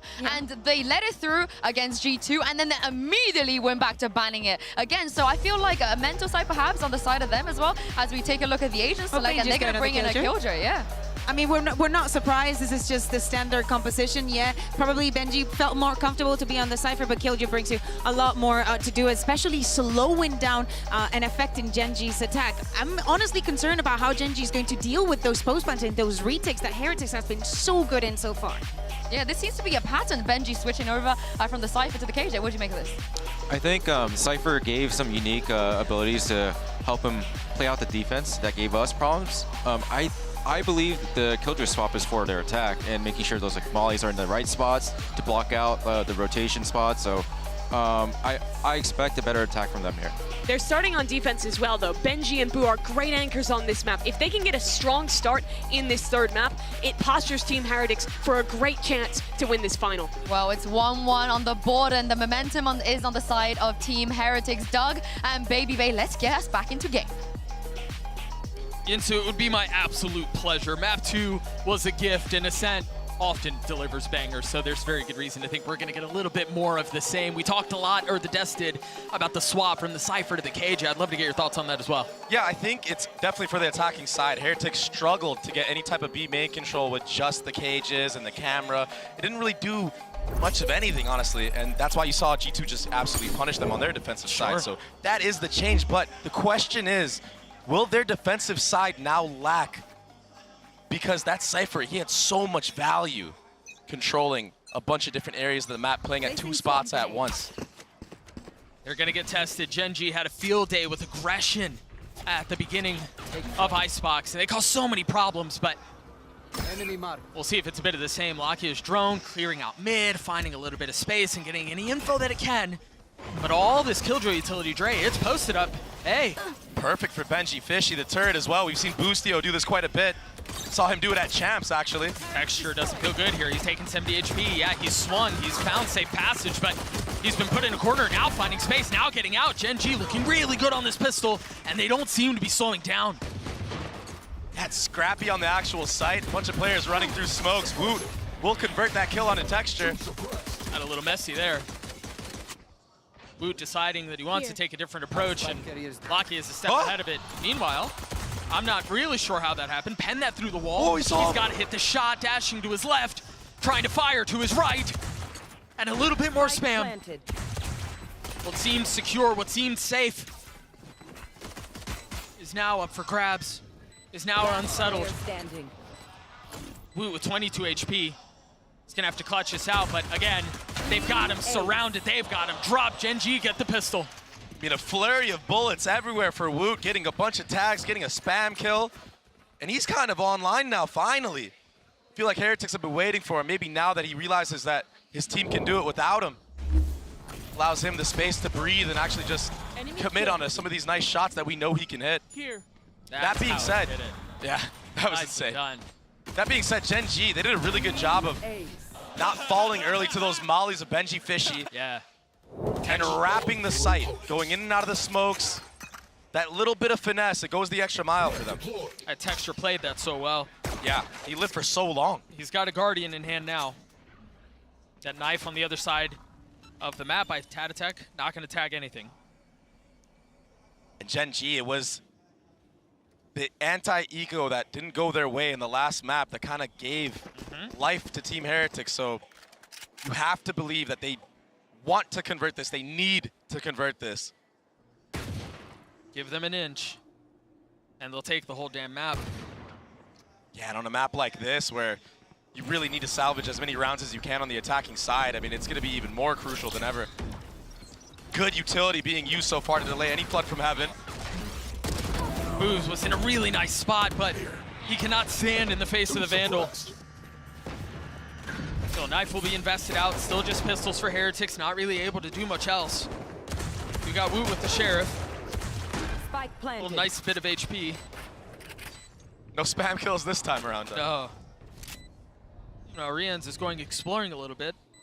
Much to his dismay, he'll be met with an alarm bot on the other side. Yeah. At some point, he's just going to go for the exits. Lakia picking up kills, Texture picking up kills. Woot still going strong. Whoa! Yes, he is. He's gotten 2. But he's going to have to close out in an ace fashion if he wants to win this. Time is short, too. He's gotten 3. But Karen stops him. Gen.G get their second. Nicely done from Gen.G from the beginning of that exec. All the utility was really good. Setting Texture up to get that kill onto Jenny with that dagger.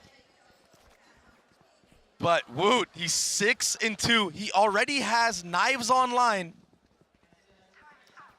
You know, viewers can't see it quite yet. We talked so much about Woot needing to come online, Woot needing to be the spark, and Heretics showed us on Icebox that they can win in spite of their star struggling. The problem right now is he's the only one performing. Yeah. He's the only one with kills on their side, and yes, it's early, so you can't imagine that will remain the case for much longer. Boo had a shot at it there. Yeah, one-way disrespected from Karon there. It's the Gen.G way. Oh, this silent walk-up. Perfect dagger. Oh. But they all dodge it. And Patatek gets dropped. And now they can go forward with free mobility and free utility. Texture falls. There was no follow-up from his teammates there. He was the only one able to get out. You're right. Yeah, there's a disconnect right now, maybe in the communication or what was being said in the comms. Something not going the way, and all of a sudden, Heretics, I mean, it looked dire for them in that round. Had that kill gotten converted or even traded, that would have been a free A site. Now they're forced to walk into the blender of the Killjoy utility. See if they're aware of the Molly's lane with that alarm bot. If they're not, I mean, this could be disaster. Turret cleared. More to come. Benji Fishy not getting tagged by the knife, so his utility is still in play. Tries to clear the drone. The flash goes up. Meteor is behind him, and he has no idea. And even if he knew at that point, he was so blind, he was so deafened, he never had a shot. Now they can turn their attention over to B. Not concerned, not worried about the utility. It's easier now. Woot's playing on the other side of the smoke, dashing forward, but Meteor's there to greet, Meteor's there to wait, Meteor's there to punish. Woot falls, Riens does too. Meteor gifted. And now Boo in a 1v3. He's got the rifle, but the rest of his team doesn't have the finances. They don't have the funds. And so he has to take a step back. I'm here. And it's brutal. Getting bonused by the attacking side. All of a sudden, you know, Gen.G have a chance to get to that 4-round mark. And for a lot of teams on this map, that's a W in itself. They have a bit of buffer to play around with, play around the map. Munchkin, that was a great setup for Meteor there, going all the way up mid. It wasn't too pretty. The shots didn't quite connect at first. But the follow-up utility, I mean, he secured it, and then that built him the confidence to close out the round. I mean, that kill from Texture at the very beginning was... Yeah, that was cold. They dodged the knife. They're able to drop Patty down from up there. It was perfect. Yeah, not even just him. All 3 members dodged the knife. And they all swung together. That was beautiful. They knew what the plan was. They knew what their approach was. And they executed it to perfection. Heretics broken by. And they're setting up an updraft play here with the knives. Maybe off of an Omen flash. Does he go for it? Dart Omen flash to combo with it. He's getting Here we go. And there's the high ground. There's the flash. But Munchkin swats him out of the sky. Yeah, they're able to get their one. Now pushing forward. The spike getting planted. And again, Gen.G with control. with room to work and Boo dead. No thrifties this time. Gen.G in firm control. Oh, that's all right. Nobody saw that. A little bit of an awkward dance there. 3 remain for Heretics. 2 of them coming in through spawn, and all 3 of them crumble. 4-0 the way of Gen.G, as you mentioned, on attack. Yeah. One of the best starts you can have on a map like Ascent. And Gen.G, the desk was right. It's one of their best maps. Yeah, that's disgusting. I mean, he wasn't even necessarily looking. Nah. All reaction. Those Overwatch players, they're built different, Doug. Just cold. They're used to plucking things out of the sky, having to flick left and right. Munchkin, he had a rough last map.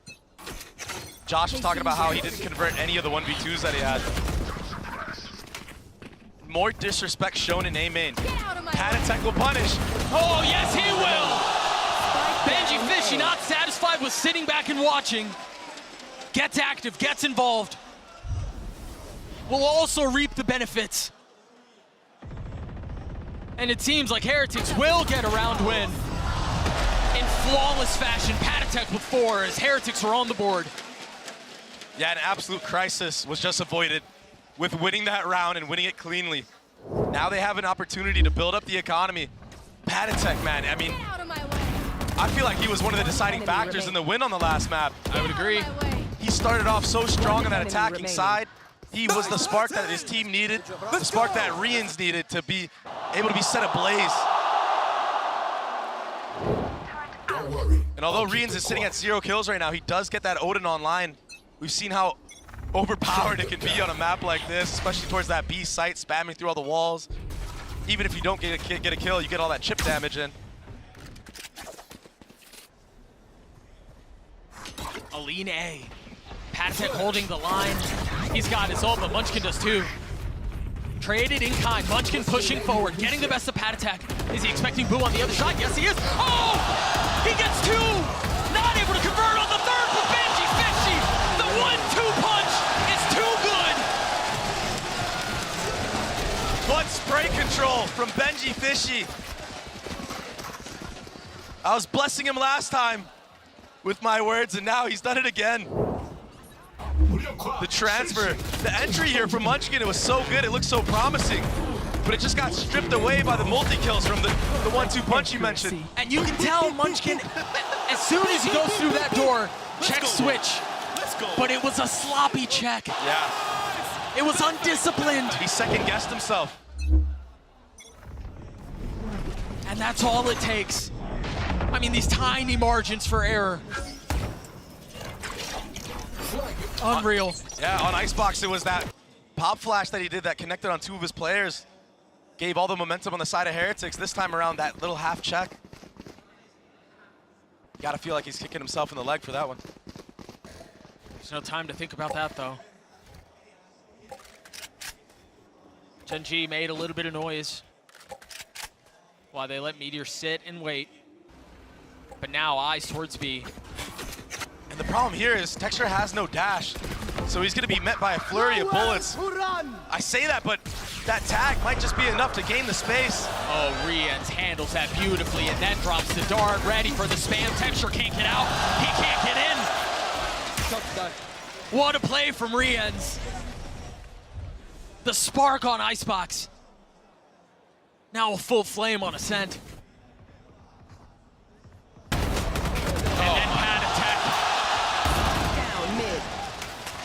These kids seem like they can do no wrong right now. Oh, where is he gone? Alarm bot's still up at mid. Oh, Boo's got utility out. Punished. Meteor finding the right time to strike. And now attention divided with 13 seconds left. Karen's gotta go. He doesn't really have time to think this through. He will fall at the hands of Woot. That's what I was talking about, that early dash in the A main. There was no kill off of it, so now in the mid round, in the late round, when you're trying to flood on a site, that opens up the opportunity for this Sova Dart to just get a tag on you, and that Odin. That was the demise of Heretics, so now they're taking a page from G2's book. Playing up close in the beginning, the spam game, flooding into back sight, using utility. Patatek, if need be, can rotate over, throw the pop flashes over the top. I'm so impressed by what Riens did there. If he gets tagged by that ult, probably dies. As you mentioned, doesn't have the dart, doesn't get the kill on the Odin spam. Yeah, great mechanics. Under pressure, under duress. One round between these two and a moment to settle and a moment to slow. Gen.G's still in the lead, yes, and it looked so comfortable at first. And as you mentioned, you can make the compelling argument that they've won enough on this attacking side already, but honestly, it's an any given Sunday type beat right now. Anything can happen on game day. And if you give the confidence to Team Heretics, they run away with it. And that's all off of mistakes that you made yourself. Gen.G, even on the last map, did a good job of setting themselves up for success. But then when it came down to actually executing and closing out the rounds, when they had the man-up advantage, they just couldn't convert.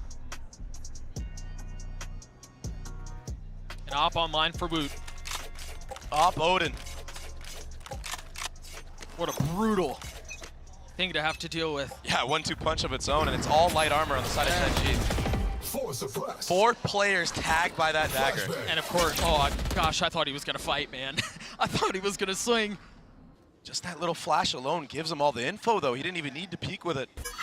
He still heard, what, 2-3 players fully blind, just spamming away. That might set up some future kills in other rounds. Stills one more flash. Cover going out. So if he decides that he's not satisfied, he can take another shot at it. But instead finds comfort in the smoke. Beautiful entry from Woot. Texture again can't find a way in. McCarron has. Oh, but he still can't capitalize on it. Woot is alive. Woot has awoken. He peeks through the molly, Doug. Unreal. Just so confident, so bold. That's savage. A 5v2 now, and it feels like the tables have turned. Player standing. How often, Dre, did we see throughout this series moments where the round had just started and then all of a sudden Gen.G's up 5-3, 2-4, things like that? I mean, the script has been flipped. If you give Heretics an inch, they're going to take a mile, maybe more. Munchkin will take out the first member of Team Heretics, and he does have time to get the bomb planted, but in these moments, Heretics on the retake, they're not likely to just give you free fights. They're going to go together. They're going to use whatever utility they have left in the round. I mean, they still have a drone. Yeah. What? They're so disciplined. What is that? Here comes the drone. Yeah. And the tag, the peek from Woot, securing the round. He opened it up. He re-swung in through the KO molly of Munchkin. He's got his mojo back, his swagger back. Then also, I mean, Karen getting lit up, can't do anything about it. That peak was perfect. Oh, even that shot. All he saw was the hair off Munchkin's back. He didn't even need the light up off the drone. This is ridiculous. So we're tied at 4. And they've all come in bunches. The timeline tells the tale. 10-4 for the Star with op in hand. 3 members. Texture being one of them, considering the peak right here. Oh my He's just on the other side of the box. Does he jump peak? Here. He's scared to. Woot is also giving up the line a little bit. A dart used in a main for Lakia, so Careful. unless Gen.G invests the drone into this round to clear out mid, it should be a free first blood for Woot. That dagger lands, but you might think he's a B main or something. There is the connection. It was a slow burn, but Texture falls. Munchkin on the counterpunch though, as Woot finds another. The smoke, the dash stays alive. Number still the way of the defense. Gen.G, just feel like they've been spinning their wheels the last couple of rounds. It's not from lack of effort. They've gotten this thing competitive. They've gotten it down to 3, but of course it's Patatek. Here. Spike down. Lakia has delivered on this very site before. Can he do it again? It's not the same weaponry, it's not the same position. But the demand is arguably greater. Lakia down, getting one. Karen finding another. Can they win this 2v3 back? Rian's one away from his ult, but has 2 targets to find. Time is short, the drop is there. Karen gets his third. Gen.G take the lead back. Karen carrying the team right now with Lakia. The Omen flash, the TP. Who had too many targets to look at, couldn't fixate on one. And then Lakia, who just slowly crept out of that site. Job well done from the boys at Gen.G. And Woot, I mean, he's looked like a completely different player on this map. Karen, oh man, he did such a good job in this round. Biding his time, not giving Woot anything, and then striking at the precise moment that he needed to. Converting a 2v3. Into the next we go. Gen.G with 1 round lead. We've got a couple of ults coming online very soon for the attack. There are plenty on the other side too. Do you think they're ready for this move from Patatek and Wine? We've seen Gen.G try to disrespect that one way quite a bit. We've also seen Gen.G be really sloppy sometimes. Oh. Here. No second charge, no second swing. Nicely done to conceal the op. Right here. You assume, but now that you hear the Vandal on the other side, they're gonna rotate back into it. Woot's got a line. Woot's got a shot, but it doesn't land. Prox a dash. Do they dare swing into him? Surely not. So confident. Lakia is gonna drone him off as he should. But now there's a turret still there that you have to break, and he's still holding his ground, doesn't connect. Tries to strike onto the third, the fourth, and it's the shorty that delivers. Rians gets his. There's a casualty involved, but it doesn't matter. Because the round seems secured. 30 seconds left. Lakia, 1v3. Or else Heretics are knotting us up at 5 apiece. He's close to the spike, but time is of the essence. I have the spike. He has no choice but to go forward. The problem is, forward is not safe. Forward is not secure. We're tied at 5.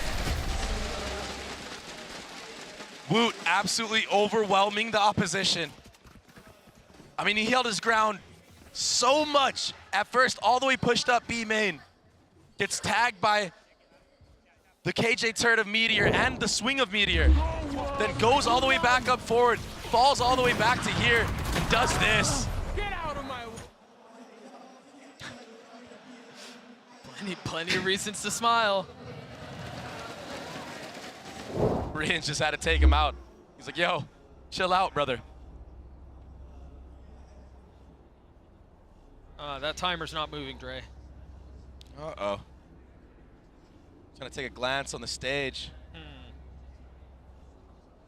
Can't quite make out what the problem actually is. But while we have the time, I would like to talk about, you know, obviously, Heretics coming back into this half, making it an even game. They were down, what, 4-0? Yeah, something like, yeah, 4-0. It didn't look good. Yeah, it was the back-to-back mistakes that Gen.G made to allow it to go to 4-2 and give Heretics a way back into this game. If they can close out this half at about 7-5, it's something to look forward to on their attacking side for sure. But Gen.G, I mean, they're really good at a map like this. I'm sure they'll take 5 rounds any day of the week going to the defensive side of this map.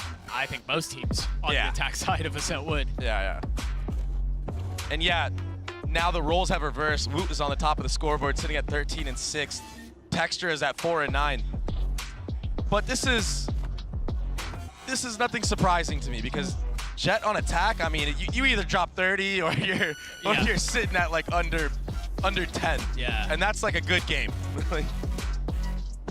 It's just so hard to entry. There's so many layers of utility that you have to deal with. Right. And your job is to create space. Honestly. Yeah, that's literally it. And if you get the kills on top of it, yeah, that's W. That's icing. Yeah, exactly. So nothing to be too worried about. But you can definitely tell that Gen.G are feeling a lot of the pressure and those nightmares that I spoke about that happened to them in Madrid. They're slowly seeping in to this stage.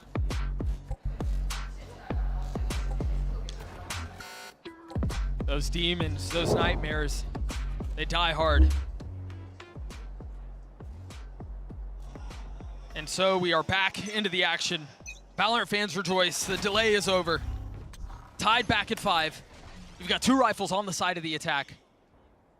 Meteor 1 away from his ult. Here. And they've put Patatek back in line now. Yeah, Genji never cleared him out in the last round.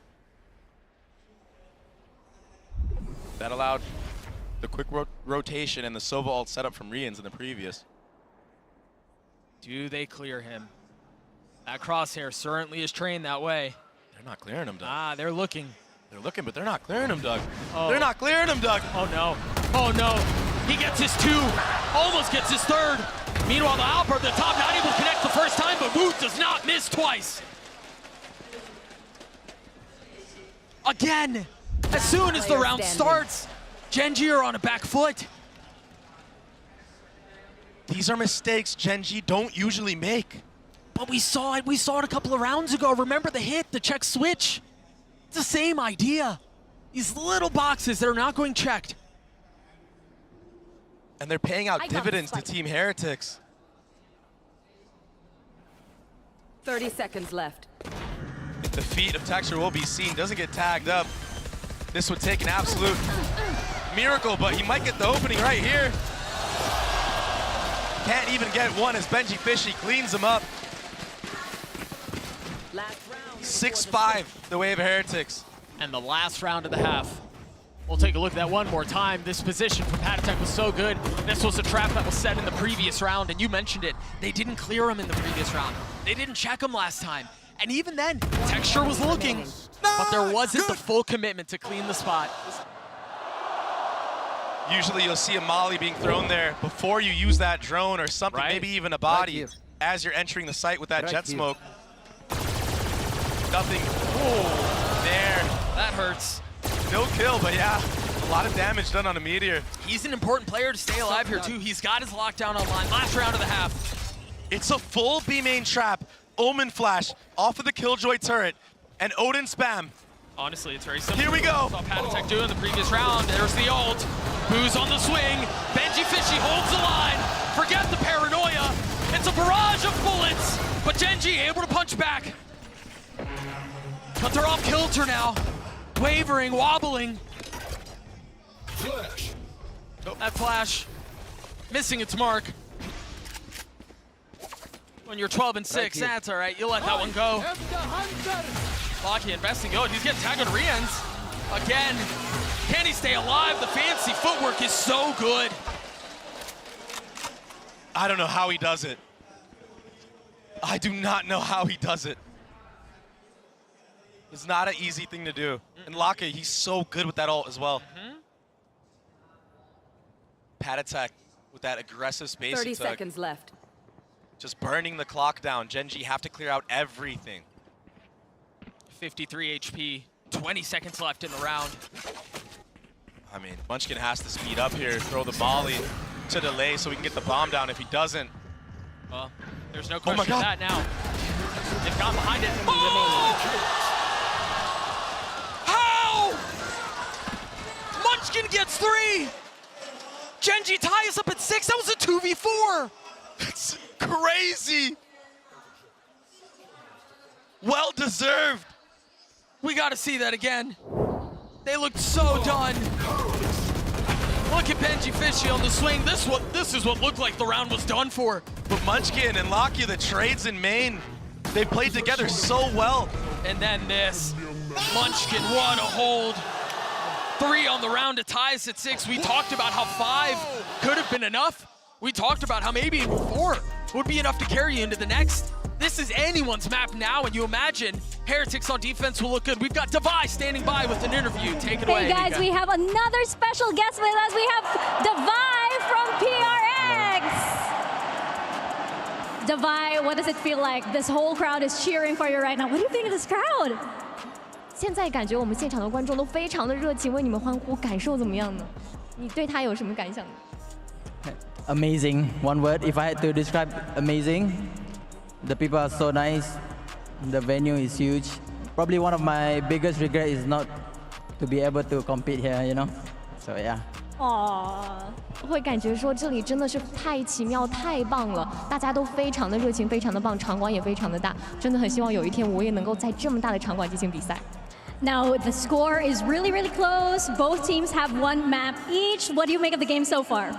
现在比分非常的接近，大比分接近，大比分是1比1。那你觉得现在目前为止比赛进行的如何呢 Honestly, I think it can go both way. I think both teams play very good so far. And if I had to choose one team, it has to be Genji. 我们觉得现在两者皆有可能势均力敌，大家都打得太好了。如果一定要让我选择一支队伍的话，我会选择 GNG。All right, thank you very much, Devi, for your time. And we're going to send it back to the game and back to our casters. Thank you so much, Mika. 6-6, what a fight we have on our hands. Now it's Heretics who are going to have to try to convert this and try to find success on a side that's often unsuccessful, on a side that's often difficult to convert on. A side where they completely lost the plot against G2. That comeback. I mean, they had nothing going for them, but maybe this Killjoy change for the side of Benji Fishy can be the answer that they're looking for. You know, Josh was talking about it on the desk. This is what he felt like the change was for. It wasn't necessarily for the defense. It was to find success on attack, and success already found courtesy of Wood. He's been unreal on this map so far, in the head-to-head specifically.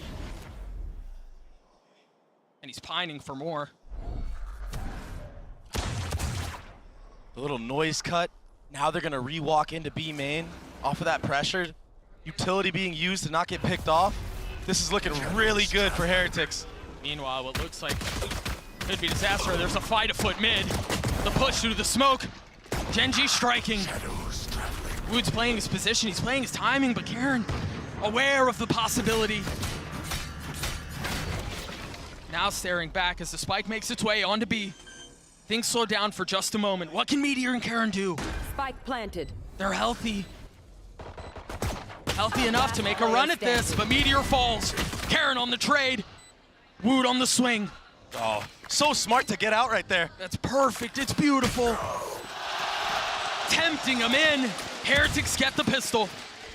But this is where Heretics faltered in their last match on Ascent.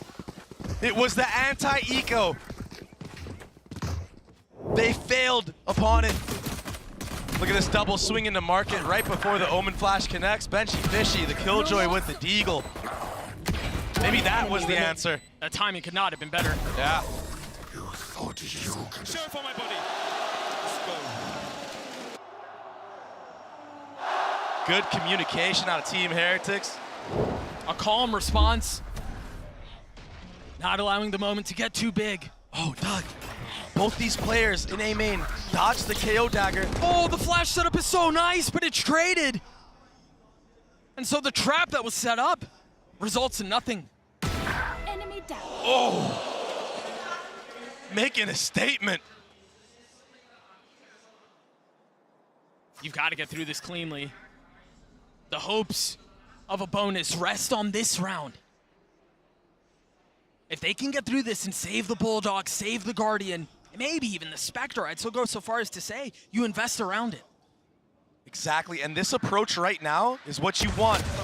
From the side of Heretics, the probe on the opposite side of the map. You have all info, nobody is B. And I guess it doesn't matter, you might as well go anywhere. Woot! Spamming through the smoke. Cleaning it up with the Bulldog.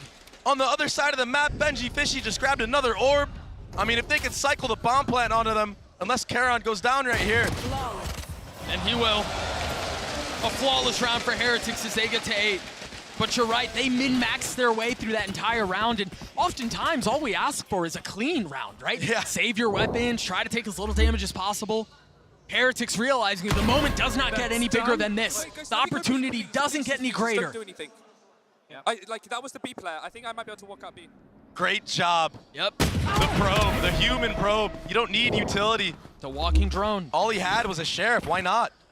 If you run into the stack, that's the cue to just go A and do the hit. That being said, this is the first gun round for Genji's defensive side. Much like Patatek, Munchkin holding that A main space.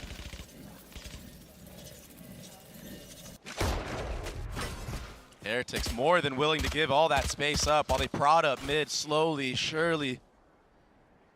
Waiting for anything to come in their sights. Texture's waiting on the other side. This is a really nice turret setup too, but the flash delays for just a moment, but you didn't hit Texture, and he'll hit back. A couple more spotted, 59 HP for the duelist, has to give the space up, and Munchkin will fill in behind it. An upgrade for Woot. Just barely misses the sights of Meteor. And a freeze to the round, waiting for any type of mistake the defense is gonna make. Riens has his dart back up. Whoa. That could have been it. That could have been the opportunity, the possibility. But the thoughts, the potential of a bonus are surely gone here. Riens has upgraded a weapon. He's gonna have to 1v4 to pull this off. A paranoia at his face. No space is safe. Texture waking up in this second half of Ascent on that gun round. Some really clean shots. That flick onto the B main player. That was a nice one. The follow-up utility. That turret getting flashed, that was kind of worrisome for a second. But it was all good. Gen.G win the first gun round, and they win it pretty clean. And there was plenty of possibility for it to go the wrong way. But they hang on. An exchange of utility at the beginning of the round. You see the knife already invested, a dart to boot. And now Heretics want to explore mid. And Alarm Bot will keep them at bay, at least for a little bit. And if nothing else, it's just info. This looks so similar to the last round that we witnessed. Alarm Bot spotted. Now Heretics have options. Rocket might get caught in this timing. Heretics don't take full advantage of it quite yet. It's another freeze. The knife's not going to tag anything, Cat. Meteor's aware of where the hit's coming from. He understands he's getting surrounded. It's getting real cozy. It's getting real claustrophobic in there. But Meteor on the swing gets another. With a molly in his lap, strikes back. Things slow down. It's a 2v2 now. Boo gets a spike down. Spike planted. And Munchkin is on the prowl. Riens keep him back. No, what a shot. That was beautiful. Boo in a 1v2. Cover going With out. so much to do. One way will provide some cover. It'll buy some time. We've seen a .06, and as every second ticks off this clock, the situation gets more complicated, more difficult. He ate the flash, gets the first. Munchkin waiting on the other side of the box. Boo creeping forward. Closer and closer. Now, the drop down, the molly on one side. He's buying his time as best as he can. He's playing the clock. Munchkin's gonna get the kill. It's gonna be close. There's not enough time. So well played by Boo. The Red Bull clutches. Heretics get 9.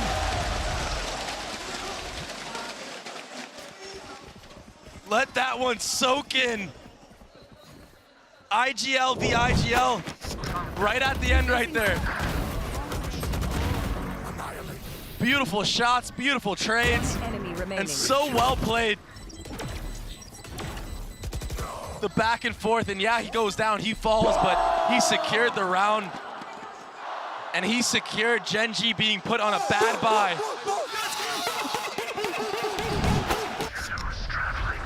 So close, such a difficult situation. You said you gotta let that one sink in, but Dre, there's no time to.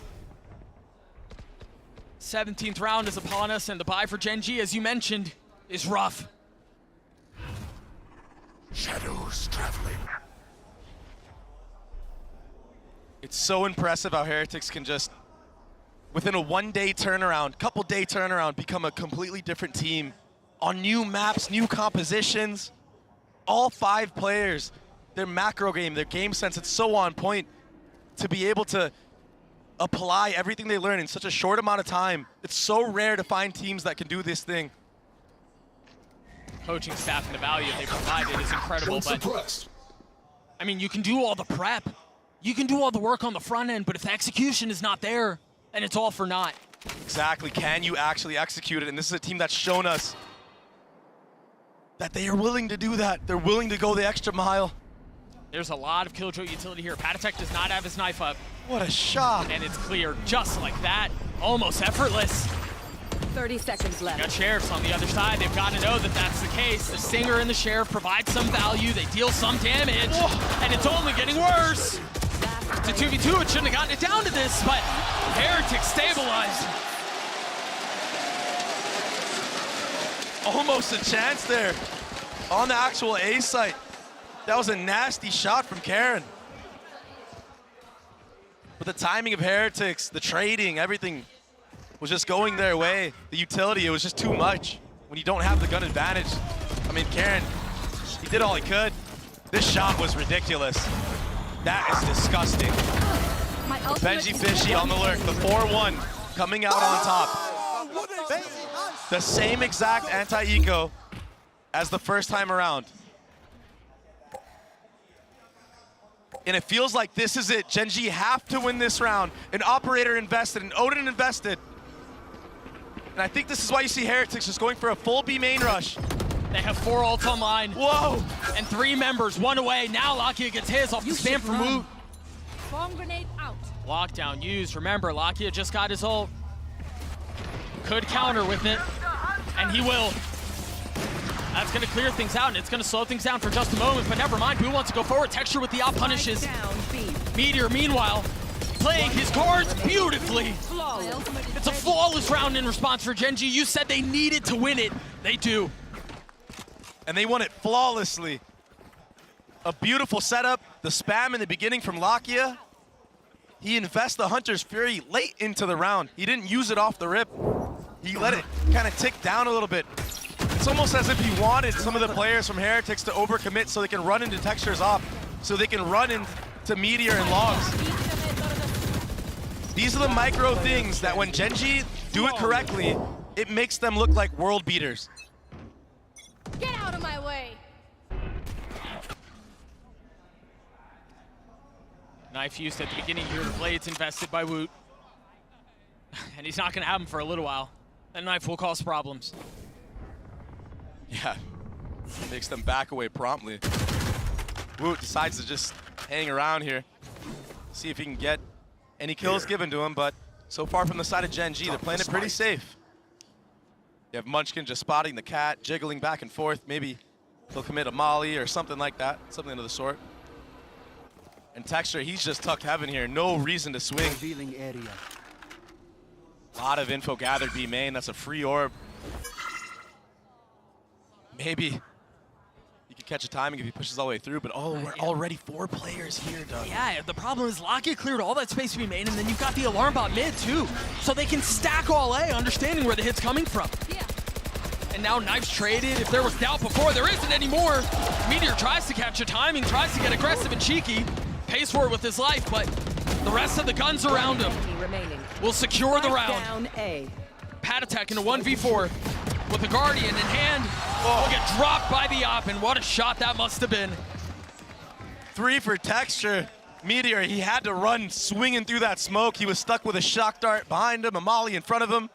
I don't blame him for going for that. And then the actual site, the anchors of A, who didn't move the entire round. They did a really good job of playing off of one another. Karen, the Omen flash, that flick, that quick scope, beautifully done. Good execution from Texture.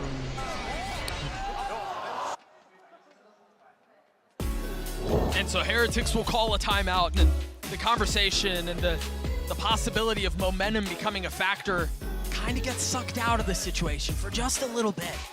Things slow down, things stabilize. All of a sudden, you're not riding the emotional highs. You're not as much out of your seat. This is where you get back to the fundamentals. Yeah, and the problem for Heretics is they haven't played this map much at all, so what fundamentals do they really have to fall back on? It's all just prep right now. They're kind of learning the fundamentals as they go on a map like this. But if there is ever a team to learn them and learn them quickly, in real time, it is Heretics. And the setup so far in the last 2 rounds from Gen G, they've looked clean. All eyes on the prize. The trophy, the crown jewel of this tournament sits between these 2 titans. Every time you glance across the stage, you're reminded of what you're playing for, what you're close to or on the other side. what's slipping away. 1 round separating the 2 Heretics on top. Got a couple of ults. Standing ahead. Gen.G with plenty to play around. Yeah, the ult economy is insane right now for Gen.G. And something I want to point out is this attacking Odin. It makes me believe that we're going to see a B hit come out, because why else would you invest into an Odin on the attacking side? Oh, he spotted him. No way. The lamppost? Here. That's what's keeping him safe? What? Here.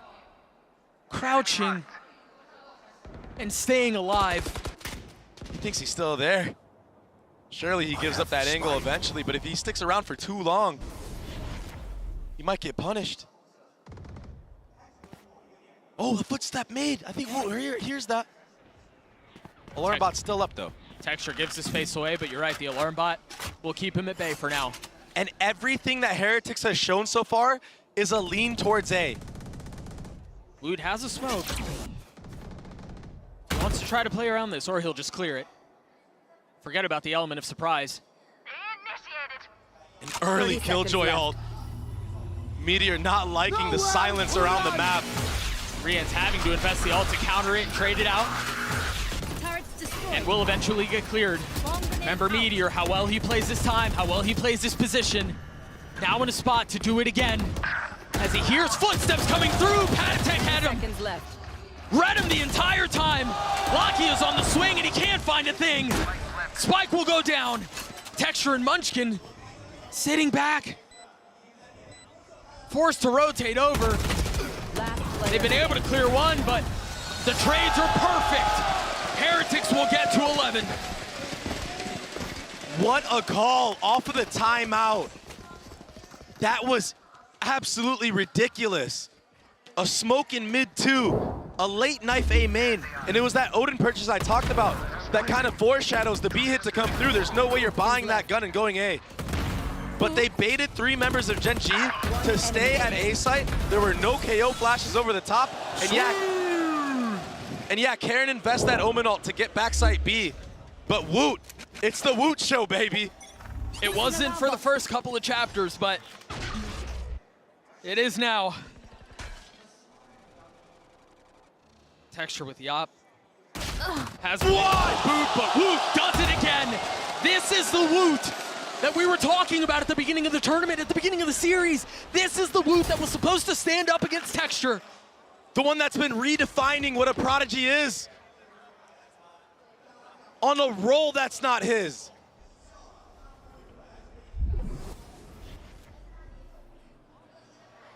They're so close. The flash over the top, they have to spam! And Boo is the nightmare.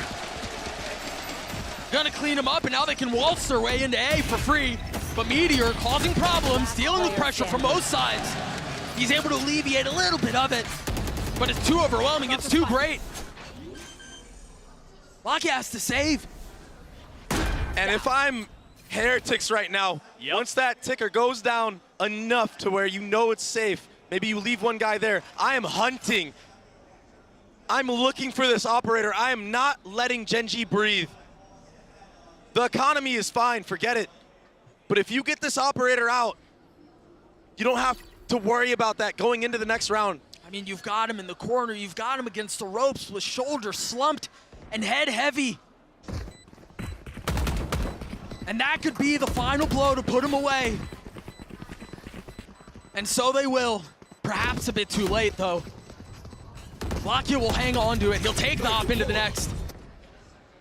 Doug, you talked about fundamentals. In that timeout, what have we seen so far? We've seen a team that called a perfect round, a perfect fake towards A, leaving 3 players there. Into this round where once they're up 4v5, they're not peeking into A main dry. A KO flash over the top. Oh, wow. Watch this. Decimated. But this, the KO flash over the top, catching the re-aggression from Gen.G. And for the side of Gen.G, and for the side of Gen.G, a timeout. And also, in that round, when you're down 4v5, sometimes you gotta make something happen. You gotta get aggressive somewhere else, try to even the score. But right now, it's those fundamentals that you mentioned that Heretics have somehow learned on a map that they've only played 2 times this year. This is the 2nd time. Heretics walked into this arena with memories of Madrid close by, right? They walked in, they couldn't get a thing going, go 0-2, an early dip out of the tournament, and they walked into Shanghai thinking, we're here to maybe make a run, but we come in with a sub. I mean, how much can we really do? They walked in as challengers with an Emperor staring them down in the arena. And they're the ones who are gunning for the crown. Gen G on this map have been absolutely uncontested. This entire year, they've looked so good on it. They've looked like one of the best teams, and right now, Heretics are sitting on match point for the next 3 rounds at least.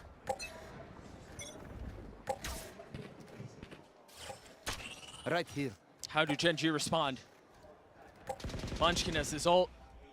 Another slow round. Knife getting a little bit of info, spotting Karen on the other side. Enemy tag. The drone only seeing one, and it's Benji Fishy, so there's no real reason to think something else is afoot. No reason for suspicion. Shock will deal a little bit of damage, a little splash. And listen to the map. You could hear a pin drop, and that pin is the swing! Meteor falls, Locky attacking the smoke, assassinating Whoop, but getting traded. A 3v3 now as they've invested everything into this. Heretics not interested in playing any more rounds here. But Gen G will not go down without a fight. They will not relent. So they take the 3 that they have forward. The Knife will buy a little bit more time. Rienz is on swing with the drone. Texture cannot get in. It's uncomfortable. It's not easy. It's labored. Texture with some high ground now, dashing forward. Still torn asunder by his teammates. Not able to join up, not able to come at this collectively. And that spike has been ticking for a long time. Now committing, all of them huddled back sight. Can they get him out of those pesky corners? They've gotten 2. Can Boo do it by himself? He's gotten it down to 1, but the smoke provides cover. He's got to check in, and he does! The Red Bull clutch from Heretics. Ascent goes their way. They've gotten this damn close. Now 1 map to potentially decide it all. Lotus, after this break, do not go anywhere. 1 enemy remaining.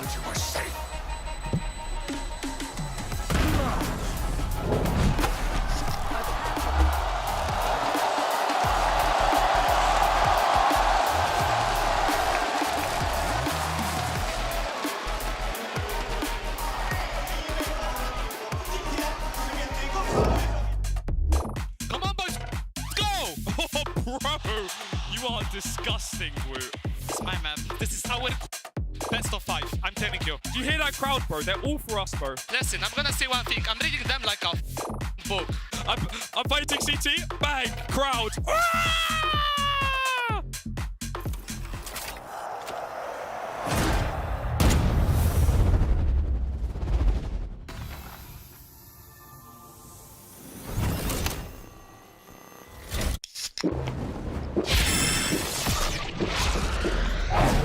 Red Bull gives you wings.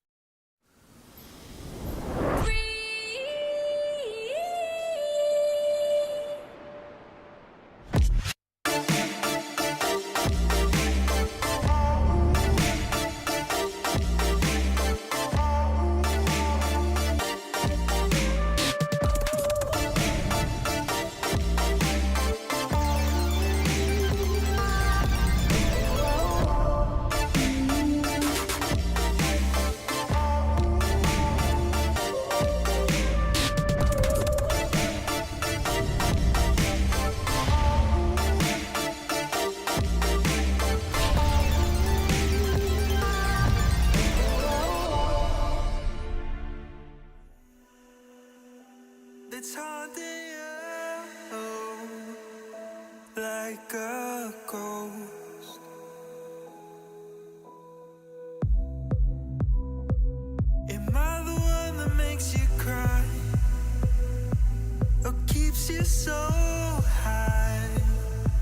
there's no coming down. I lose myself when you're not around, like it's something real.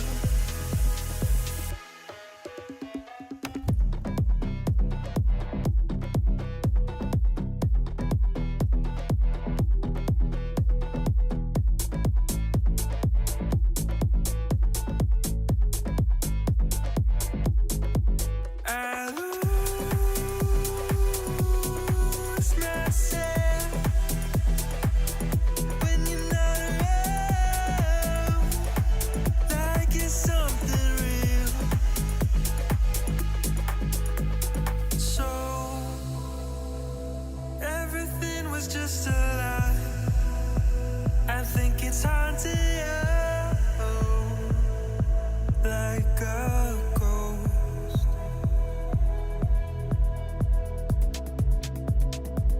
Am I the one that makes you cry, or keeps you so high? There's no coming down. I lose myself when you're not around, like it's something real.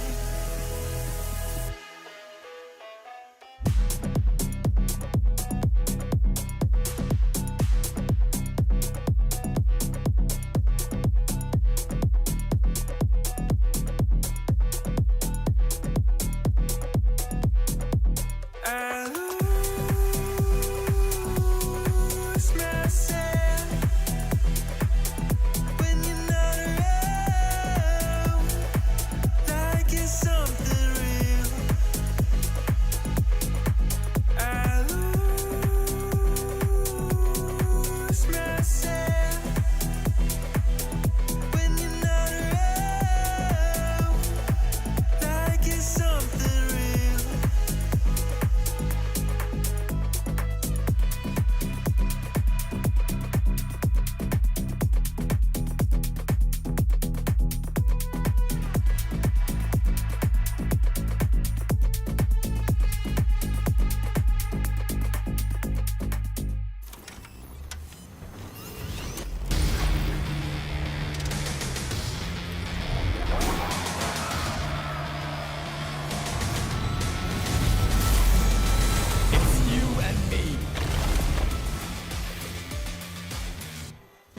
It might just be happening. Team Heretics, after their performance on Ascent, means they are one map away from their first ever Masters trophy. Welcome back, everybody. I'm Yingsu. I've got Josh, RT, Kakuka, and Mimi here with me. I cannot believe my eyes. What are we seeing? The momentum is back for this squad. They really looked like they could be out of it after that 6-6 half. Gen.G putting together some great ideas on the attack, but the attack side from Team Heretics as well was great. Some massive calls in the mid-round from Boo and closing out some critical close rounds to keep this momentum with them heading into one map from this trophy. And hear me out, it's not been easy. Every single map, they started off with a deficit. They have to turn things around. And when we think about how especially started on the defense, they're able to turn things around, and the performance from Wood on this one, he's finally alive. Yeah, he's back. He's doing well again. Yeah, and I want to point out how great Heretics' like discipline and fundamentals were. I felt like the big thing about that game was Gen.G's lack of first kills. And so once Heretics were able to get into those 3v3s, favorable 3v3s, they were able to close it out.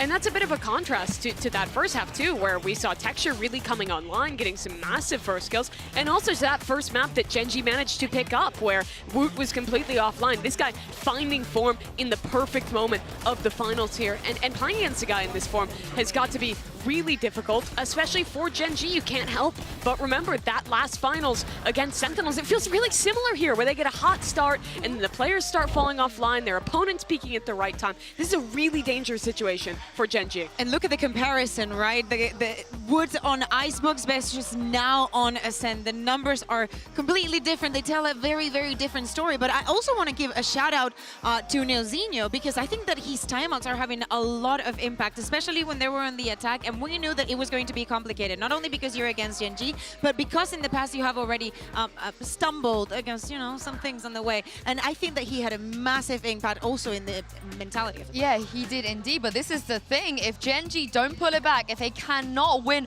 on Lotus, it will be a very similar story to Madrid. And Josh, are you at all worried now after what we saw on Ascent? Not at all, not at all. For Heretics' sake, No, for Gen.G. For Gen.G, I feel like their mental might be booming a little bit.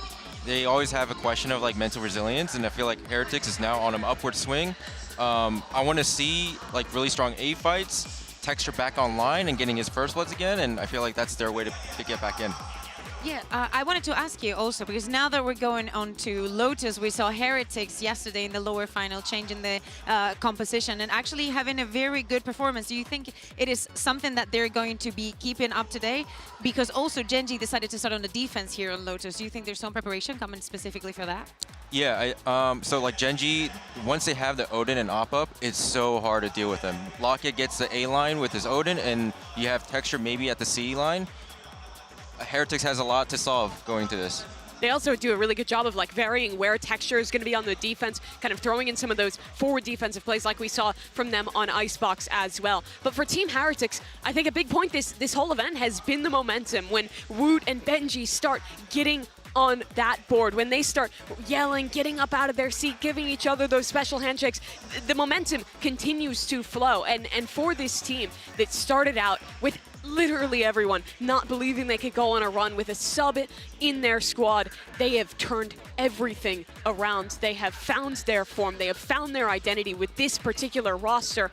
And now with this momentum behind them, it really feels like this is their chance to lift that trophy. I just want to know if they've learned from their past mistakes. It wasn't a long time ago. In fact, it was yesterday when we saw them play their first ever international best of 5 on this stage right here. But remember, guys, Lotus is where in the past where they have tripped up, is where their mental resilience has fallen a little bit. And Josh, Gen.G are the kind of opponent where you cannot make mistakes because they will punish you for it. Oh yeah, their openings are so strong and highly optimized. I think Heretics will have trouble trying to fight against that. So I hope that Heretics start moving away from their really strong opens and start playing out the macro from there. Yeah, especially also looking at the head-to-head between Meteor and Benji. We were talking about it at the beginning of the day. Benji is the kind of player that will try and find those solutions, even going for the operator on the attack if things are not happening and Gen.G is too aggressive. Team Heretics attack sides have been really good throughout this tournament. They really do have to find a way to deal with this aggression from their opponent, find the right timings to re-clear space. Well, this is it. Gen.G, if they don't win here, they will be losing out on back-to-back Masters trophy. Doug and Baby Bay, they have to dig deep here if they want a chance. One of the worst feelings for any competitor is to get that close, to get one step away and not able to accomplish what you set out to do. To do so twice is devastating. That's heartbreaking, and that's the position Gen.G are in right now. They've flirted with it. They've taken a pass at Destiny, and they haven't been able to close the book. Meanwhile, you've got Heretics who are here to write their own story, to write the future, to change the way we think about Valorant, the way we think about the era that is upon us. And to have one map away from doing it, the opportunity doesn't get any sweeter than this. Where are you? On their map pick of all, Lotus could be the death blow to Gen.G. To hopes and dreams, to the pursuit of hardware. Heretics on the attacking side. Gen.G will have to figure out how they weather this reckless abandon from these kids. And they'll have to do so soon. A very slow approach with Benji Fishy prodding at C while the silent walk up, the death ball, is on A. And they had so much utility out and ready had there been anybody rubble. They would have pounced right off the bat. You're absolutely right. Careful. And what a mess that would have been. That door tap keeps 2 players on the B site. There is a rotation over from Munchkin. Cover going out. Karen, he was so good at anchoring A side in the last map. Can he find the same success? No. 30 seconds left. Woot will drop a Munchkin weak. Pattek on the swing. Somehow he stays alive. As Lakia Spike down makes A. a ridiculous run at this. He's gotten Meteor this far. He's gotten him to the doorstep of a pistol. But Rians and Benji Fishy are looking to take it and make it their own. Spike goes down. Time was short. Now Meteor will have to make a play. He's going to have to get active. The right click not connecting. A switch to heavier weaponry. How does he find a way around this? Look at how well Rians and Benji Fisher are playing this. They drop him. 12 steps away. The timing on that walk-up was so perfect. They caught Karen just juggling, fumbling his utility. And then, yeah, it got scrappy. Lakia hitting some really nice shots, jumping through that smoke, trying to save his team from losing this first pistol round. And almost did. But Rians, he's been so good all series long, and he keeps on delivering here. Genji, not really interested in investing much here. Sheriff in some utility. You also got that suck nade combo right at the top. Yeah, we'll end up forcing Pattek to take a step back, but this is the slow approach that we saw, much like Ascent, a 4-1 split on the anti-eco. The tricky thing, though, about Heretics is, man, they slow it down, and just when you think you've got their pace understood, they punch you in the mouth. Yeah.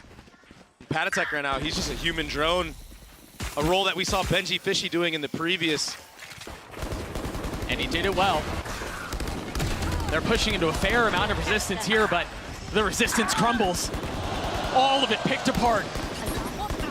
Texture and Karen now starting to rejoin the scene, but the crime has already taken place. Wood is weak, 9 HP, but it's going to be so tough to get their way into this. It seems like they're just going to try to fall to the spike. Not give away any ult orbs. Not give any advantage to the opposition. Oh, that was close. Almost. And now they know. They've drawn out the paranoia, and that's going to have them push. Texture trying to keep them back. He will fall. Karen takes one with him. A consolation prize for his troubles as he gets 2. That's all it'll be. You want these rounds to go as cleanly as you can. And yeah, they keep 2 Bulldogs, but that was anything but. Yeah, that's a W round for Genji considering the start on the site. 2 players falling in water right away, and I believe also Pattek actually ended up getting a pick front B as well. So some salvation to that round, that eco round. And now it's going to be gun advantage for the way of Genji fully, but there is an Odin invested from Benji Fishy. So weird to see that he can actually buy into the next round, even with spending so much money on this gun, and it's doing so much damage. Oh, Texture's down to 29 HP and he's dead. Again, the combo is too much. I mean, if Heretics pull this off, what a nightmare it would be, but Genji standing strong, keeping it close. Really nice repositioning by Karen there. And he's gonna get away. A lot of hurry up and wait now. As things slow down, the door is tapped. Prowler's used. It is 2 rifles and they're both here. Oh, it's such a bold swing! How in the world did Rians do that? Full control. He's taking over this map. He's taking over the series. What could be the last dagger, the last slash. Oh. Last player standing. Going wide there, and the shot's just not connecting for Genji. The positioning was so tough there too. They stack up, they line up, and they mess up because of it. Early paranoia used by Karen. Got the eye out as well. Traded in kind on the other side. As Heretics slow things down once more.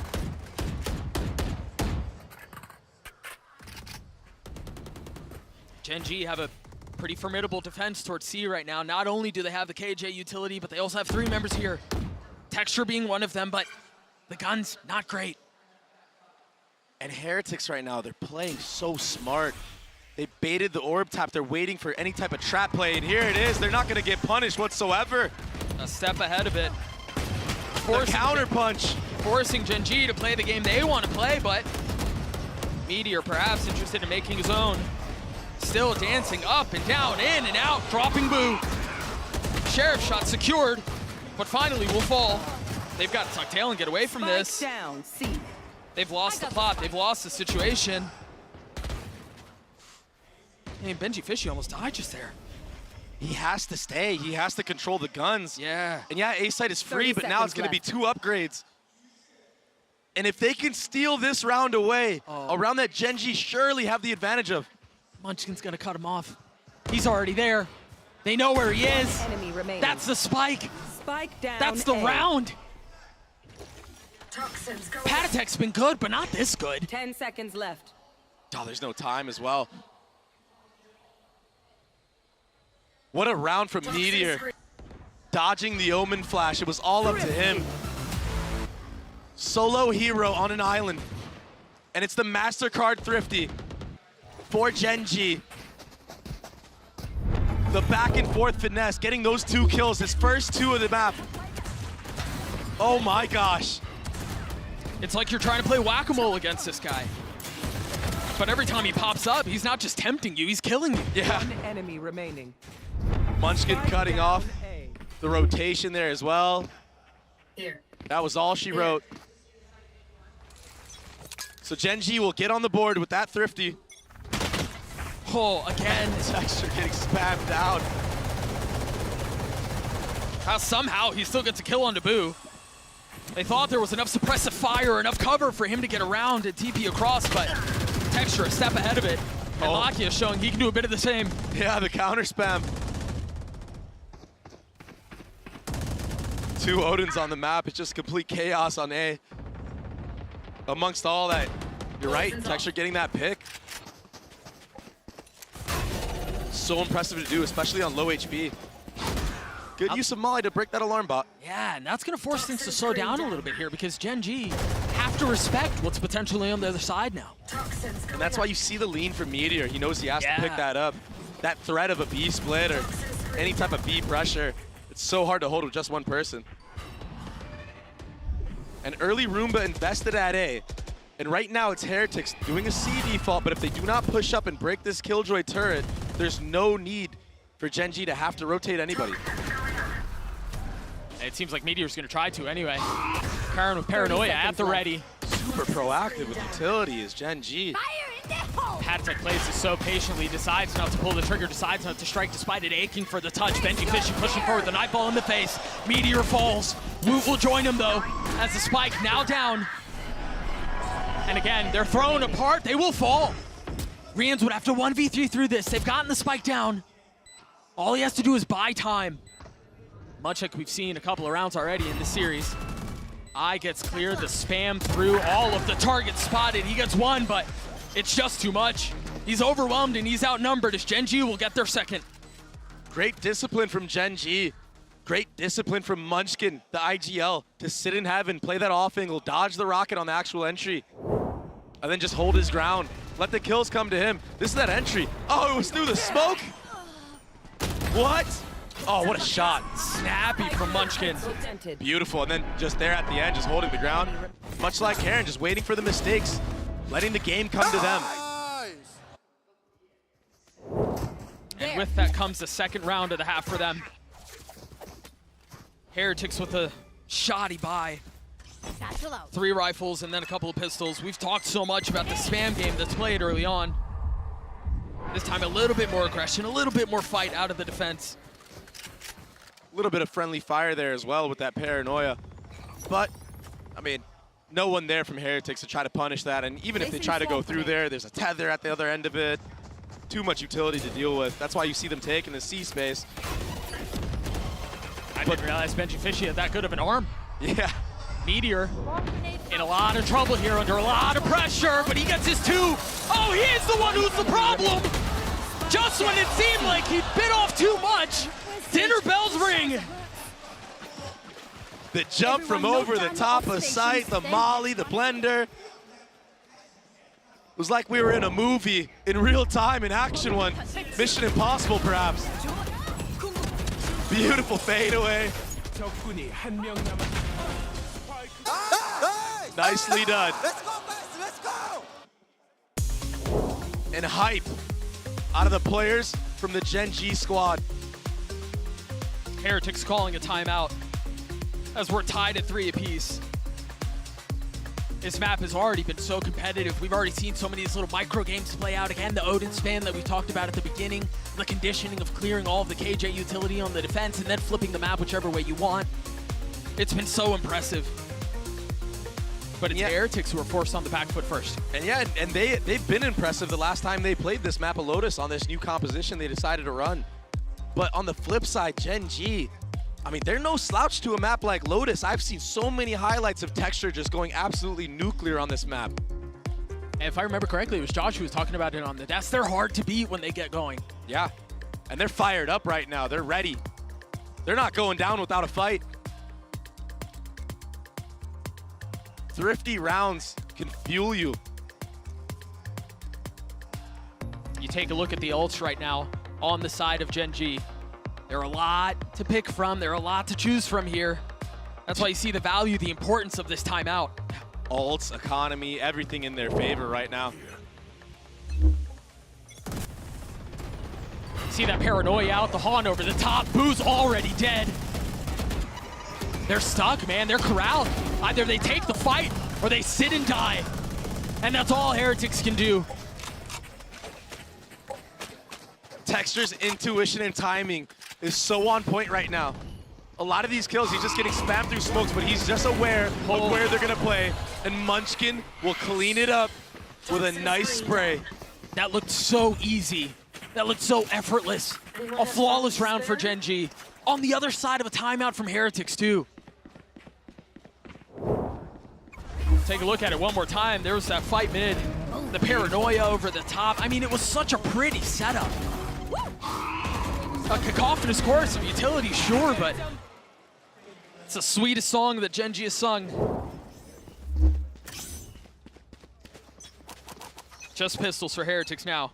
Benji, Fishy, and Boo with their ults. You can't imagine those are invested this time around. Gen G getting a little active across the middle of the map. Yeah, what's this? Trying to clear out the turret. The door is tapped. Bring them down. And it's just a game. Probably getting a little info. Spam War is going the way of Gen G. Good tether to delay. And now the paranoia to make things even worse. Off the swing lock, you can't find anything yet. But Patatek can. Hang on now. Meteor down and Heretics slow it. But Texture striking when the moment is right. Lakia joins in on it. As Gen G get another? Just clean rounds right now from Gen G. Yeah, it got a little scrappy. Patatek gets a fadeaway kill on the jiggle. But Gen G corralled them into that door, that broken door area, and just funneled them with utility. Texture's able to hold a little off angle right here. Takes a little sidestep. They line up perfectly. That opens up Lakia to activate right after that. Like lambs to the slaughter. Nice setups. Corralled and controlled into their death as we turn our attention to the 9th round. Back on guns for both sides. And 5 in a row for Gen G. If they win this round again, it's another eco for Heretics. And we might be looking at a 7-3 half. Heretics have tools. 4 ults to choose from. Gen G and Opera off from their own. I mean, again, this KJ setup that they have on C and then the personnel to reinforce it, to bolster it. It's difficult to navigate. Yeah, you peek through that. Turret will connect onto you. Omen flash comes out. All of a sudden, everyone's blind. And the nanos are cooking you at your feet. Yeah, like that eco round. You're done. And a refreshing of the smoke now from Karen to make things worse. To bleed the clock a little bit more. Whoa, what is that? Texture's back. Do they commit here? They don't really have any other option. There's nowhere for them to go. They tap the door to suggest they're going B, but the alarm bot will keep them there. Now, Nightfall through, Paranoia traded. The swing out from Karen as they wait, and he's gonna get one. Meteor holding them back, dancing around the utility, only able to find a little bit of success, but it might have been enough. With 10 seconds left, the spike out of reach. Wood has to try to scoop it up. They have to get active. They've got to do so soon. Slowing things down a little bit, only finds one. Can Riens be a hero once more? The jump spot not gonna land. Munchkin on the swing as Gen G gets 6. Another great setup from Gen G. That was that paranoia I was speaking about. Delays the flood, connects onto multiple members. It allows Karen to go wide. Oh, this was crazy. Little fadeaway. Yeah, that was a hard read on just the timing. He was gonna shoot no matter what, regardless of Patatech peaks or not. Why not? Karen handled that so well. I mean, all the utility before him, you know, you've got OMEN TPing top box, you've got Han over your shoulder, very calmly selecting the right targets and then adjusting. And this, Dre, this is a surprise to me because that's the second timeout on the side of Heretics. And it's been burned before we hit the 10th round. They understand that this game has completely slipped away. This is an attack-sided map. But then again, I mean, you think about last map, you think about 6 rounds that Gen G got on their attacking side, that's more than favorable to close it out, and they couldn't. So it's not over yet. If Heretics can do the same and salvage the rest of this half, going into the defense, they might have a shot. But right now, Gen G, they didn't even have to invest a lot of those ults into that round. They've been sitting on these for quite a bit of time. It's a little insurance padding. Yep. A little rainy day type beat. Texture's 1 away from another showstopper. So he's gonna use 2 ults potentially in a half where nobody else on his team has used even one. I think maybe Lakia used 1 fade ult as well. The only other player to commit an ult. 6 rounds in a row, momentum fully the way of the number 2 seed from the APAC region in hot pursuit of their first championship ever. The back and forth has been immense, and let's see if this little combo right here, Nate Tether, can be even greater. Oh, it's perfect! It hurts so much! Texture gets 4. That's a showstopper online for sure. Boo will get his 2, but what a trap. We've seen so many teams try to go for that, and it never works. Not like that. That worked to perfection. Oh my goodness. One enemy That might be one of the most satisfying images I've seen. So fired up, the pillow fell from the back of his chair. Placing swamp grenade. They're alive now. 4 ults still. Lakia is a little bit off of his. Yeah, almost 5. But for both sides, 4 ults apiece. Heretics have to make a stand here. They have to find a way to punch back. The problem is Gen G have been so disruptive. I mean, Heretics, apart from the pistol round, they haven't really had a chance to even touch a site. And Lakia, I mean, he tagged up. Patatech, they're very low, 6 HP. He had no choice but to shoot back. The fear of the Odin. It's real. Boo just sprinting out of there. He wants nothing to do with it. Interesting choice to change up the pace and pick up a rifle in that moment for Lakia. Proactivity, front B. Rocket for rocket. The first 55 gone without a kill, but now Wood on the swing and Munchkin on the kill. Texture over the top. Engie Fishy had nowhere to go. He takes him down with him, but the damage has been done. Oh, this position is so difficult as well. 30 seconds left. I mean, if they try to commit B, they have to be concerned about what's on the other side. Boo falls. Lakia holding the line, waiting for the swing, and they waltz to their death. Patatech not able to fight back. Rien's worse for wear. Too many targets to choose from. Lakia will get Gen G to 8. Solo anchoring the A site from the start of the round to the end of the round. Getting the best in the spam duel, and then closing it all out. Benji, fortunate to connect there on the texture. That animation of the rocket can be so damning. But it funneled everybody into Lakia. And he closed it out, sitting at 9-4-9. Texture, the man I spoke about, stepping up huge after a bit of a lackluster performance on Ascent. And they're setting the tone, they're changing the pace, full aggression through C. They have to go fast, they have to go aggressive, because time is short. Woot popping the rocket. And again, Gen G, as you mentioned, hot to trot. 3 on the prowl. Benji Fishy considering investing the ult, waits for just a moment as Riens gets the spike down. You imagine the ults are gonna come through in bunches. There's the first. Now Meteor will have his, along with Benji Fishy. Hang on, folks, this round is gonna be insane. The nade does not connect. Where's Boo gone? He TP'd behind them. You have to suspect that he's there. There's no way you disrespect that. There's no way you ignore it. Meanwhile, the push forward, Munchkin gets caught. 4 players detained. And Boo pushing forward. Genji gets alive at the right time. Boo gets 1, but that's all it'll be. Genji a 9-3 half.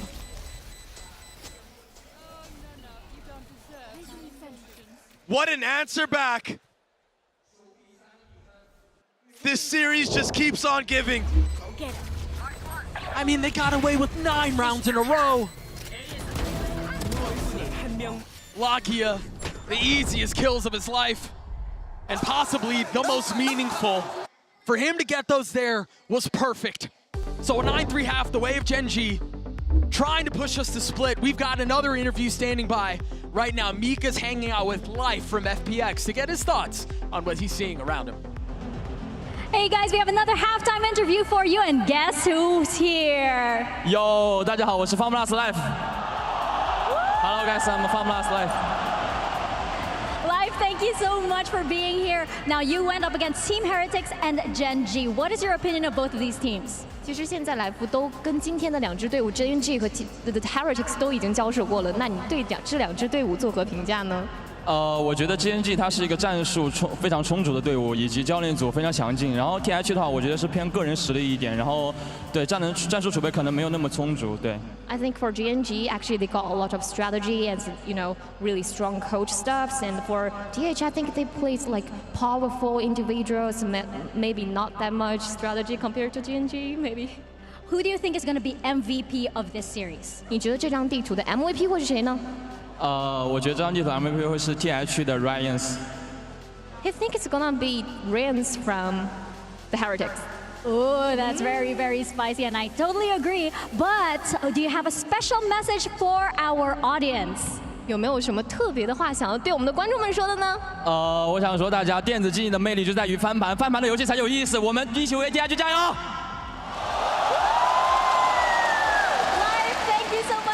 To Luna for helping us with some translation. We're gonna send it back to our casters and we're gonna get back into the game. Thank you so much, Mika. Heretics walked into Lotus so close to what they've come to accomplish, to what they came here to do. And yeah, they're hungry, but the guttural growl of a tiger humbles hunger. And that's exactly what Gen G have done. Texture and Lakia wreaking havoc amongst Team Heretics. Keep it cool. That's how you survive. 14-8 for the duelist. The hour has struck and the man has appeared. And not a moment too soon. Gen G on the attack. A 3-2 split right now. And Riens is going to spot a little bit of what's potentially waiting on the other side. You have to assume there's more there. As the panel gets broken, the Suck will hang on to Texture for just a moment, but now all eyes turning towards B. Riens has joined the fold, but it's just him and Benji Fishy here for now. Will be a free bomb plant for Gen G. But Heretics, they've been so good on retaking. And they have the time. They're so patient with it. But there wasn't a lot of utility invested from the side of Gen G themselves, so they have a counter. A smoke towards heaven and a paranoia towards the panel. Patatech falls. The nade as well. The flash almost makes it easier, and Texture's gonna drop him. Gen G on the precipice of another pistol. Texture gets 3 as Gen G get to 10. And they actually bought Texture that Ghost. Someone on the side of Gen G bought him that Ghost, so he had light armor. They understand that he's feeling it. They understand that he's on fire. I mean, give the tools to your stars to succeed. He didn't even need it. And that's exactly what Gen G do. 17 and 8. Upgrades to a Phantom and armor.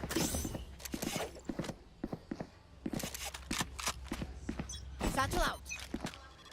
Giving full support to the main duelist of their squad. Understanding how important it is for him to get going. Something they couldn't figure out on the last map. And now, Woot punished by 3 sets of utility. Meteor. Pushing his way forward, he got his one. But Heretics again, seeming like they'll end this round on just a whimper. What a shot. So much for whimper, but it's still just not enough. You still have 2 rifles you have to reckon with. Cover going out. There are sheriffs on Heretics, and we've seen them do some funny things with these guns, but what was that? The joke is all Gen G's now. I'll find you. They're the ones hitting the punchline. Gen G get to 11. Heretics will be on a gun round. And it goes without saying, if they want to close this series here, it has to start with this round. They have to win this. The replay of that util bomb. Insane. One enemy remaining. Feels good moment for Karon. He hasn't really had to do a ton. And look at the buy from Gen G as well. Everybody has a gun that can be very deadly. A 3-1-1 split. Slow C default, but a fast B clear from Meteor. Playing with complete confidence right now. And he's about to face Woot head-to-head, takes him out. Woot barely stood. The last 3 rounds of this half, he's been just getting obliterated. No chance whatsoever. Headshots, utility, you name it. Gen G are going to try to rotate back A. Who's pretty close by. As soon as the smoke goes down, though, and the wall goes up, he's got to understand, yeah, there's presence on the other side. He will find safe passageway. Cover going out. But the problem is, A side is completely open. If he gets pushed off of this door and bomb goes down. No, that was the big problem. What? That was a safety he had to find. Maybe Gen G overthinking things, but they might actually catch Benji Fishy out of transition. He can't connect. The trade. He got his one. Almost gets a second. It's messy, though. They're going back 30 again. seconds left. The triple pump fake. Around the world. I mean, they've touched spawn like 4 or 5 times. It feels like. Actually, only 3, but. Patek and Rien's in a high-low. Lakia falls. They're fighting back at this thing. They've gotten it down to a 1v2 with 13 seconds left. They don't have the spike. Munchkin has to go, and he has to go now. Even if he gets his kill, surely. Oh! Oh my gosh! Munchkin! With X-ray vision! How the hell did he know?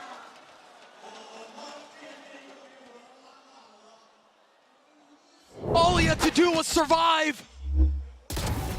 But that's much easier said than done. Much easier contemplated than completed. Unreal. And so Gen G get to map point.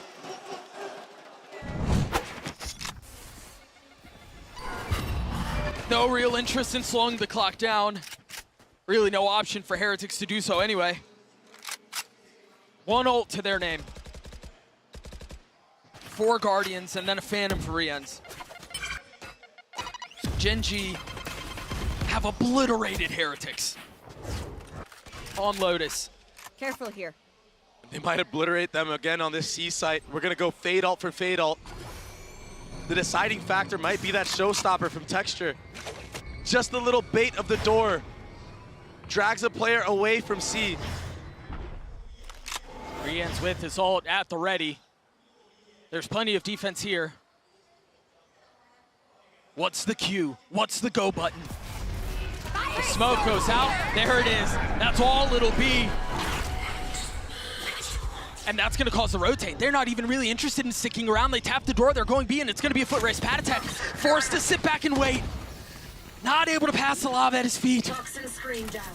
And look at Karen, aggressive on the swing. A bold, perhaps reckless approach. But he bides his time, he's patient with it. Understanding he can play this as slowly as he wants, or he can speed up. Rien's falls. Oh, they're all crumbling. They're all crumbling. Heretics tried to build fences, but Gen.G interested in digging tunnels. Boo, over the top. He gets another. Heretics not done yet. These rounds are absolutely ridiculous. Almost a 5v3 for Gen.G. And Boo is the savior. Lakia, he did so much in the 1v2 up there that allows him to buy time and make this go down to a 1v1. He just couldn't close it out, but he had such a good chance. Boo just stripped it away from them. The real problem here is the lead that Gen.G have is, I mean, it's so great, Trey. Yeah, it's a little too late right now for Heretics. But if you're Heretics, you never say die. It's always winnable. It's the mindset you have to have as a professional player. That's why they've gotten this far. See the spam through the orb. Benji Fishy keeping him back. Still plenty to go, but they're taking this step by step. Munchkin spotting one, taking a step back. They finally dealt with their Sentinel. Oh, that connects. And the Prowler to confirm presence. The Patatek somehow staying alive, finally falling. Rien's filling in on the space behind it. Well, that didn't go the way it was supposed to. Bouncing back, but he saw him anyway. The problem is here, Rien's has no way to get out. And I wonder if... Yeah, they know he's there. Does Meteor use this ult? Yeah, he does. It's going to force Rien's to have to swing. Dude, Heretics, just fight. I don't know if they have a choice. They kind of have to go here. And they've been baited into their deaths. Boo's left in a 1v2. 85 HP, no armor. Can he prolong Lotus? Or is split on the cards? Spike planted. He's quietly moving forward. And just like that, Gen.G finds safe passage away. Tucking behind the wall and staying alive. Gen.G obliterate on Lotus. And Dre, the old saying goes is that every single banger ends on split. And the dream of every grand final is to go 5 maps.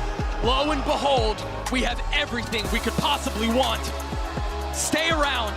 This one's gonna be good. We'll see you guys next.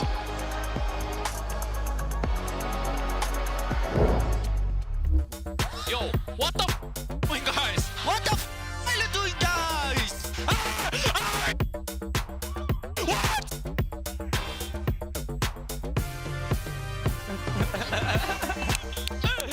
What the f*** doing, guys? Hey, Patipe, are you nervous?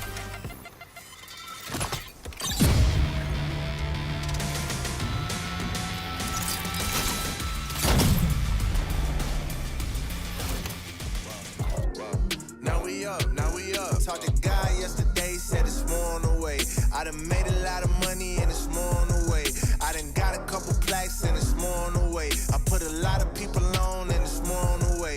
Lego popping up. If life a marathon, I got no choice but run amok. I've been sliding on these tracks, my haters need a salt truck. And it still won't melt the ice, and it's black. And I'm back, you talking down, what is that? Bro, you act like we ain't blessed or something. God ain't flexing something. If you want me on your set or something, cut a check or something. We've been bringing dreams to life like Freddy Krueger, we ain't done. I've been moving on this blind faith from staring at the sun. This one when it sound like they don't see it, let alone what it feel like. Dog, why you worry about them? Go get your own life. Counting everybody pockets like you work for Levi. Oh my, that won't get you nowhere. I came way too far from hiding, seeking from the police. But it came way too far, my gang was sitting in the nosebleed. Praying down on my knees, then got back up, we in the floor seats. Yeah, looking at full court games, like of course we had to go steps on full course meals, now it's more on the way. What I stress about these bills, I got more on the way. I'ma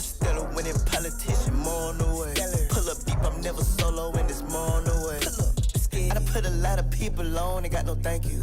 I ain't saying I'm God or none, but I'm Allen Iverson. When I talk about crosses, I ain't trying to break your ankles. Tell them I've been stepping for so long, I got cankles.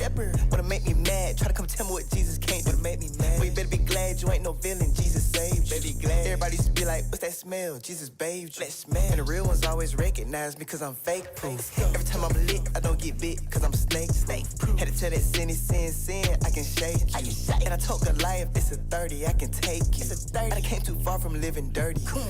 Ayy, gave me no respect. Lonely on me neck. Zeros on the check. What did y'all expect? Been around, homies kept it holy from the lobby to the penthouse. Blessings coming ODI. I need a list now. Cause it's more on the way. Made a lot of hits and it's more on the way. I done caused a lot of fits and it's more on the way. Yeah. Oh, you like that? It's more on the way. Yeah. OMG, look what God did. 9 to 5 was putting in the work when I was jobless. Couldn't get the Ray-Bans and it hurt, but now my optics. Can't believe I take a look around, they sending options. Yeah, God bless me, I know that. Had to take the whole city, put it on my whole back. Gotta take the bros with me, I cannot hold back. And not until like 4 laps, got Jesus peace, no Kodak. I'm moving like it's foreign me, they try to close the door on me. But like the chorus said, they start imploring for some more of me. If we back on that board, then I'll be Jordan when he's scoring. It's a Mount Florence, still I play the tortoise, yeah. Story. Billboard albums back to back, just thought that you should know that. But I got riches in his name that couldn't fit on no plaque. Rest in peace to the corny rap, cause I could not support that. He snatched me out of Proverbs 5 and I could never go back. Left the label, did it indie and it's more on the way. Festival inside my city and it's more on the way. Worship God.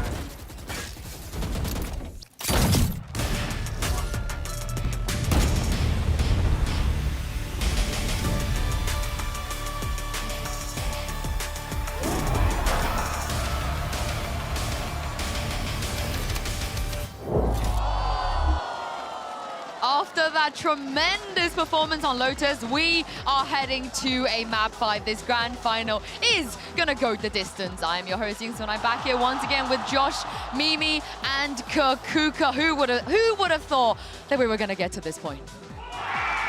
I mean, it's ridiculous, Literally right? anyone? No. I thought that Gen G looked a little out of it after that map. Team HyperX had so much momentum behind them to recover, but on Lotus, this map continues to be such a stronghold. They have such great ideas on their defense, and they've proven some mental resiliency to take us to map 5. Yeah, let's talk about some of those great ideas we saw as well, Josh. I knew you wanted to talk about the way that Gen G were able to funnel Heretics into places that they wanted them to be. Yeah, it all starts here, where they demand respect to their A fight here, and you can see Heretics never could get out of this spot with these 3 players fighting for this. And so once Heretics realize, like, oh wow, they can't go A in the beginning of the round, they start going towards C, and they run into Meteor and Karen's defense there. So this is a round where they got stuffed at A, went back to B, and now this is when Heretics try to force their way into their full setup at C. Yeah, So and I mean, it it's is. so potent between these guys, right? They have so many different mollies and also are almost always stalling enough time to get a guy like Texture on board as well to help out in that defense. It got them such a massive lead that it almost felt like a formality to close out on their attack as well. Yeah, and Kakuka, let's talk about Lakia. And Yes. Lakia and Solar as well, because they were there from the beginning. They were the OGs on the international stage. Yeah, exactly. And some of the amazing plays that we have seen just in this map, all this coordination was thanks to Lakia and Texture. Those combos that we were seeing being so effective time and time again, all those A-holds, and you know, all the progression from these 2 people coming into today is massive, Mimi. And the history is there for these 2. All the way back in Reykjavik, Solo was a player, Lakia was with him along his side, and they made it to top 3, but they fell apart at that point, went down, and then Lakia kind of disappeared from the top for a while, was benched by DRX, had a stint down in Tier 2, but now he's back on a top team, made it to a final in Madrid, and has a chance to hoist a trophy now in map 5 in Shanghai, especially if he can keep up a performance like he had on Lotus. Yeah, and I can't wait to see it because this guy has been around for so long. Like Mimi said, he's been grinding. He had his opportunity in the beginning of the game. We thought he was going to do huge things at DRX. It wasn't meant to be. But this is the thing. Looking on the other side of this, there is similar stories as well. Josh, your boy Panatek was talking about how he was considering retirement before he joined Team Heretics. And what a story it would be for him if they're able to bounce back on map 5.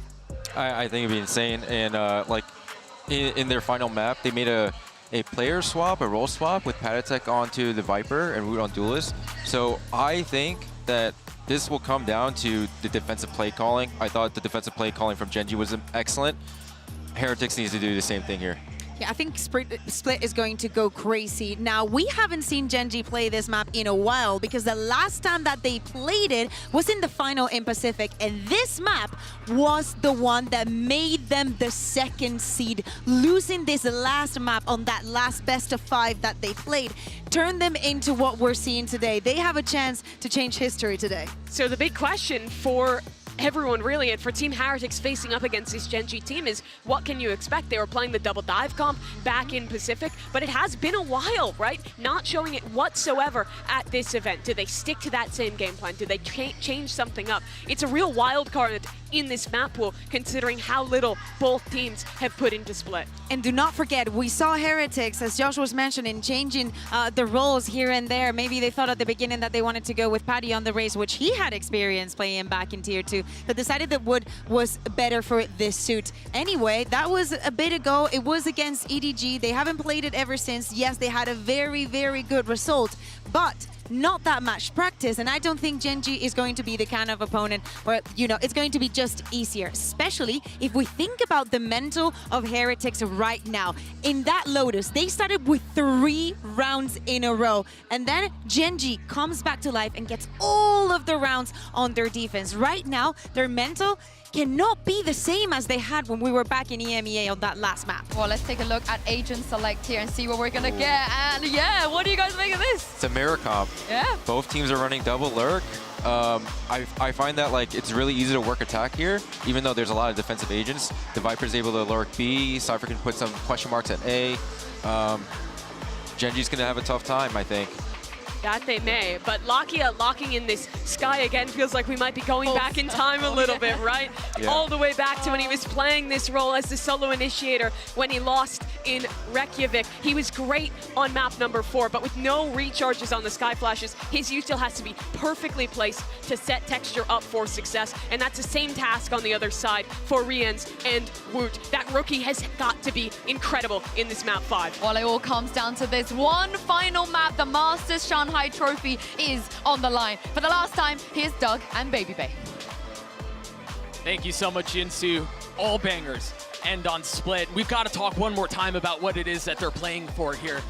For HyperX, vindication on the other side of Madrid, and perhaps the dawning of a new era of Valorant. We talk so much about how they're the future, and it seems like the future may be now, Dre. But Gen.G, they have a chance to be the first team in APAC to win an international. So much pride on the line from both sides. And what a story that would be. And who is going to represent the black and gold the best here?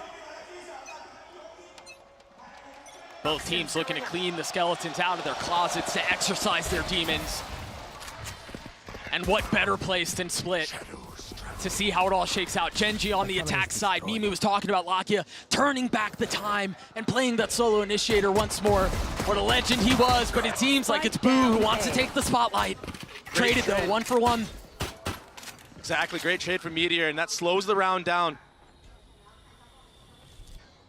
Nothing being used. Now a Skydog committed on the A ramp to get info that Meteor is still here. It does connect, and Woot, he wants to punish. But there's support. Yeah, the problem is he doesn't know that there's support. Oh, there's the surprise. There's more there than you thought. Yeah, I saw 2 players at the other end right there. That's the cue for Gen.G to once more slow the round down. Karen, he already ran up in B main off the start of the round earlier, broke that Cypher cam. Now he's taking all that mid real estate. A deep smoke, a little cover provided as Gen.G venture forth into heaven. And an even spread. They're making the right read, the right call right now, transitioning to B. It's all up to Benji Fishy in a grand final on the last map. Can he deliver again? The trip will catch the first. A stumbling block put before Gen.G's hopes and dreams. And he still holds the line. He's still here. Is able to find his one. But that's all it'll be with 10 seconds left. Gen.G hurried and rushed to try to get the spike down the satchel just a tiny bit off the mark. And success found. Things slow down. Heretics will have an opportunity to rethink how they want to approach this. Avenger fourth. And a different segmented approach. Karen never saw him, never had a shot at fighting back. Texture and Meteor will crumble, they will fall. Unless Meteor can pull this off on his own, a 1v1 with Ghost in hand, 67 HP. All of the onus is on Patatek, and Meteor is able to get the easiest kill of his life. The Red Bull clutches, he gets 4. 4 for the Cypher. Pistol round for Gen G. Last map of Split, it started with that trade. Boo could have gotten 2, maybe 3. The double swing here, it was too much. Woo, running out of ammo. Nothing left in the chamber. And then the easy cleanup. You gotta wonder on a bigger scale too, how much is left in the tank for both of these teams. I mean, this has been a marathon. And we thought that it was gonna end short, right? We thought it was gonna be a quick day, but what a gift this series has been. Yeah, it definitely looked like it earlier on. The resilience from both sides. It's shown like no other. It's been quite the spectacle. As we proceed to this anti-eco, a B main default. No cam being broken though, so a late tap of that from Benji Fishy will give the cue for Heretics to rotate more players towards A. But he's not using it yet.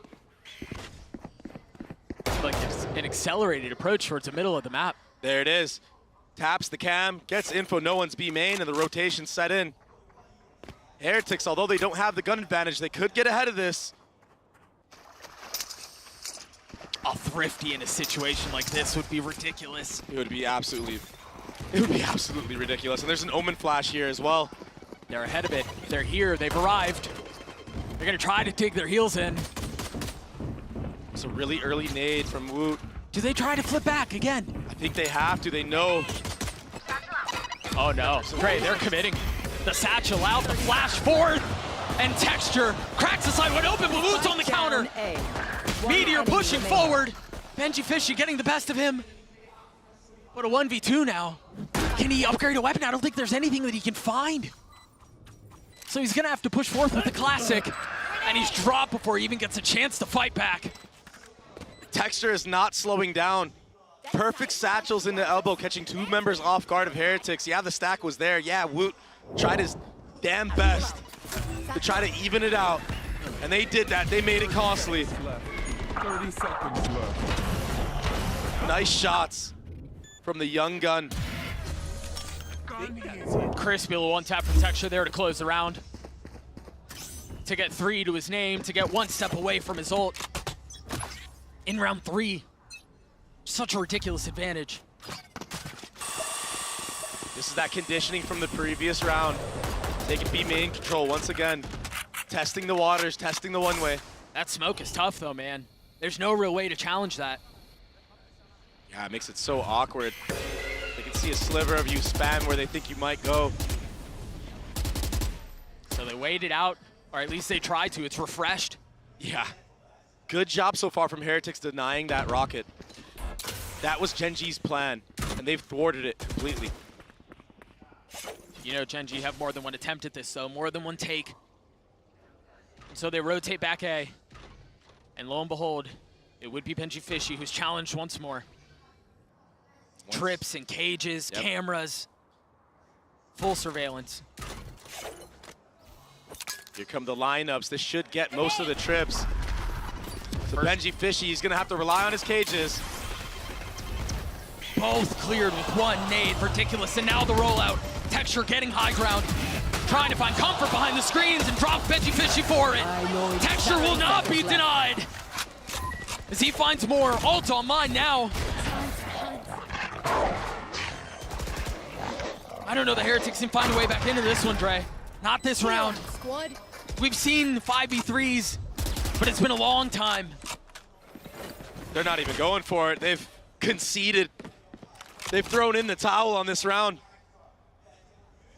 Texture is an animal. From last map to this map. He's been a rising star.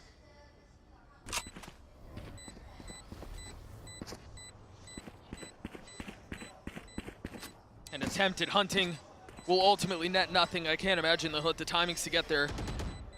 So it seems like, barring something spicy at the end, well, of course it would be Rian's, wouldn't it? Choosing to swing into that. Whoa, easy now. You want to keep those. He will survive. The weapons will be carried over. And that's a big win for Heretics, given how the rest of that round went. Yeah. Tex are completely obliterating the site players, living here with the satchels over the top, gets the info, predicts the movement of Benji Fishy, and then the follow-up kill onto Woot. Woot just couldn't quite connect those shots. Texture punishes. And that'll put Genji on 3 rounds up. A scrappy buy from Heretics. And it looks like it's gonna be a full A hit with that lineup nade again. They found so much success here, but they do have 4 rifles. There it is, the rocket invested. They're scattering. There was only one here though. Benji Fishy falls the flash over the top. Meteor trying to play his time right. Gets one for it. Rian's a bullet between his eyes. And hope sinks away. Another disastrous start for the number 2 seed from EMEA. And another explosive start for Texture onto that A site. Boo, I mean, he kind of wanted to go for it, but now he can't. That smoke denies any possibilities of getting back into the round. Such a nice read from Gen G, such nice prep to deal with those trips. That nade is clearing out every single one of Benji Fishy's trips. You might see him rotate over towards that B site now or have to use more passive site trips, maybe a Nat setup, something of the sort. Yeah, he has to. He's not getting any value there. And I mean, Texture had full confidence that that rocket was connecting. That's the level that he's playing at right now. He fires it and he's instantly looking at heaven. I imagine we're getting the replay right here. Look at this. He just knows, you're dead. Already ready for any type of backup. Yeah, Meteor doesn't connect on the first on the Rians, but Munchkin with these cold shots. Nice, precise aim. Locky is still popping off across the stage as Gen G are up 4 and as Heretics call a timeout. Tough spot to be in if you're Heretics, but I think, yeah, I would imagine a lot of the conversation is how do you get more value out of Benji Fishy? How do you get more value out of his setups and his utility? Because right now, they're getting thwarted, invested by one person. Yeah, one set of utility. And I mean, there is follow-up utility, don't get me wrong. Sure, sure. But it's not even needed. And in a match like this, the last map of the series, it's all or nothing. What a beautiful trophy. What a beautiful scene. What a beautiful set. And for one of these teams, dreams will be actualized. And for the other, this will be the source of nightmares. Yeah. I mean, Gen G, they were fighting their own demons in this actual series. I think they probably thought it was going to be a 3-0 as well. Looking at the map pools, the 2 map advantage that they had. Nade forward, satchels up, Texture in. Such a pace. Forget about the attempt at fighting back. They take it so quickly. Benji Fishy down here. He's got a sheriff, but he has no help. Right off the bat, the Sentinel crumbles. They're just running Benji Fishy down at every site he's been playing so far. And they're not slowing down whatsoever. I mean, they have no reason to. No resistance has been met. Go get it. That feels like the first real advantage, I guess, if you want to call it that. It's just been tough sledding. Gen G get to 5. And you spoke about it. What is left in the tank? Heretics really need to dig deep here because Gen G, they've gone the distance before and it didn't go their way. That experience in Madrid, it's showing here. I mean, it changes teams. It changes players. And let's be perfectly clear, Heretics are no slouch to that as well. Yes, it was on domestic soil, but the lessons that you learn are the same. And they walked away on top. Another fast rollout. Another sight hit potentially on Benji Fishy. Meanwhile, on the other side of the map, Meteor, the lurk was caught. That's gonna cause a speed up from the side of Gen G. They have no info, they have no space. Yeah, but where do they speed up to?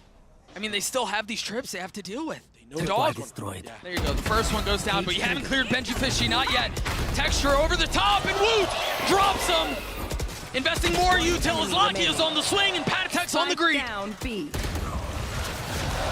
A response from Heretics. There are the signs of life. When the IGL steps up big, Boo, getting that pick on a Meteor.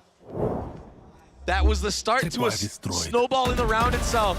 Opens up the opportunity for Benji Fishy and Woot to use this Raze rocket. Spike down B. Securing the round. And right now for Gen G, you are up 5-1. You've been here before in this series. But when Heretics start winning rounds, it comes in masses.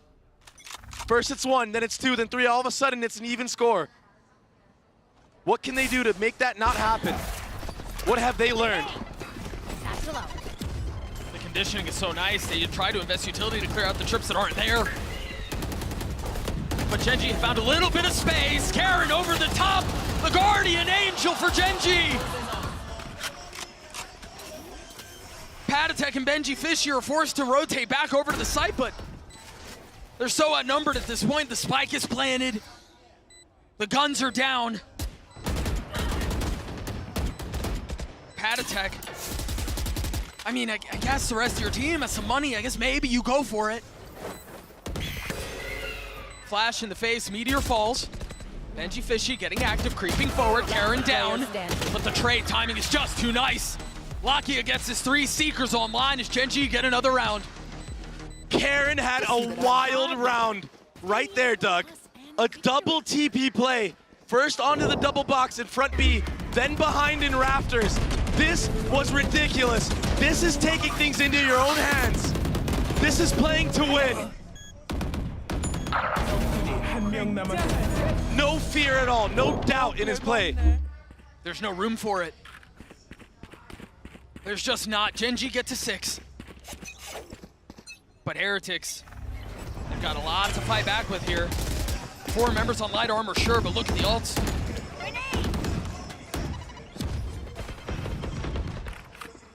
You can tell for Gen G, the approach has become quickly get to B, try to clear out any Cypher utility that might be there, and then play the rest of the map. And if you looked at the map earlier, the rotations, I mean, there was Patatek and Woot already ready and willing to come there to the rescue for the anchors on the site. That's how much fear Gen G have put into this team of Heretics. And leaving one here this time to break the info utility, that's gonna keep a couple players here. I mean, Woot, he doesn't know what to do. He's jumping back and forth. If you looked at the minimap, he's staying B heaven, and now it's gonna be an A hit. The difference maker here is that site trip. I've got your trail. Has Benji Fishy one more. Seekers online and invested forward. Patatek had no chance to fight back. What an entry. And now the map opens up. A counter. Seekers from the side of Heretics, but they don't know what's going on. They have no info. Texture's 9-4 right now, 1 away from his ult. My eyes are down. 30 seconds left. Swing out forward. Heretics are here. It's just Woot. Benji Fishy playing backside.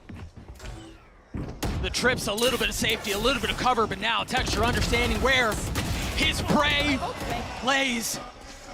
And with 10 seconds left, they've cracked the thing wide open. 10 seconds left.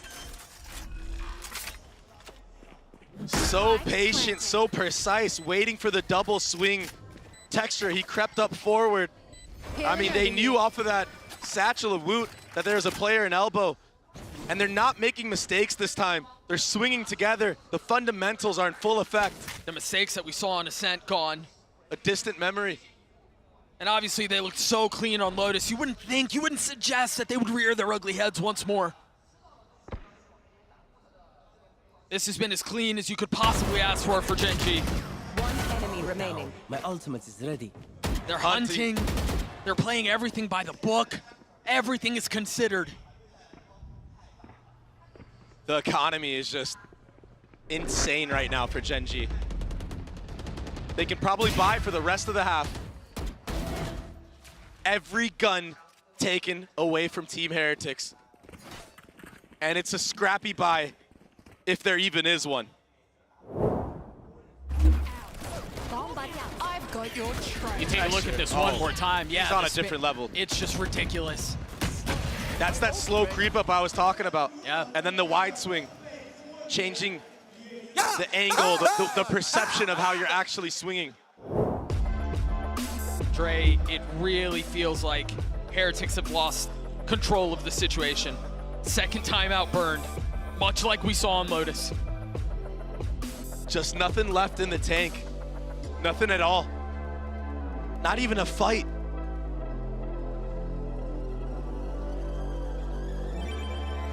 To have made it this far and to fall this short would be devastating. And so Heretics will have to dig deep.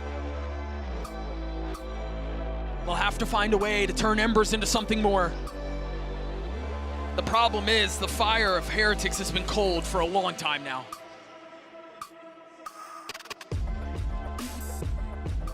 Texture on this map.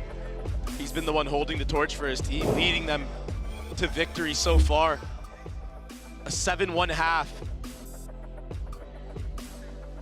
And 4 ultimates online. It's gonna be another B main approach. This time, Karen is gonna lock down mid. So it's a little bit of a new look. That B main room, but no satchel to follow up this time.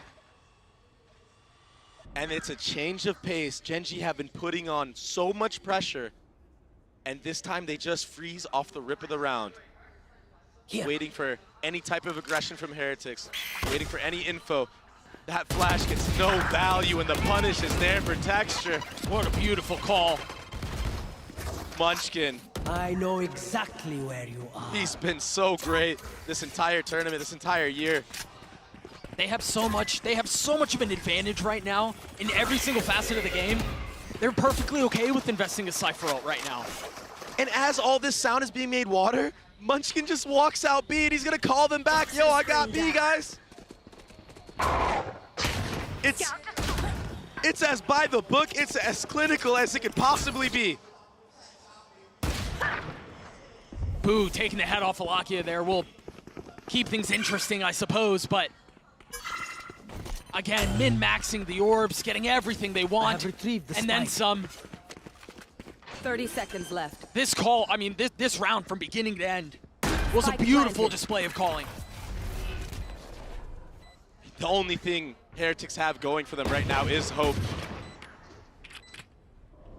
And hope dies last. But it's on.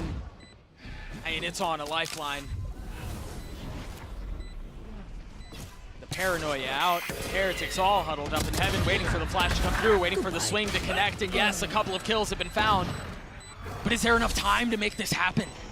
A 2v2, Munchkin and Karen trying to stabilize the situation. Boo will fall, Patatek's left alone.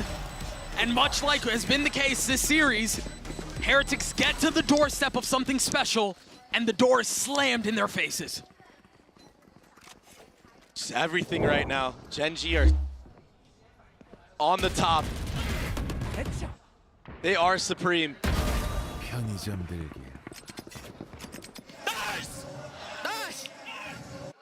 What a performance from Gen G. What a performance from Texture. 11-6 right now. Excellence embodied, greatness personified. They've been raining terror all over on this map. The last 2 maps. One of the most dominant split attack sides I've seen. And there might be more to come. The need for a gun round success has already started off on the wrong foot. B is completely busted wide open. There's no real chance to even fight back. They don't even have a chance to try to deny the hit, because circles are being run around them. Welcome to my world. What a pit. Look at how deep that goes. It doesn't get much easier than this. A little bit of pressure will be alleviated, yes, but another 2v4. Another seemingly hopeless situation. And another punctuation mark for Gen.G. We're here Doug. because we're the best. Don't Last any of time you forget Gen.G that. played this map at an international, they were on the receiving end of an absolute cinema. Now they have created their own.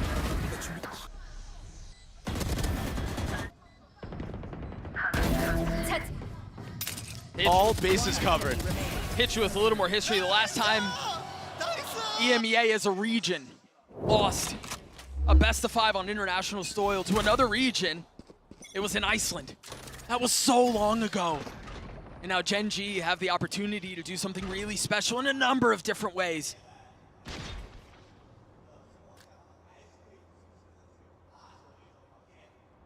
Another change of pace. Another ridiculous call. And the doubt that creeps in. Oh my gosh. For Heretics. It's a terrible feeling. You're already losing 9-1, and these guys are playing this slow. It's kind of like rubbing dirt in a wound. Cage triggered. And now a confident call to arms for Gen.G as they turn their attention towards A. Perhaps the first time they'll be able to fight back, as there is some presence here on the site, but they don't really have the guns to do it. If Gen.G transition into B heaven and use the showstopper, I'm gonna lose it, Doug. Because that would be the perfect call. Cam's cleared and Rians has to give some of the space back up, but and you can tell it's such a miserable spot to be in because you want to try to fight back. You want to try to make something happen. 30 seconds There's the rollout. Texture pushing forward in the pit now. Oh, he's going to get dropped. The fuse is extinguished as Patatek gets 2. No joy. Meteor will fall as well. That's the round they win. A Mastercard thrifty for Heretics as they get their second round on the board. Last round before the switch. Gen.G decide to fight fire with fire in that round, using the showstopper to try to catch off Patatek. But that sight trip, that little change, it finally gave some value to the anchors of that A site. What a snap from the kid. Good work. Come on, boys. Come on, please. They gotta win anything. They gotta win every round they can get. You heard Rians, they're trying to will him across the finish line. Trying to force some fight. And in the 11th hour, they have to find a way to convert.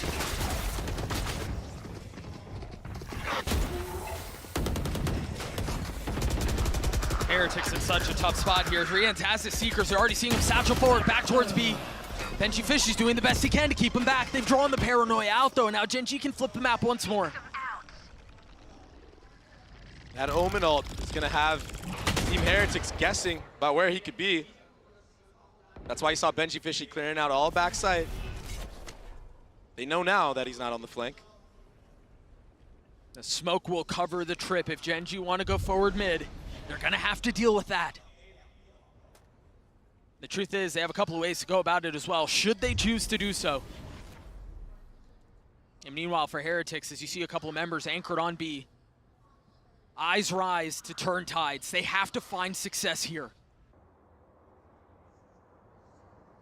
Meanwhile, what a call and what a play from Munchkin. If he's able to get anything, any kill here, it's massive. 30 seconds left. And he very well might do so. He's challenging Woot. Meanwhile, the hit on the other side, the paranoia is out. Boo keeping the line. Spike down. Holding B. them back.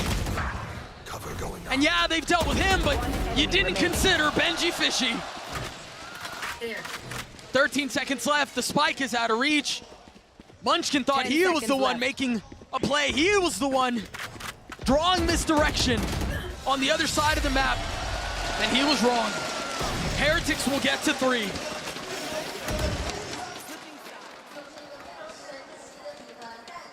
What a close to the half for Heretics. And now they're hoping for that 9-3 curse.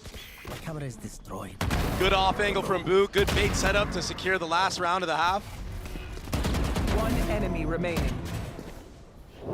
They may need more than a curse to do this because those don't seem to exist on international soil on the big stages. Yinsu, take it away. It seems like Gen.G here, they're not going to let what happened in Madrid happen to them once again. Mimi, Kakuka, and Josh, a beautiful start for them.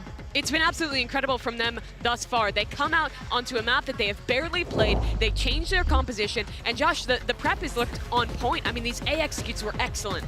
I mean, this nade is so key to breaking all the trips, allows a dive path forward to this spot here, and he was able to predict the spot, the reposition for Benji Fishy here. And time again, it was so overwhelming for the side of Heretics, the way that Gen.G was putting pressure around the map, the way that every single piece of their utility had a very, very dedicated purpose. A 9-3 half on, as you're saying, Mimi, a map that they shouldn't be as comfortable, and 4 rounds away from that trophy. They are, but for Team Heretics, they have been on the receiving end of so many comebacks, getting reverse swept in the EMEA final, losing an 11-2 up against G2. There have been so many moments where they have let it slip, but they've given themselves an opportunity at the end, winning at least 3 rounds. If they can get this pistol, there's still a chance for this team on this miraculous run to lift the trophy. Josh, imagine you were that coach. What would you say right now to the Heretics, to los niños, to make this comeback happen?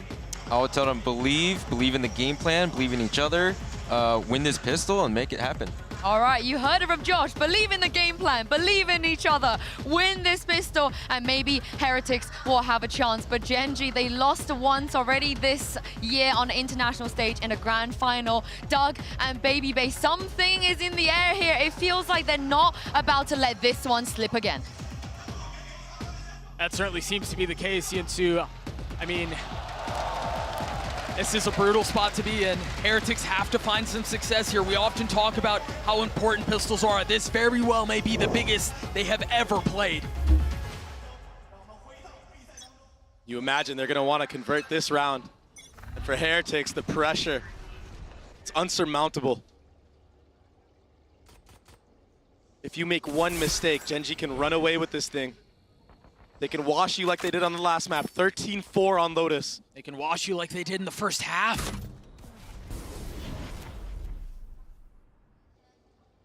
You've got to believe, though.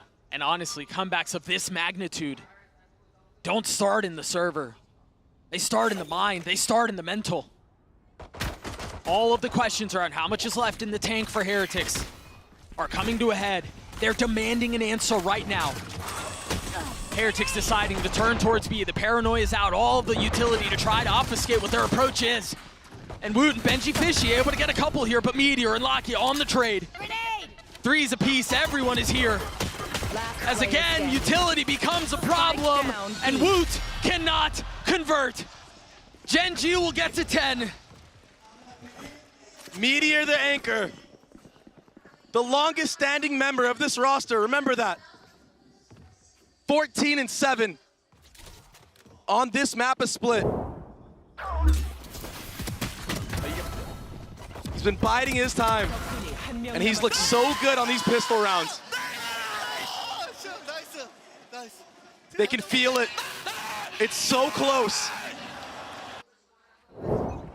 I get it, I get the pop-off, man. That pistol almost secures it. Cover. But be careful. When you think it's in hand is when things slip out of grasp, out of reach. Heretics choosing not to invest very much. 4 sheriffs, excuse me.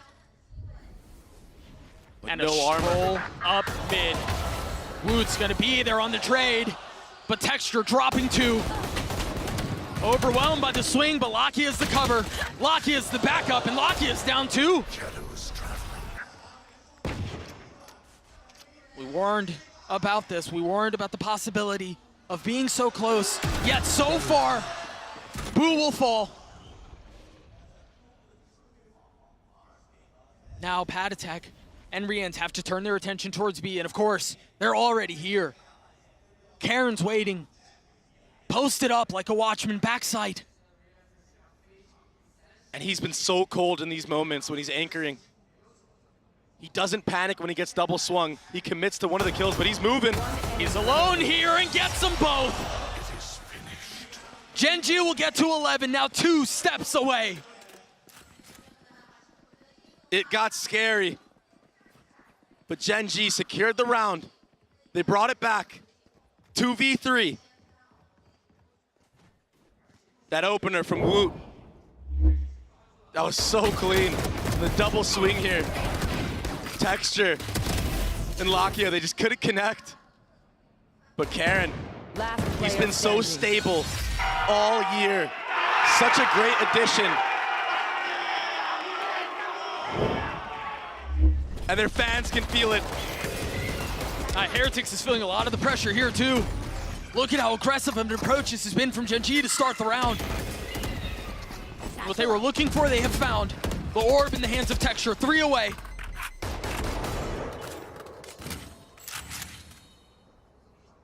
And just like that, things are forced to slow down.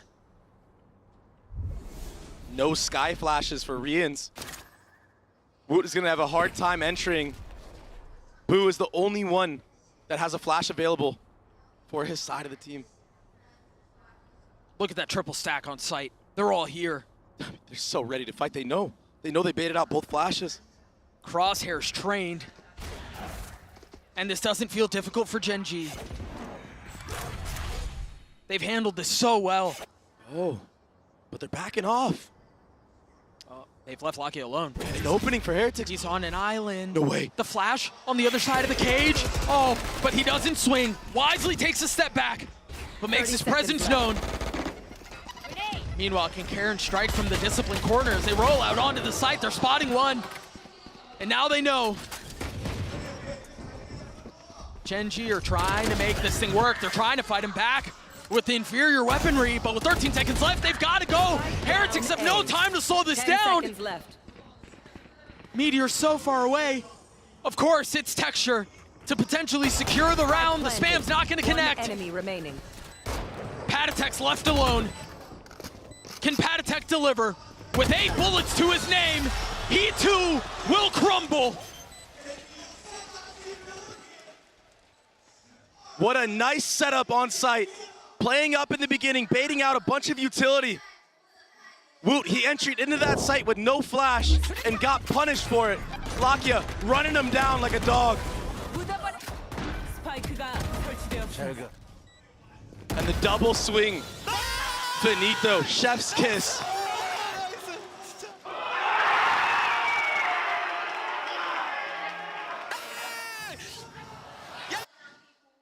That close.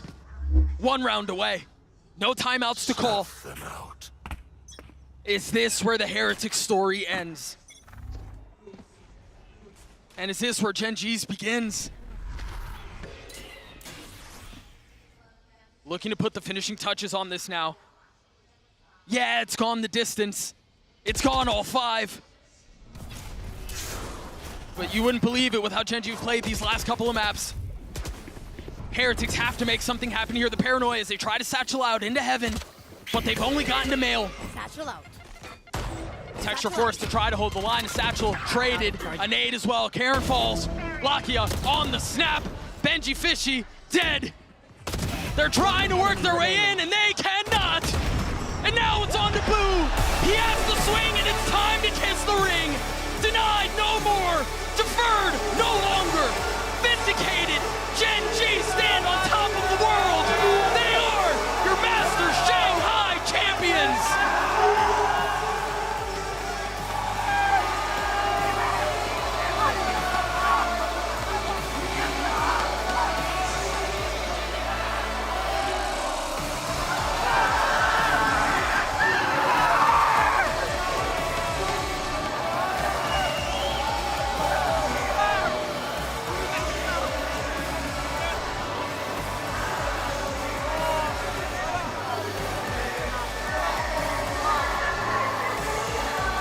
The crowd has been silenced, but the VALORANT gods have not.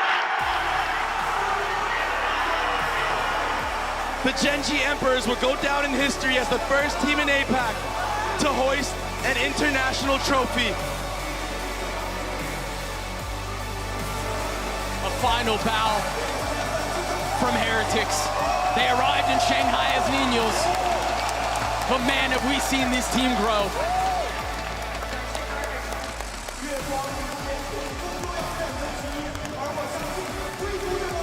他们一路从 VCT 的第一赛段过关斩将，在上海与其他队伍同台竞技，并大放异彩。现场的观众，请将掌声送给5位契约上海大师赛冠军郑钧。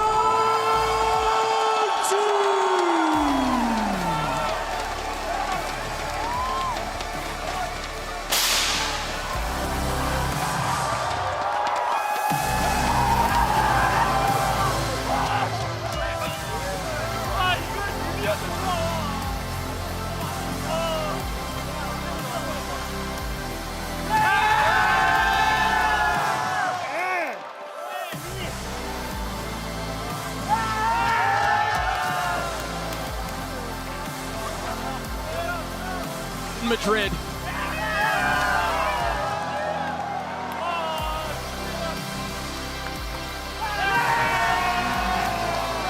HSK, when he made this roster, I didn't think he believed it would go this far. To get second in the first international and now get first, to one-up the mastermind behind this roster, giving players a chance that were counted out. Munchkin, the last piece to the puzzle, the IGL.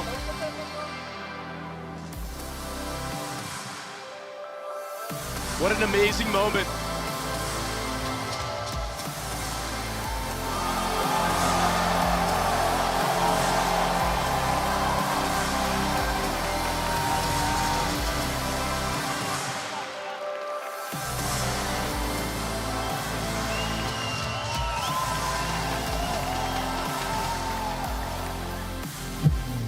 Think about how much something like that means for a player like Lakia. What a story he's had. Munchkin too. Texture. I mean, you go from top to bottom, and there's a little morsel in every single one that you know this is the sweetest they've had, man. This is what everyone plays for. Moments like this. And they did it their way. A stomp on the last two maps. They accelerated when they wanted to. They slowed down when the situation demanded it. Down B. Let's go. They went to show that Heretics might be the future, and the future might be knocking, but for now, it's the old guard who stands tall.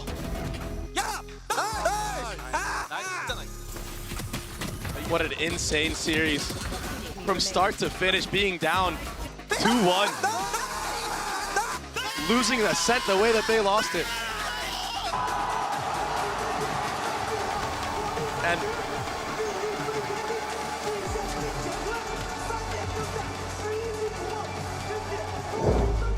what a sweet moment. And the biggest sigh of relief.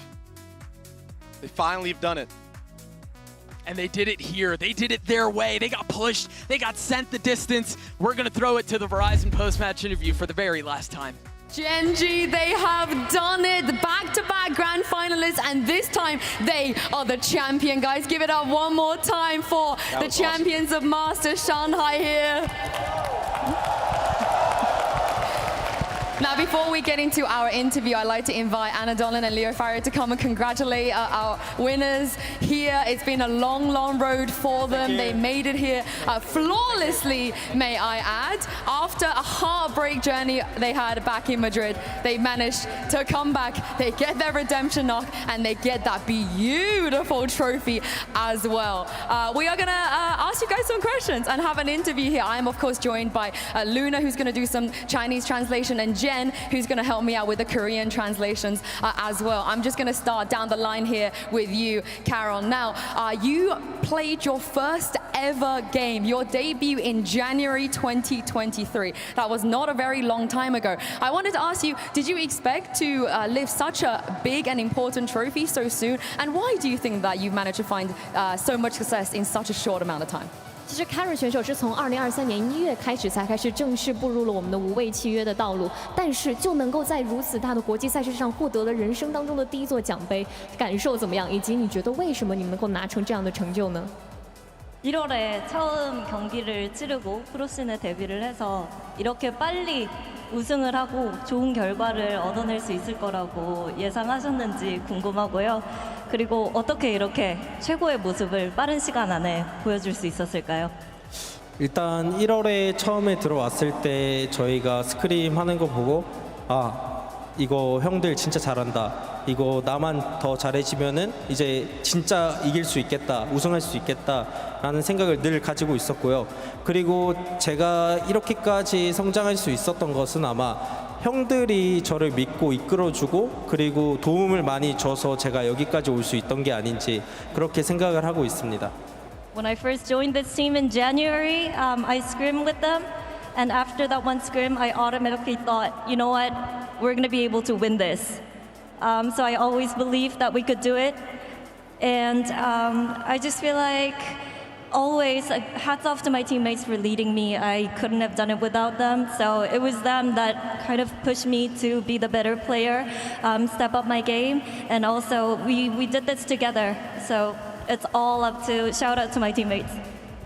其实从我1月份刚开始入队之后，跟大家打的第一次训练赛，我就觉得大家真的做的都太棒了，我就相信我们能够拿到这样的胜利，而且也是队内的队员们、哥哥们一直在帮助着我们，我们齐心协力一起努力，所以也是他们一直帮助我成为一个更好的选手，我们才能够获得这样的成就。Honestly, Karen, I think this is going to be first of many trophies for you and your teammates. Now, next Munchkin, I have to say there were a couple of moments today that it felt like perhaps what happened in Madrid might happen again here. But you guys made sure it didn't. So as the captain and the IGL of your team, I wanted to know, what did you say to your teammates? What did you do to make sure that you actually win the trophy this time?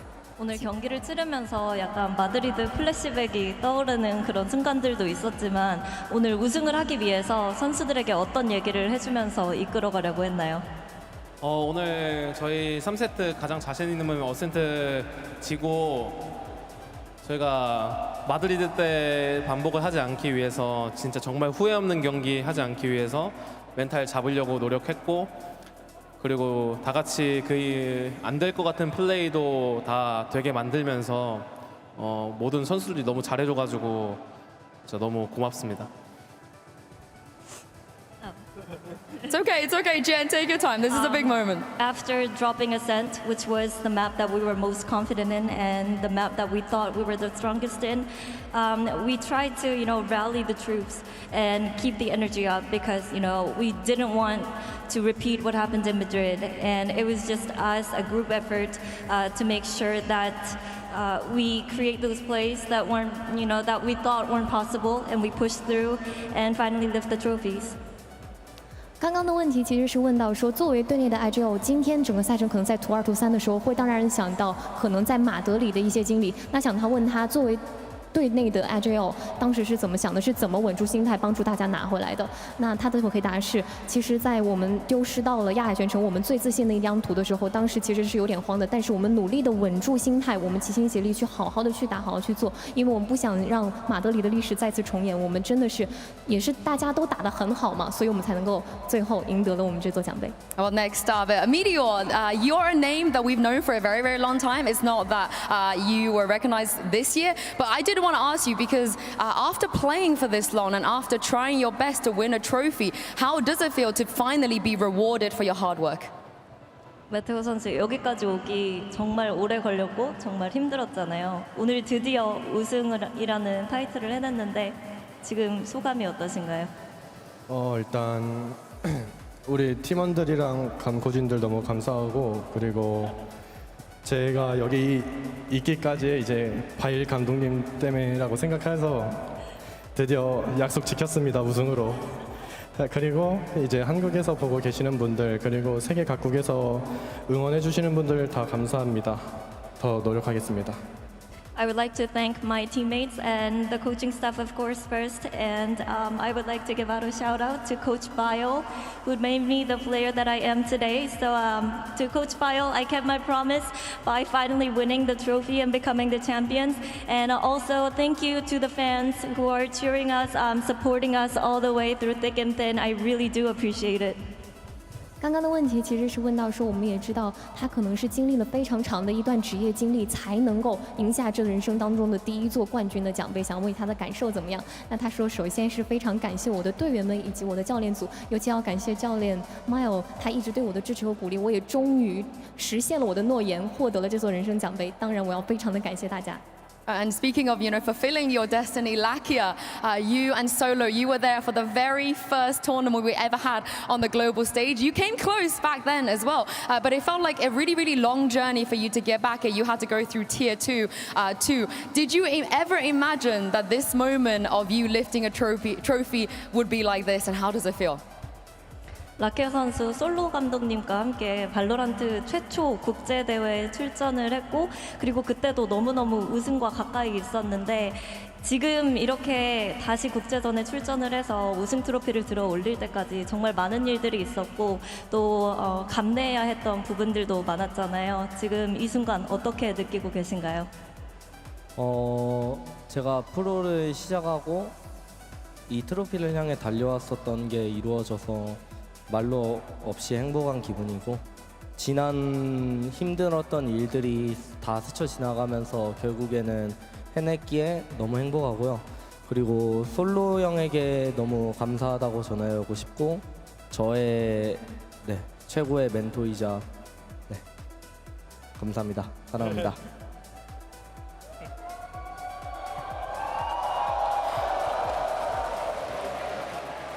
Ever since I started my pro career in Valorant, it's been a long, tough journey and so many hurdles that I had to overcome. But the fact that I made it and the fact that I won the trophy today means a lot to me.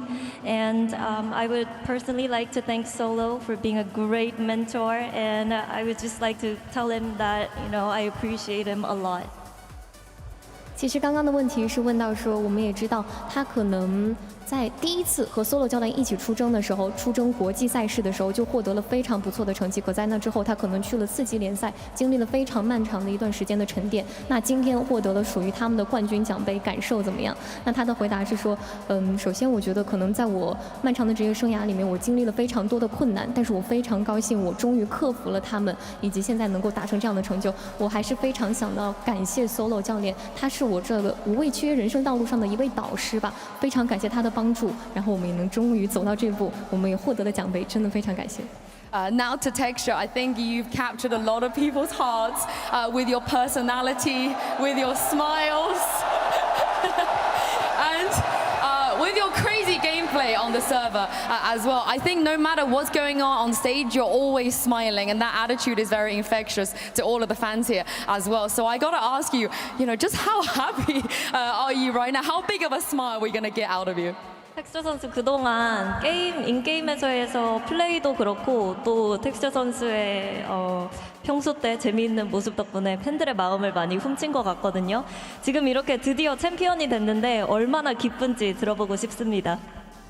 와, 이게 뭐 말로 어떻게 표현도 못하겠고, 와, 트로피 저놈 저거 잡기 진짜 힘드네요. 예, 와, 진짜 힘들었고. 그만큼 너무 기쁜데 어떻게 표현을 해야 될지 모르겠어요. 그만큼 좋아요. 그리고 이제 제가 그때 킥오프 때도 우승을 하고 이제 아무 말도 못 했는데 이제 일단 오늘은 울지 않을 거고요. 네. 그리고 일단 저희 항상 뒤에서 서포트 지원해 주시는 저희 회사 대표님, 단장님 그리고 저희 스폰서분들 그리고 또 당연히 많은 팬분들이 있기 때문에 저희가 있는 거고요. 너무너무 항상 진짜 감사합니다. 너무 감사드리고 또 이제 엄마한테 한 2년 동안 못 갔어요. 제가 연습을 한다고 솔직히 갈 수는 있었는데 제가 안 가는데 내 이것 때문에 안 갔다 엄마. 봐줄 거지? 그리고 그 스트리머 김대모 파이팅!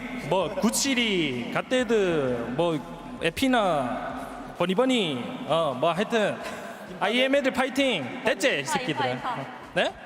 인파도 파이팅 Oh man, it feels unreal. No words can describe how I feel. That trophy right there, I've been chasing it forever. Why is it so tough to ever lift the trophy? But at the end, it was also worth it. And I would like to thank the org, the head of Genji, and also the GM, and also to the fans that supported us so much. And also, I would like to thank my mom because I wasn't able to go see her for 2 years because I was too busy screaming and practicing, trying to get my hands on the trophy. But hopefully to Mom, it was worth it for her. It was definitely worth it for me. And I didn't get to thank a lot of people in kickoff when we won. So there you go. But no tears will be shed tonight. I won't cry today. 刚才的问题其实提到，我们知道 Tex 选手以他的非常灿烂的笑容和非常迷人的性格，收获了大家非常多的喜爱嘛。不管是游戏内还是游戏外，所以想让他表现一下自己现在究竟有多开心呢？首先他会说，他觉得不知道该用什么语言来表达他现在的心情了，真的非常的开心，非常的激动。看着那座奖杯，他好像突然明白了自己一直以来经历的这些努力都是为了什么，但是他觉得非常的值得，即使这个过程非常的辛苦。但是首先呢，他还是想非常感谢一下队内的，不管是他的队员啊，还是他的教练以及赞助商等等的各位帮助过，好，以及各位粉丝，还有呢，他非常想要谢谢他的妈妈，因为他一直在非常的努力训练，可能已经有2年之久没有见到他的妈妈了，也非常感谢他们，以及还想很多感谢从 kick off 开始就一直帮助他们的人。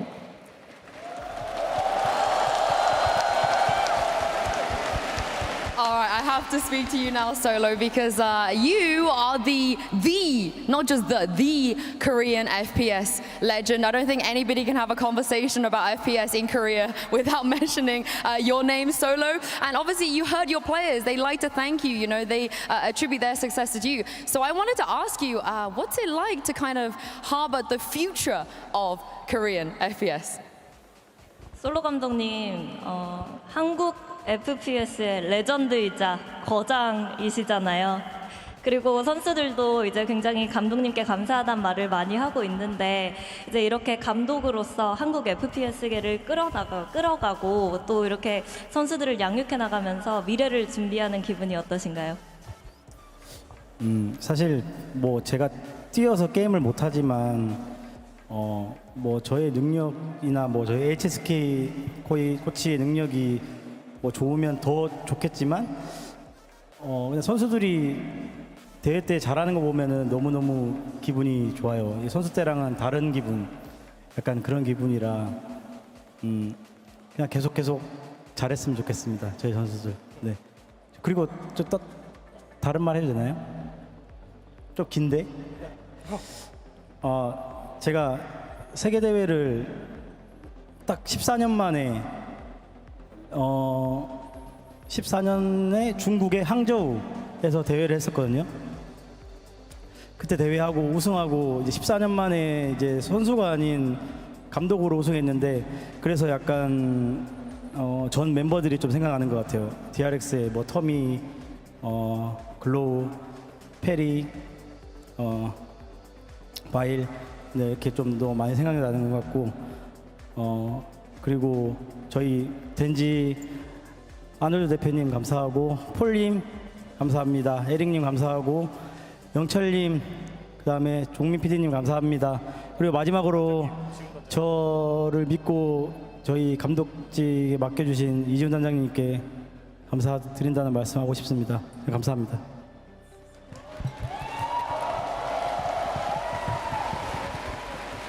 마지막으로 우리 HSK 코치 진짜 고생 많이 했거든요. 저 이 공을 HSK 코치한테 돌리겠습니다. 감사합니다.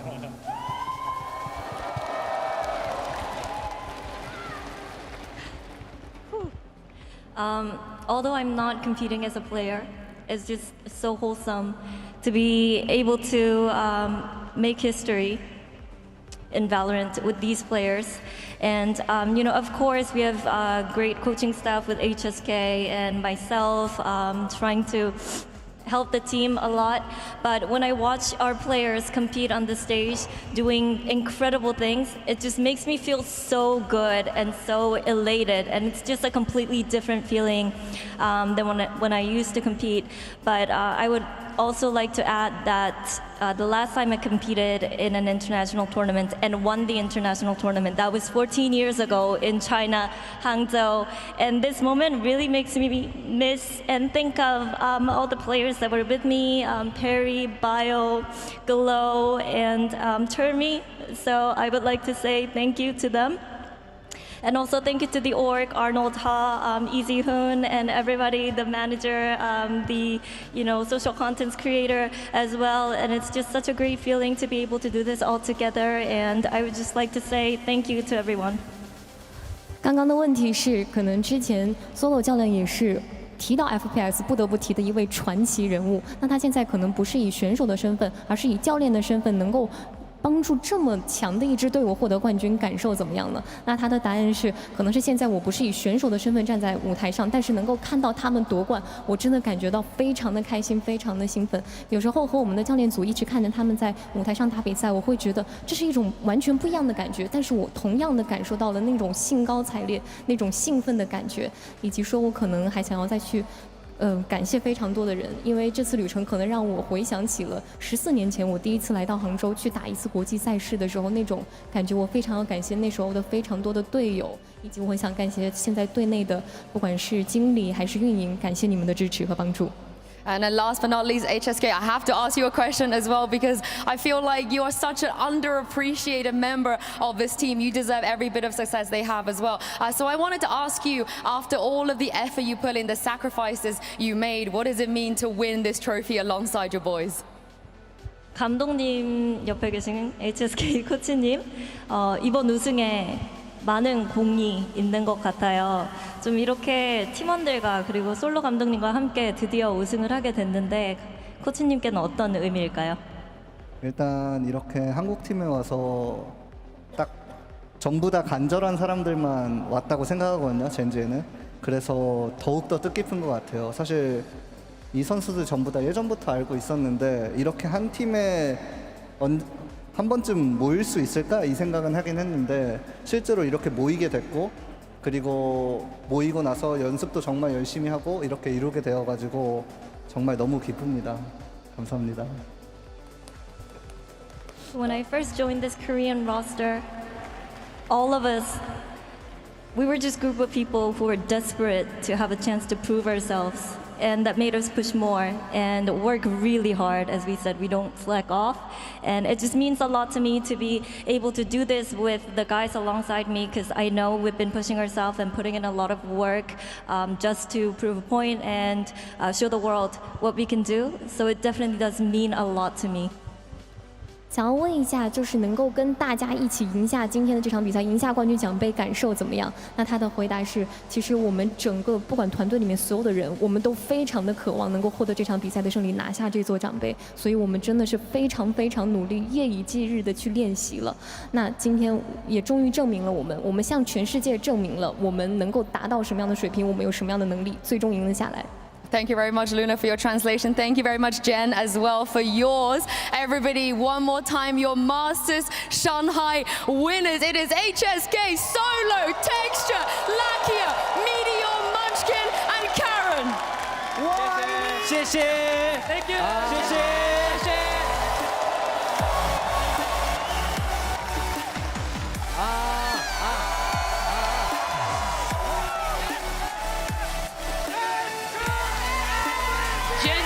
The first Asian team to lift a global trophy in Valorant. They are your champions here in Shanghai. I'm Mimi, joined back on the desk by Kakuka, Achilleos, and Coach Josh Ortiz of G2. Seth, I want to start with you, because you have been rooting for this region, for this team, for so long, and they've finally broken the curse. I literally fell to my knees just down there on the floor. Body was shaking, I couldn't hold anything. Like, my hands were just constantly shivering because I couldn't believe that they had actually done it in such dominant fashion. To see Gen G be a team who was incredibly underrated at the start of the year, have very little expectations put on them, be doubted because HSK comes over to this squad after an absolute tragic year on DFM, to see them go into another grand final and then be able to close it out to get the first win for an Asian team, for a Korean team, I'm beside myself. And they're going to be going into Seoul, the defending champions, to try and go back-to-back there. What a moment for Gen G here. And Josh, the fashion in which they did it, changing up their comp on the final map, showing the resiliency they didn't have in Madrid. I thought the redemption arc was incredible to watch unfold up close. after watching that Madrid final where they crumbled in the last 2 maps, to turn it around, almost the same exact script.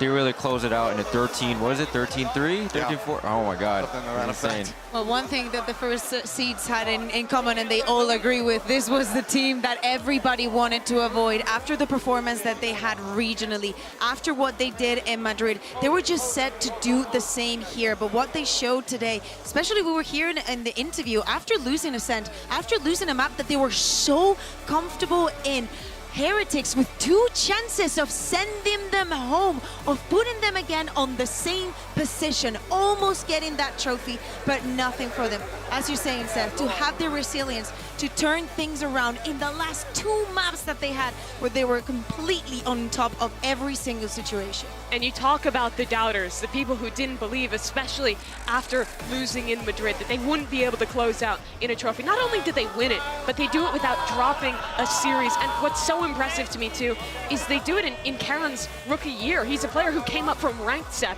and he's just lifted his first trophy. It's been incredible to watch and get to cast this guy, because again, you know, the doubts, who is this guy? Why is he joining this team?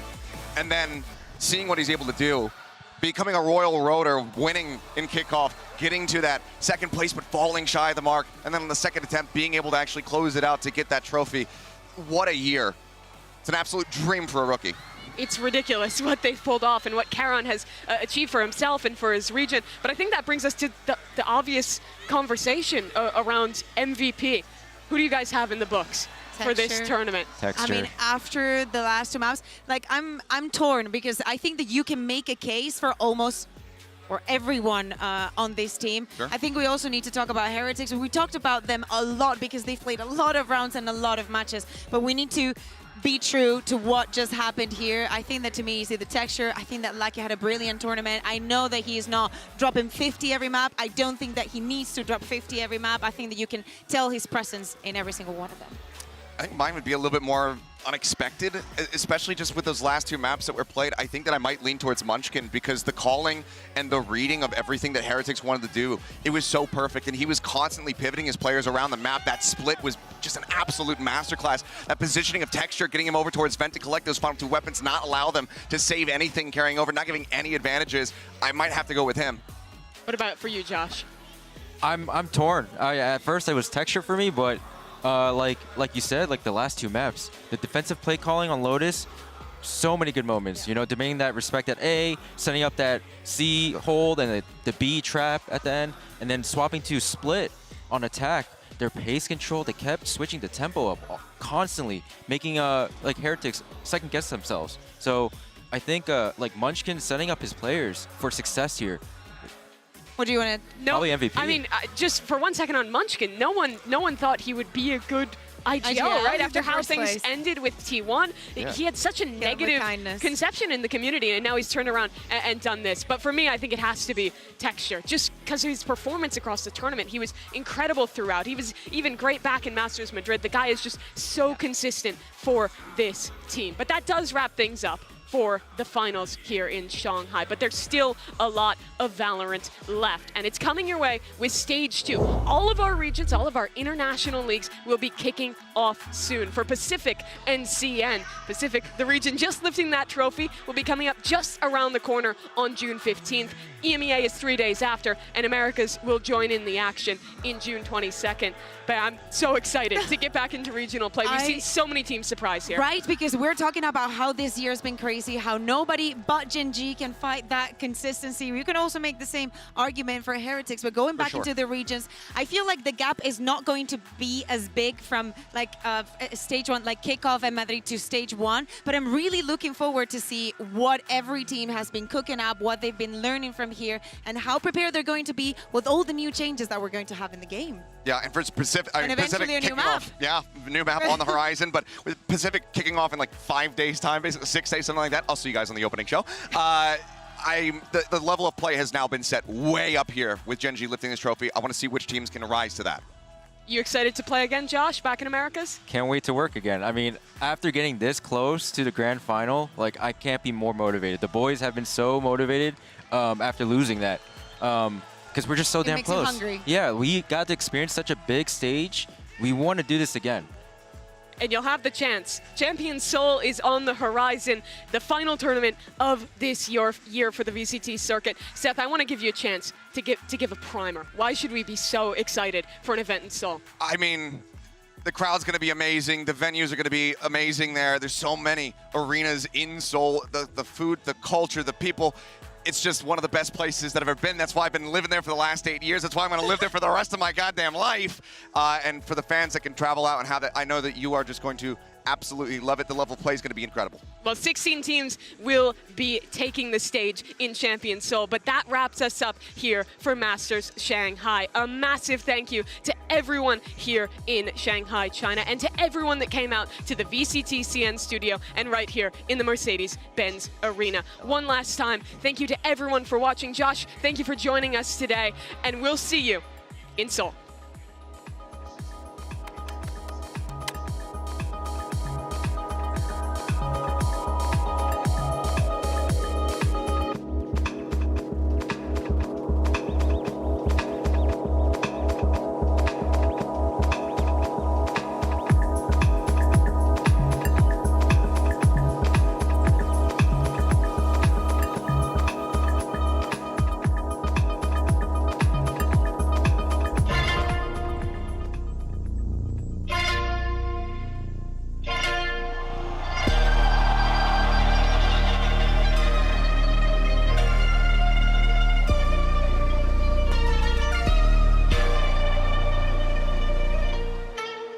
The wait is finally over. 12 teams, 4 regions, 1 trophy. We've got 2.5 weeks of awesome and intense competition ready for you lovely people back at home. Win 2 games and you're through. Lose 2 games and you're out. Are you guys excited? Really? My brother. Come on. my brother. Yes, it is excellent to be here. All the great food, all the great fans. It's already electric. Dug in papers and on Swissology. I'm really happy for them because I miss them so much. That was too wholesome. I need like diss tracks. I need it's like I left them and now I want to be better than them. I'm gonna, send them home.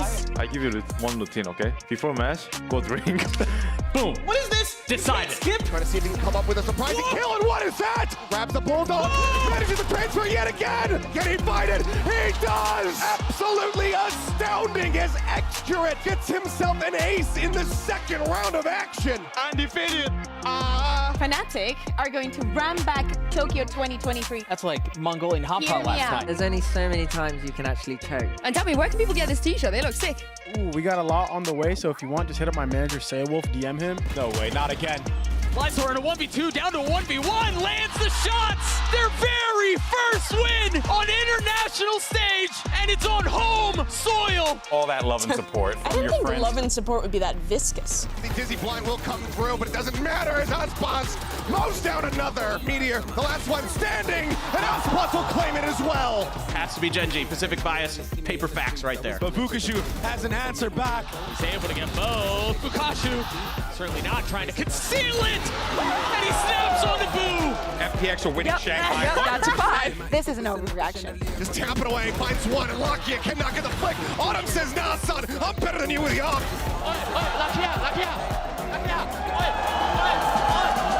I'm a realist. Negative I'm the only energy. one here who's real. Can he pull it off? They're both right there. The spam onto the first. They're both weak. He's going to connect it all! And Jonah P aces his way to take G2 to playoffs. What a finish! We don't leave here, by the way. I don't know if people know There's no windows, but I really like it. But what about the beds? There's a little thing where we can make some rice over there. This is the most pivotal day of Masters Shanghai. It's do or die. Recovery on that thrash. Tags, however, 2 forward, but he gets the 1-2. He gets the 3rd, and they send T1 home. I love a good rice cooker. It's like the best appliance you can buy. Is it Turkish aim today maybe coming out? No, Turkish team play. But what they do have is the element of surprise. Number still, the way of the defense is CNET is looking to put him away himself. Time is short. Bukashu can be the hero. He got it to have. Foot stay alive. In heartbreaking fashion for DRG as well. My favorite moment has been the memories that I've made here with you two. It's just a spring roll. Oh, but now he's giving his position away. Now he knows where he is. Insane. Meanwhile, Woot on the other side with 4. The ace for Woot. Heretics survive. And it's heartbreaking Shanghai for FPX. I love spring rolls. I love Benji Fishy. You weren't ready for that. You weren't ready for that freaking kindness, bro. All of the investment there. King, a 1v2, lays it down to one. Mr. Fallen there, he's got a challenge. And Foot will survive. And heartbreak for Lev.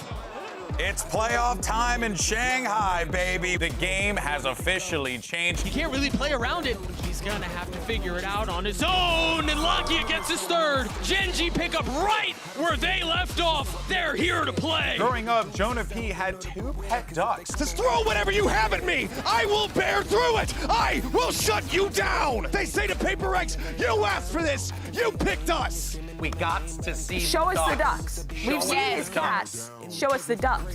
Wu goes up top, it connects onto Boo, but Wu punishes back. Oh my gosh, he's gotten the third!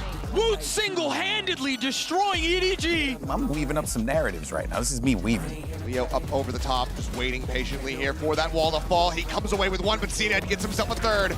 Rumors of Fnatic's return were greatly exaggerated, but the Turkish gods showed up to play as they cannibalize their own region and send the #1 seed team home. #1 seeds are all cursed except 100 Thieves, apparently, which is ridiculous. Thankfully, we have Jing here, so guess what? It's called Jenga. Yeah, we went there. And in the face of a full buy from EDG, this close to closing it out, avoiding the utility, still getting a shot under nobody. He connects onto the second in front of a Chinese crowd. The Heartbreak Kids will not be denied. Not yet.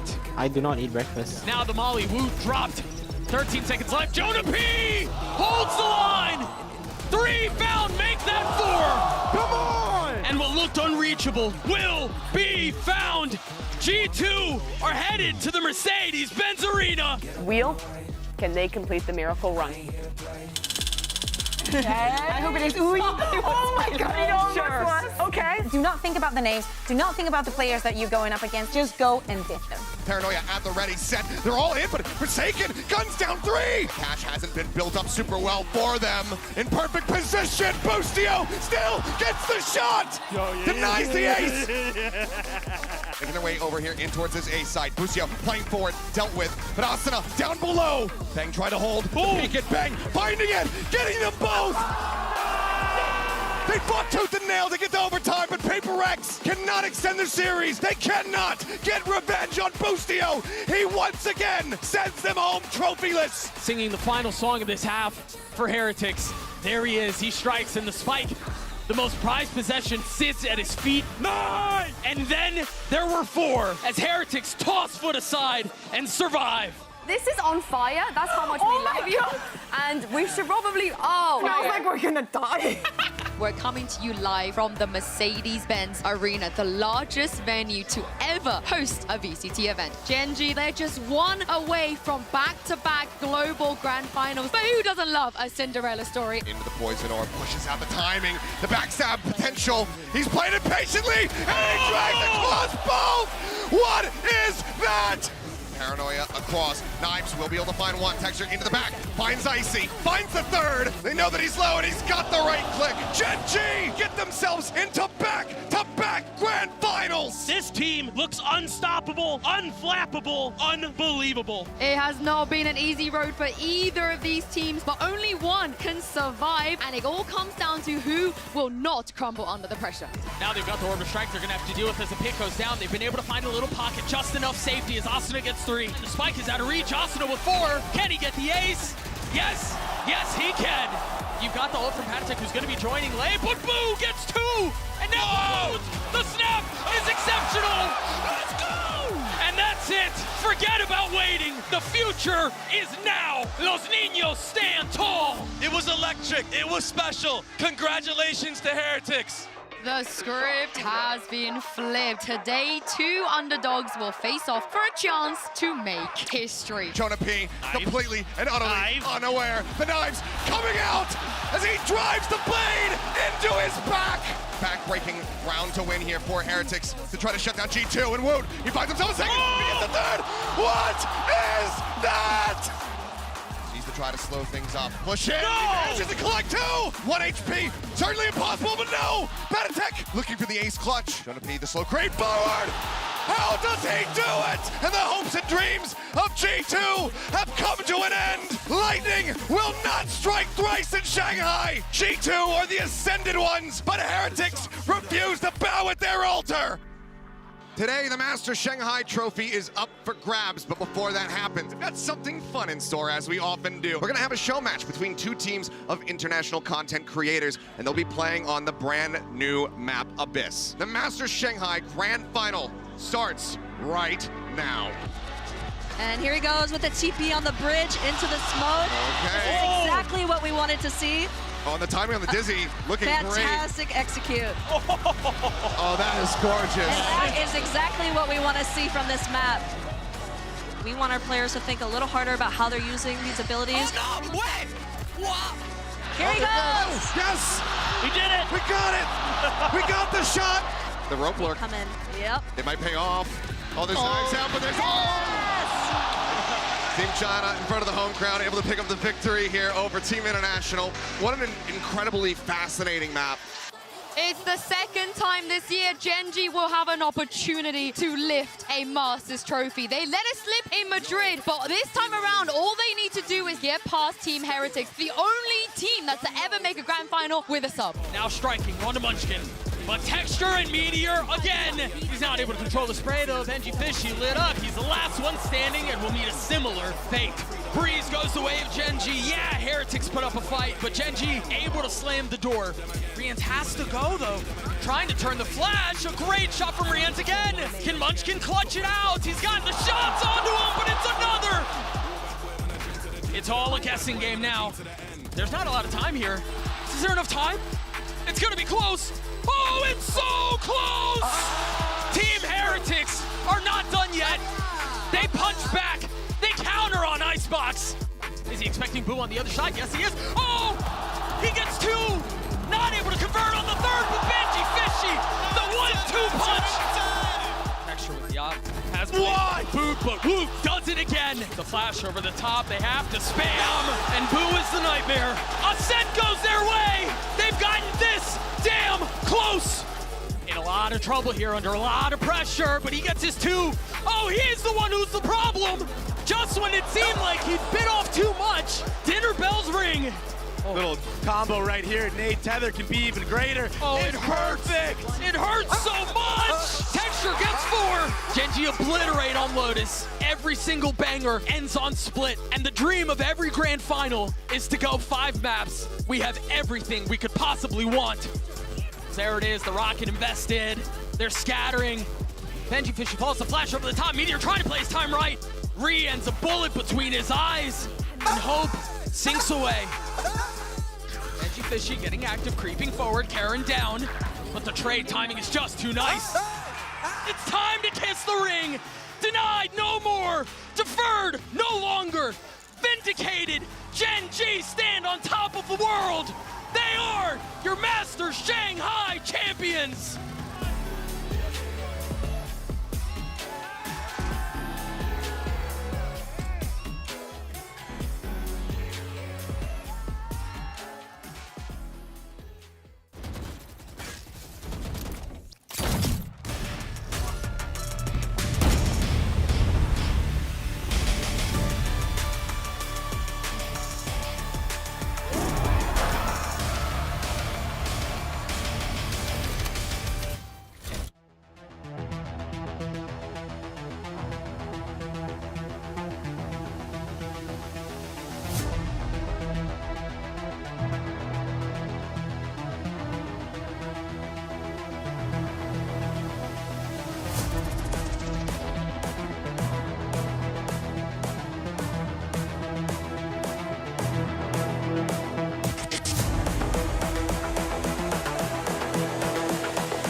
This is the future.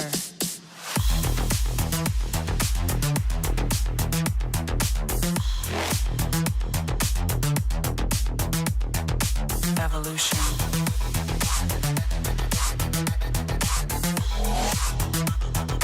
This is the future.